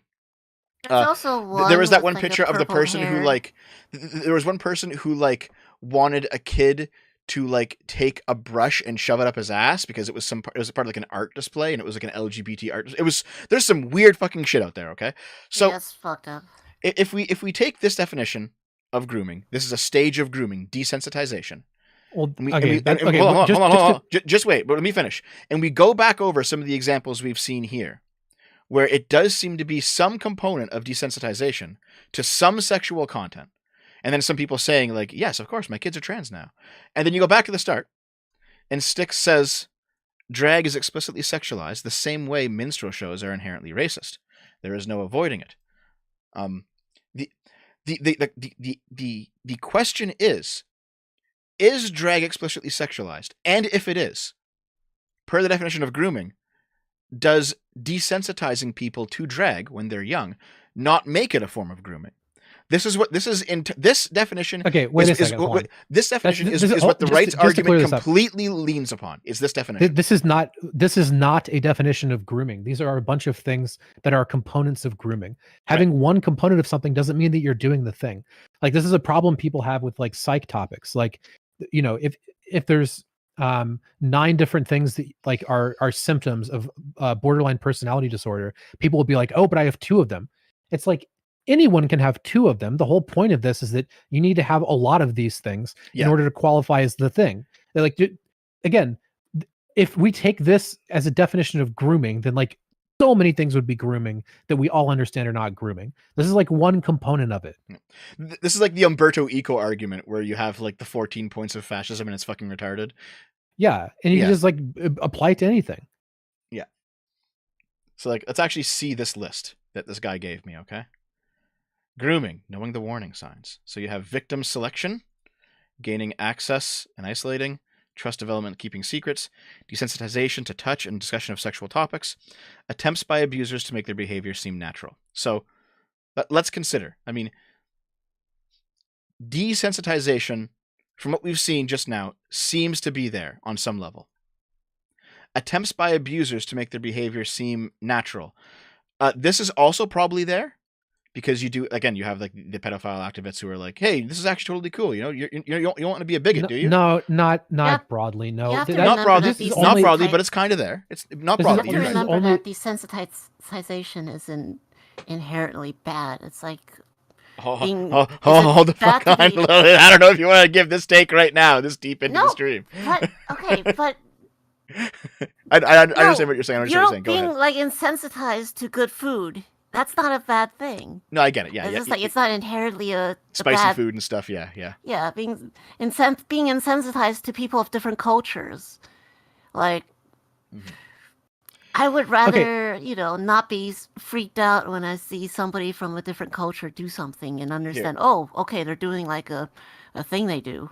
I know what you mean. I think I can actually pretty much put the nail in the coffin of maybe this argument here. It's only bad of desensitization with children if it's sexual, if it's fetishized. So the third point here is trust development and keeping secrets. So when I mentioned earlier that there was those two teachers, the teachers in California who were like stalking their kids and like inviting them to secret clubs and reading like getting into their computers and like reading their instant messages and like finding people who were like kind of like questioning their sexuality, then inviting them to these clubs where they would groom them. They worked very hard to keep that a secret. Meanwhile, a lot of these people don't. They just post it on TikTok, right? They advertise it in their community. So they're not like, this component seems not to be there. If we're talking about the stages of grooming, like this section isn't there for a lot of these people. But here's the thing. When we discover that they actually are grooming, then they do try to keep it a secret. So maybe that's like the linchpin of what the difference is, you know? Well, you're conflating things now, because we would all agree, like, moving away from whether, like, I don't even think most of these things are going to be grooming, because again, it's not attempting to put someone in a situation where you can fuck someone when they come of age. That's what grooming is. Almost none of the things we're talking about are that at all, right? We can all agree that we'll find instances of people that are doing things that rightoids are calling grooming that we all agree are pretty disgusting, right? Regardless of what you're calling it. But you don't need to conflate that. Again, there's this conflation that goes on. Okay, well, we found 3 anecdotes, right? So the left are grooming people. No, dude, like, you found 3 anecdotes. Yep. Again, your best case scenario is that those 3 anecdotes are grooming, but not everyone, obviously. Yeah, exactly. It's like fucking going to a drag show is so fucking far away from anything on this list, especially when you understand what it is in context, which is you're trying to mind fuck a child so that when you can legally fuck them, you don't get in trouble for it. Like, that's so much worse than teaching kids about fucking sexuality and being gay and stuff. And honestly, if someone can't understand the difference between those things, I just don't even know what to say. Like, I don't know if you're an idiot or if you're just like malicious, but it's the difference is so obvious. Mm-hmm. It's, you know, something's got to be wrong with you if you can't fucking see the difference. Like, that's just ridiculous. I generally agree with you. Yes, I generally agree with you. I think you're pretty much on the nose here. I leave the door open because I've seen too much fucking weird shit and too many weird people out there trying to use whatever they can to squeeze in their sick pedophile ideas. But I think for the most part, you're correct.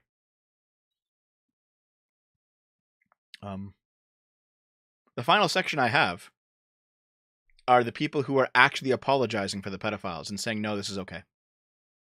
How this is going to be a fun section. How black pill do you want to be? Well, I mean, I have to leave in like 3 minutes, so. No, you're staying here for all the pro pedophilia. No, I can't, dude. I have fucking dinner with the wife. I'm fucking leaving. You know, tell her I ain't it's getting important in trouble for you, Dev. Fucking, you tell her it's important. You're looking at pedophiles on the internet. You're looking at sexualized I'll children. watch the VOD. You can go over and I'll watch the VOD to learn all about it. Maybe here, if you can give me like 10 minutes, I'll speedrun it with you. Okay, give me 10. Just do a couple examples. Okay. You have 5 minutes. Wait, this is not. Why is that even there? All right, yeah. So here, this guy. Drag queens have done more to protect Americans from gun violence than Republicans. Oh, he was kicked out of the Democrat because he has sexual abuse allegations. Good job, buddy. But up. Okay. Hold on, this is what is my organization right now? None of this is what I fucking want. Oh yeah. Okay, here we go. Drag queen teaches children how to twerk. Oh boy, do you want to watch this? And then you just move your bum up and down like that, and that's twerking. We get the idea. Do you want to actually watch the full 3 minutes of drag queen teaching child how to twerk?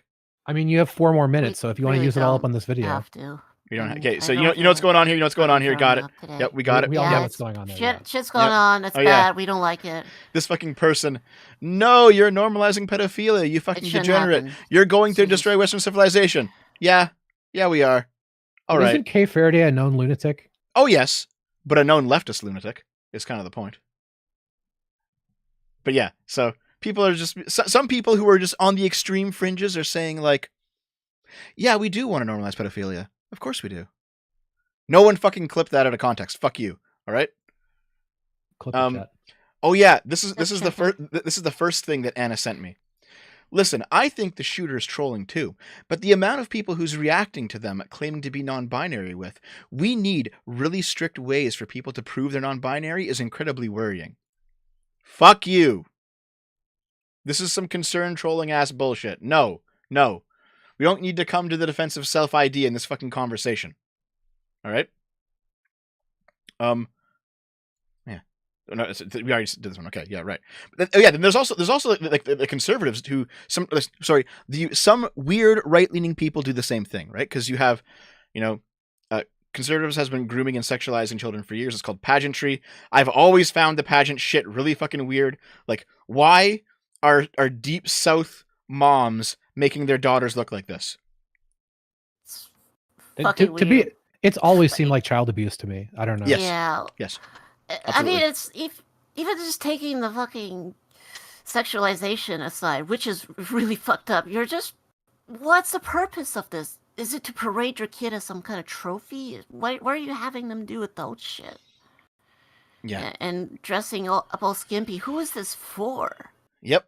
And then of course you have. I don't get it. It's various, like for pastors and principals and teachers who, by the way, are not queer. They're just regular guys who are being charged with abusing minors.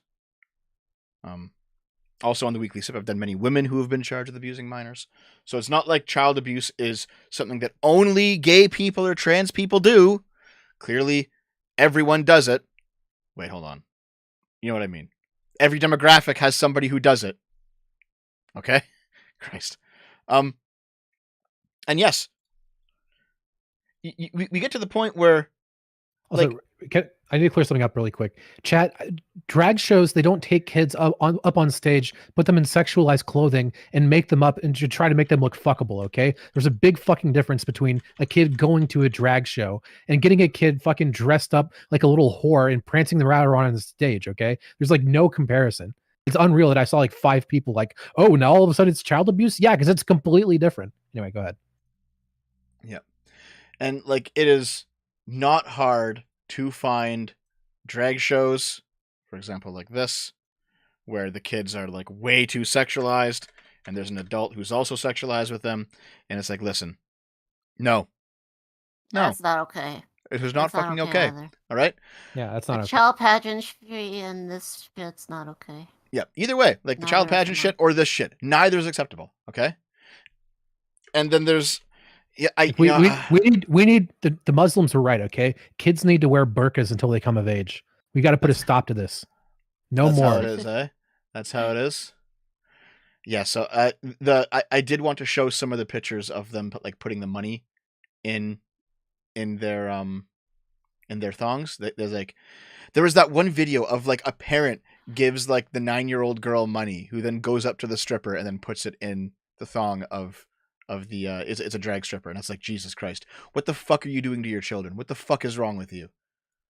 Like, and they're like, oh, it's pro LGBT. We're just introducing them to gay culture. It's like, fuck you. All right. At the same time, though, Tim's ridiculous tweet, his ridiculous take, has now been mirrored by Cenk Uygur. All right. And the right wing's like, yes, I love how they molest the little kids like that. Go get them, Boy Scouts. Go get them, priests. Please vote for our molesters and our pedophiles. Republicans say. Republicans, you're guilty, okay? And I'll tell you right now, the number one reason they constantly talk about pedophilia is because it's going through their heads. Non-stop, they're thinking about kids. I guarantee it.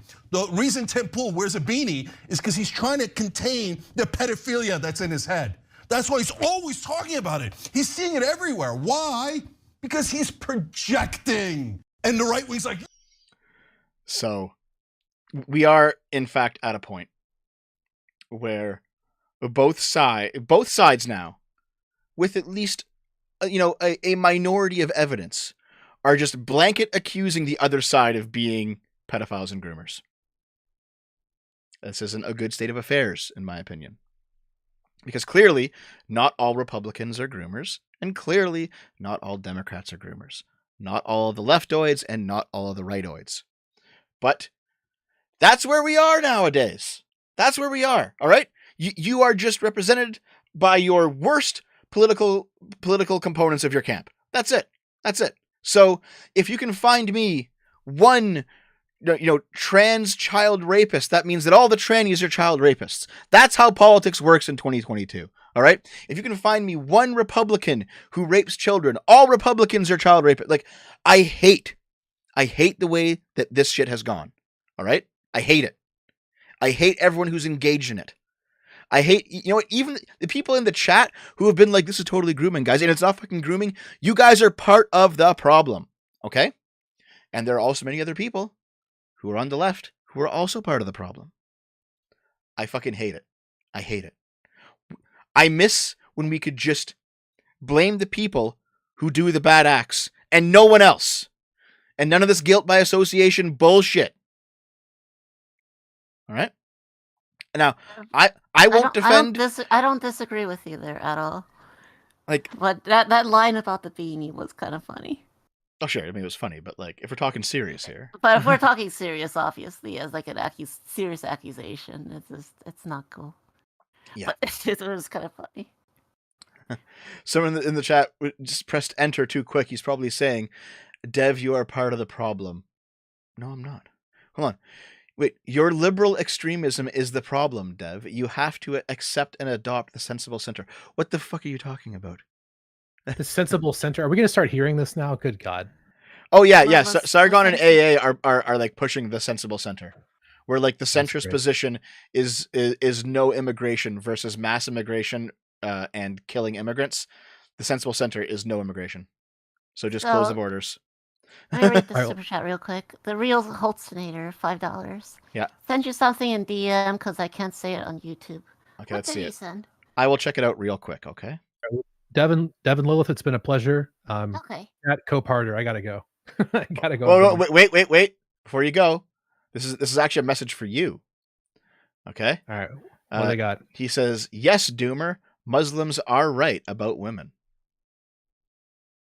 Do you recall? Do you recall that controversy from before? No. Okay, so in Edmonton in like 2019, a bunch of posters were put up in the middle of the night, probably by some 4chan trolls, that just they only said Muslims are right about women. And everyone lost their fucking minds. The Muslims went crazy, the feminists went crazy, and everyone's like, the far right is trying, and it just says Muslims are right about women. And it's like, There's like a lot of copium coming out of that. I mean, yeah. I mean, that's a good troll. Yeah. If you disagree with that, you're Islamophobic. But if you agree with that, So you've got to go. You've got to abandon us. You're simping for your wife. Yeah, I gotta go simp. I'll talk to you guys later. Peace out. See ya. All right, thanks for being here, man. Yeah. Thanks for being here. Take care. And there he goes. Yep. It's just us. So we just spent like 4.5 hours or some shit talking about grooming and Club Q. And the thing is, I think we spent more time talking about all the grooming bullshit than the Club Q bullshit, because the Club Q stuff honestly is like open and shut. Like, shooter did something crazy, gets arrested. You know, it's the end of the day. The real issue was that like may he rot and never see the day. Yeah. The real issue was just like how fucking stupid people went about this fucking story. Like, Jesus. Yeah, like I've seen some condolences from like right-wing Republican politicians, like Lauren Southern, stuff, like thoughts and prayers and stuff. But it's just like but we've also seen a lot more unhinged, like accusatory bullshit. Yeah. From people who's just like one bad day or one slip up from saying, I hate everybody who is LGBT. I think they are all pedophiles and I think they should all die. It's just like they're just one thinly veiled step away from it for a lot of these people, and it feels like, okay. Yeah. It's just... See, like I know you and I had had that long like discussion that was like half a fight over this earlier, and I was like, listen, I want to point out very specifically that like the right wing is not. I do think ultimately. I'm not saying all of the right wing are like this. Well, I didn't even make it finish. Sorry, I just want to clarify. When I talk about these people, I'm not talking about like the entirety of the right wing. I realize that these people are probably a really fucking disaffected minority of people, because when the Republicans leaned in hard on like the transphobia during campaign for midterms, they didn't sorry, another okay. stutter. It's The okay. politicians that did that didn't all across the board didn't really see like a large bump in the ratings when they've switched your strategy to that. So it would suggest that the people who are genuinely like think gotten it in their heads that all LGBT people are groomers, they're pedophiles, and they're this, they're that, and without really much evidence, they're just like, because they just surround themselves in like echo chambers and bubbles where they're constantly shown like a torrents of bad actors, the teachers, and anybody's gonna get radicalized if they surround themselves in that. Yeah, I think. I completely agree. One But person like said that's they're far from representative of the entire right. Not everybody on the right wants to kill LGBT people, obviously, but some do, and it's fine to call out these when these happen, or you know. Well, the thing is, one person in the chat said something like, "Dev, you're shifting more leftward, and you don't even know." It's like, how? I would have said this 5 years ago, guys. Like, what are you fucking talking about? What do you mean? Like, how have I changed? You know, yeah. I haven't, like, my views on none of these things have changed. You know, my underlying morals have remained exactly the same. All right. Like, I don't know what you're fucking talking about when you say that I'm going left. It's not that I'm going left. It's that you're going right. All right. Like, I don't get it. I don't get it, man. I don't get it. But yeah, like the reason that I wanted to structure the conversation like this is because it needs to be pointed out, absolutely, that the right wing has its points in this conversation. They cannot be ignored. You cannot simply call them transphobic because they have real concerns. We've gone over them. But nonetheless, these real concerns do not justify treating uninvolved gay people or uninvolved trans people poorly. They just don't. They just don't. There are groomers. You can take those groomers on without going after every gay person or every trans person.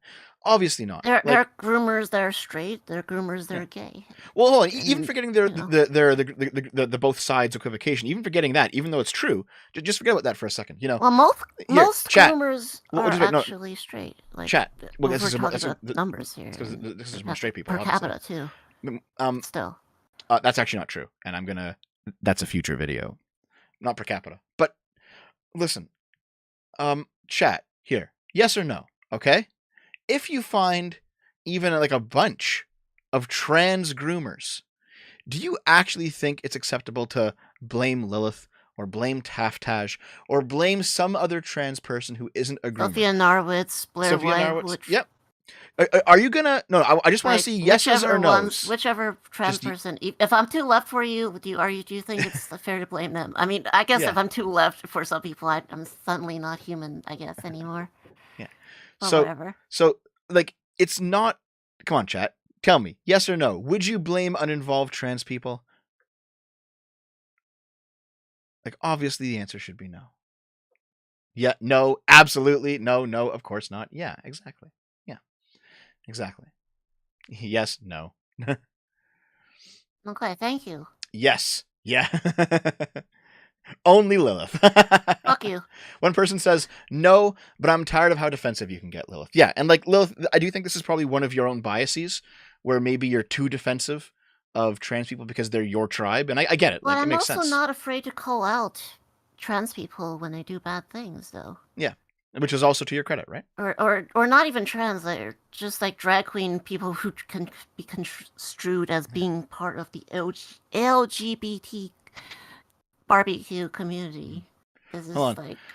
Dev, as a longtime viewer, you have been going more left lately. Tell me how. You keep saying that, but what policy position have I changed on? What view have I changed on? I don't think you did. It's just you're seeking what is acceptable and what isn't, as always.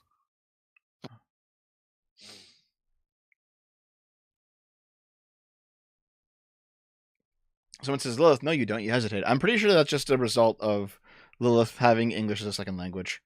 I noticed that you actually, you hesitate a lot whenever you talk, but that's just, I think, just because of the way it is, you know. Lilith, groom someone so that we can blame you. Sometimes I think words in Chinese, and then I have to translate it in my head if I don't know the exact word in English at the time, or exact right phrasing to put it out. So, thank you for explaining for me. Hold on.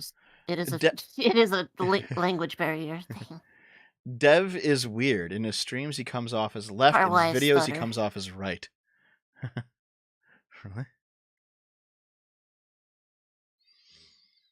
I think Dev's position hasn't changed, but his rhetoric towards the right has, because the right is expecting to be catered to somewhat here for various reasons. Yeah, I think that's true, actually. I might be a bit more like, kid gloves off with the right than I was, say, 3 or 4 years ago. That's probably true. I think that's probably true. I think it's probably because, like, the right has been going a bit off the deep end lately on certain things. And that's not saying the left is perfect or anything. Obviously not. There's lots of things to be objectionable about what people on the left saying, in particularly the far left. Well, here's the thing. And like the tanky left. But, like... I completely agree with you. Yeah, like you're completely correct. But the issue for me is that the furthest possible right that you can go is equally as evil as the furthest possible left you can go. It's not like the left is somehow morally superior or anything like that.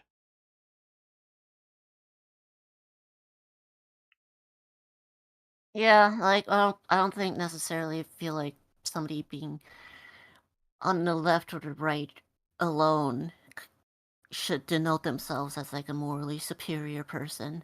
Mm-hmm. Like, People are saying you're grooming me now, by the way. That you're grooming me.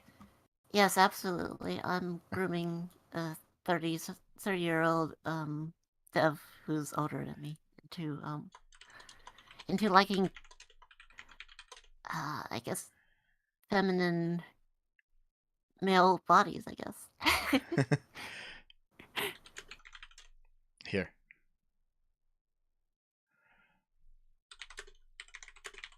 Here, talk for a bit, Lilith. I gotta do this real quick. Alright, so how do you guys feel about, grooming? Purchasing Jeez, you distracted me. Purchasing Twitter. How could I forget Twitter? How do you feel about his development so far? All the reactions and based, as long as he gives me my fucking accounts back. Yes, he hasn't done that yet. He was supposed to offer amnesty next week, right? Mm-hmm. I feel like there's something really funny, potentially, or something. Or is this gonna be a total shit show? Who knows?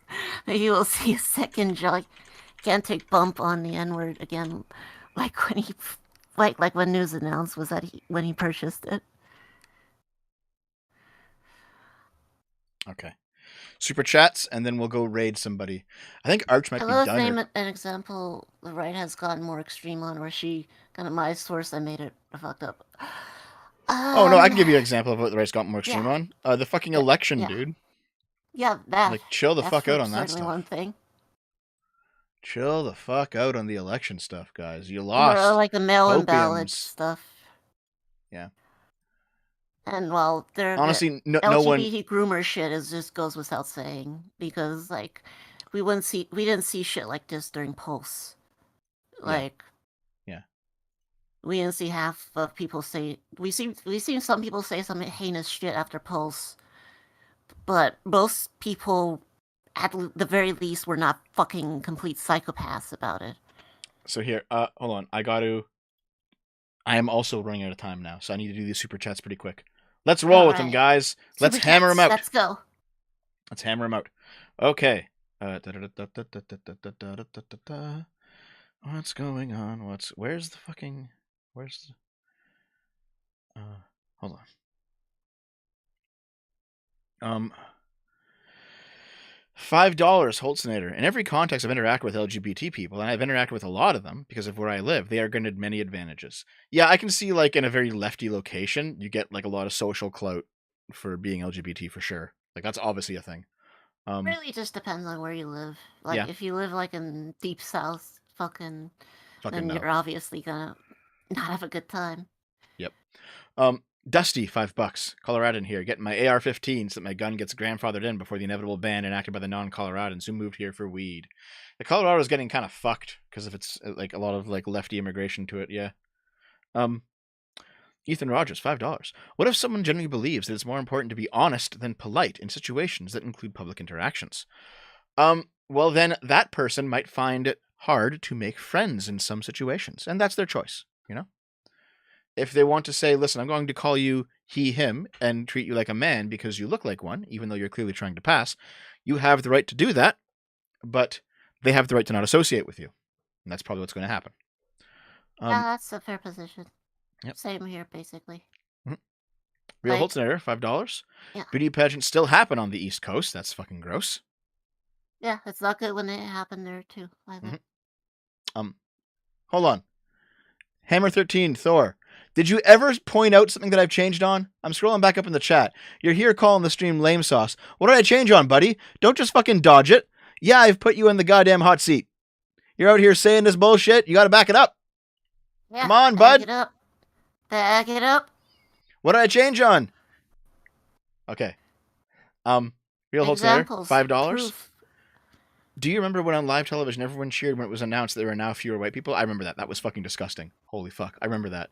They were like, we have now discovered that in the United States, the population of white people has reduced. Everyone's like, woo! It's like, what the fuck? What the fuck? Jesus Christ. Unironic, like, cheering for the white genocide here, you fucking weirdos. Holtzner, $5. I encounter disrespectful people all the time. Should I be able to drag them in front of the human rights tribunals and destroy their reputation? No. That's why I don't think there should be a legal cost to misgendering someone. That's ridiculous, in my opinion. All right? That's ridiculous.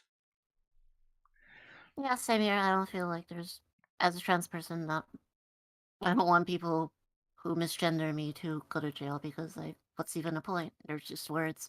I move on. Yep. Ethan Rogers, $5. Do you think Shu still thinks socialists are good people?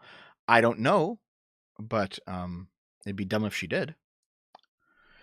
Real Holtznader, $5. I've seen several vendors doing similar things at Pride events with stuffed animals. Yeah, the stuffed animals with the leather and like the straps on it. That's fucking weird. That's some weird shit, dude. I don't feel good about that. Brett Werdersheim, $5. Considering who Shu surrounded herself by, that she was not thrown under the bus sooner for clout. Yeah, we all told her, like Sargon said it, I said it, we all said to her, like in private and sometimes in public, hey, listen, if you're hanging out with these people, they're gonna backstab you. And she's like, LOL, fuck off. You know, I'm not hanging out with you anymore. Okay, fine. You go off, you do your own thing. Now she's been backstabbed.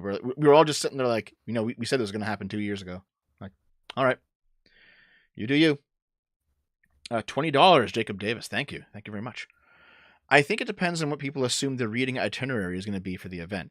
Yeah, so that's why I mentioned earlier is that there's all these separate instances of weird sexual shit happening, like with the books, and then with like some of the trans people actually ended up being like weird pedos. So not trans people, sorry, the drag queens ended up being like weird pedos. Like, Yeah. they're taking these and just combining them. And they're saying like, okay, so in this city there was like weird books on the shelf in the library. This city they had a drag queen who ended up being a pedophile. Let's just put these two events together and talk about how surely the drag queen is showing your kids porn. And it's like, that's not how reality works. You can't just you might like be webbing these concepts together in your mind, but it's not how it actually works in real life. That's not what things are going on. I'm angry that you confused Sorry. drag queens with trans people for a second. Sorry about that. Angry. No, I'm joking. To be fair, But I don't know yeah, why I it's- did it it's because not cool. I'm not attracted to drag queens at all. You know? Yeah, drag queens are a totally different thing. They actually, I don't hate them. They're doing their thing. What makes them happy, as long as they do it fine and they don't do anything untoward with kids. I Yep, don't yep, yep. care. Yep. Yep. It's just like Yeah, it's just totally very different things. Let's see here. Some look weird, but that's their thing. Mhm. That's pretty much what it's gonna be if it's just makeup and no hormones for people that age. But So, Holtzner for $10 says, they did this to us. Why shouldn't we do it back? Part of why they shouldn't have done it, have done the expansion of definitions, is because we are now justified in doing it back. So he's talking about, the left making racist and fascist more broad for political reasons. So why shouldn't we do the same with groomer on the right side? And that's a tough question to answer, because if you think that a tactic like that is immoral, then you're automatically gimping yourself in the fight, because the left doesn't think it's immoral. They've now done it. So, it's a catch-22. Do you stick to your morals and then you not use groomer in this way? Or do you do what they've done to you because, they've done it to you first? I don't have an answer for you. Looking at things, I don't think it was right when the left did it, and I don't think it's right when the right is doing it now. Yeah. I agree with you, but in terms of tactics, the left's not going to stop. Our shaming won't make the left stop. So what should the right do? That's a tough question. Even though we both disagree. Well, they should water down the word groomer, because then actual fucking groomers can have an easier time getting away with it. See, both positions are now represented in chat right away. One person says if it's wrong, you shouldn't do it. The other person says fire with fire. And it's damn, those are both I can understand both positions, even though I probably still wouldn't do it personally. $2 from Soldner X. Thank you very much. No message. Holtzner, $5.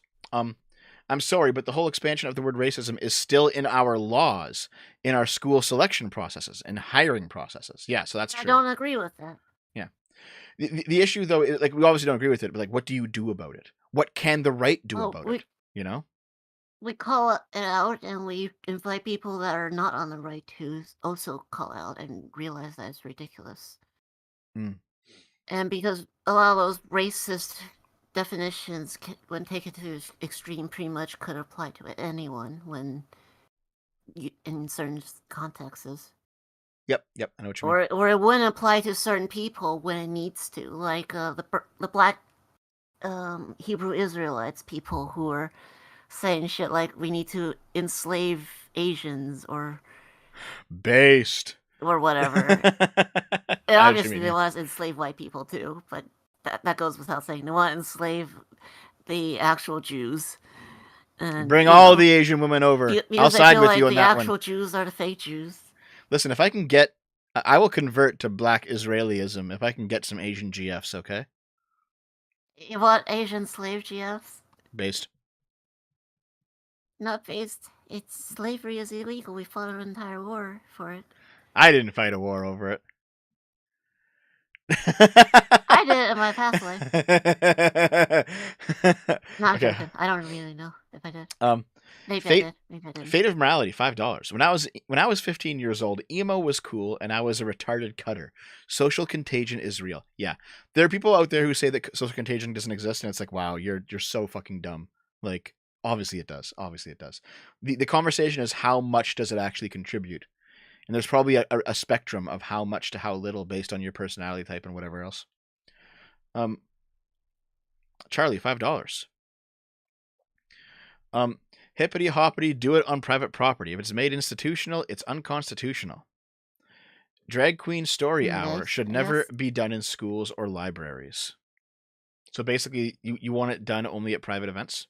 Okay. That's the libertarian take, I guess. Fair enough, I guess. Holtzner, $5. Thanks very much. You've donated a lot, Holtzner. Thank you very much. Thank you, Holtzner. Yeah. What about when entire school departments have conspired to prevent parents learning that their child is being given trans support at schools? That's a rough one too, on the one hand, you have abusive parents who will kick the shit out of their kids or maybe even kill them if they learn that they're gay or trans, and so the school hides it. On the other half, if you're a parent, you want to know what the fuck your kid's up to. And the school saying, well, we have determined that you don't deserve to know as the parent of the child. It's since when do institutions take more precedence than the actual parents of the child? And it's like, that sounds ridiculous. That sounds insane. That sounds like the state has more of a claim to your child than you do, which is like, I see both sides on this one, and like, it's scary on both sides. I don't have an answer for you. That's a fair answer. I could actually honestly see both sides of this argument. I'm leaning towards more on, like, the kids should ultimately have, like, the final say as who they come out with. But I also do understand the argument that parents should know, as long as, like, they're obviously not, like, abusive parents who will, like, kick their kids out and make them homeless or send them to fucking electroshock therapy or whatever, you know. Yep. Let's see. $5 Holtzner. What were the condolences for the family of the people killed by leftists for having a MAGA hat? Yeah, so a lot. I did remember that. Like, I remember Vosh's stream specifically, where he was shown like that the Antifa guy that killed the MAGA hat guy in Seattle, and Vosh was like, "Oh, this isn't good." But he didn't. There was no condolences. He was just like, "This is not very good." He was like, "Oh," he was like, "Antifa never kills anyone." Oh shit! Here's Antifa killing one. Oh no. Yeah, I did see that clip. Yeah, but like to be fair though, Yeah. like it does seem like leftoids were more interested in the optics than actually giving condolences. While rightoids, to their credit, at least some of them have said, thoughts and prayers regarding Club Q. So maybe there is a difference there, Some have, and some also have such bad shit. Oh yeah, there's some bad shit But too. Yeah, of course, yeah. As we've gone through, but yeah, I don't know. I mean, good on Vouch for not celebrating it, at least, I know some people would probably thinking like, oh, Vouch would definitely celebrate that, but So the thing about Vosh is I like think that wasn't a Vosh W. It was like a lowercase W. I'm not going to give him a full W for that. Lowercase. a full lowercase W would be like offer like a full condemnation. I don't know. I haven't seen that video, so I don't know if he did or not. But Televised $10. Thanks, man. Dev, how can you say that the FBI isn't on side with the Democrats when they suppressed the Hunter Biden laptop story as Russian disinfo, and yet the FBI chased the Trump-Russia story for 4 years? So here's the situation. One is that they did actually uncover links not with Trump but with people around him to Russia. That came out of the Mueller report. All right, you haven't read the Mueller report. You got to fucking read that thing. Like it happened. Okay, it was still 4 years. Still probably kind of crazy, but nonetheless, there was still stuff in there. Secondly, I saw not the FBI suppressing the Hunter Biden story. What I saw was Twitter suppressing the Hunter Biden story.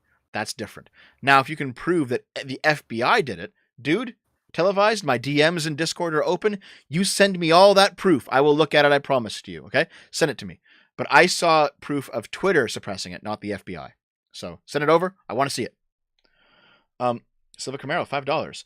Dev, we need to bully Denziel. He says he's done with Vampire the Masquerade Bloodlines. He keeps saying he's tried, he did not try. He got to the part with the painting. God, Denziel's such a fucking zoomer. Yeah, we got to get Denziel to play. We got to get Denziel to play VTMB. It's one of the best fucking games of all time. Your resident redleg, $5. Lilith is converting Dev into a little Twinkus. Confirmed. All right. Thanks, buddy. it would do him some good to lose the weight. Thanks. You'd be a fine twink if you wanted to be one. I think I'm too old for that now. Maybe like an otter. You could still be like an otter when you're older. Resident Redleg again for $5. Are you still letting people buy spots in the tub? I have an idea for a topic that might be fun. Not yet, because we're still getting through the other spots, guys. We're still slowly working our way through. Over years, Christ. Holtznader, $5. Thank you for giving my super about definitions a fair and balanced read. I was afraid I was coming across as too inflammatory. Oh, of course, dude, of course. Real Holtznader, $5. We did not fight a civil war over slavery, Lilith. If we could have won the Civil War without freeing a single slave, we would have. Ooh, that's a I know, spicy I'm take. aware of that, but it's just, Spicy you know. take.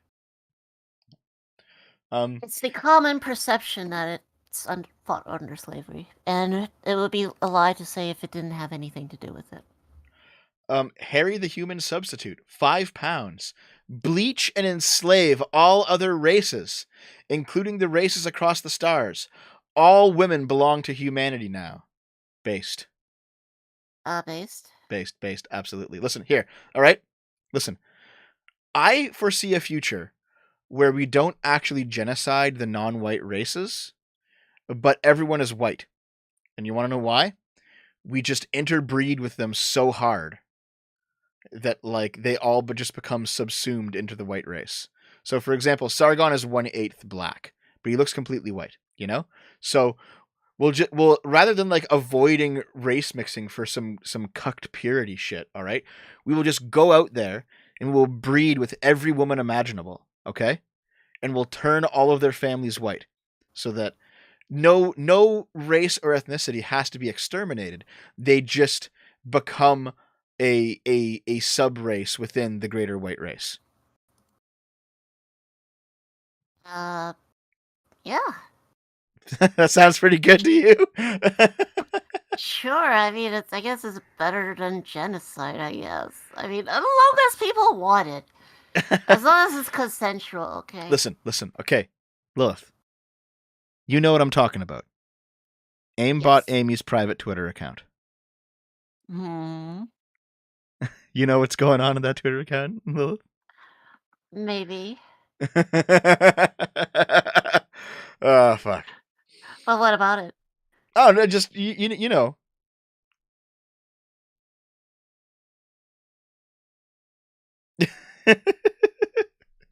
Okay, listen. I think Arch is actually pretty much close to being done his stream, so we're not going to raid Arch. Let's go raid Stardust instead. All right. Hey, listen, chat, when you get in there, I want everyone to start posting sippy cups. All right? Coffee cups. Post coffee cups and sips. All right? You understand? Coffee cups and sips. Troll the fuck out of Stardust with coffee and sips. Okay? That's the rule. That's the rule. We're going to go over there in a second. Thank you for being here, guys. We'll see you next week. Thanks for being here, Lilith. Thanks for being here, Doomer, even though he's gone. Yep. Thank you, Dev, for having me on as always. As and always. thank you, chat. At least those of you who aren't retarded. And but hey, yeah. Yep. So the stream should automatically send us over to Stardust. So everyone go over there and post. Also she's a delicious brown woman, so it's completely okay, guys. Just post all the coffee and all the sips. It'll be fine. We'll see you later. Goodbye. I do not condone. And bye-bye.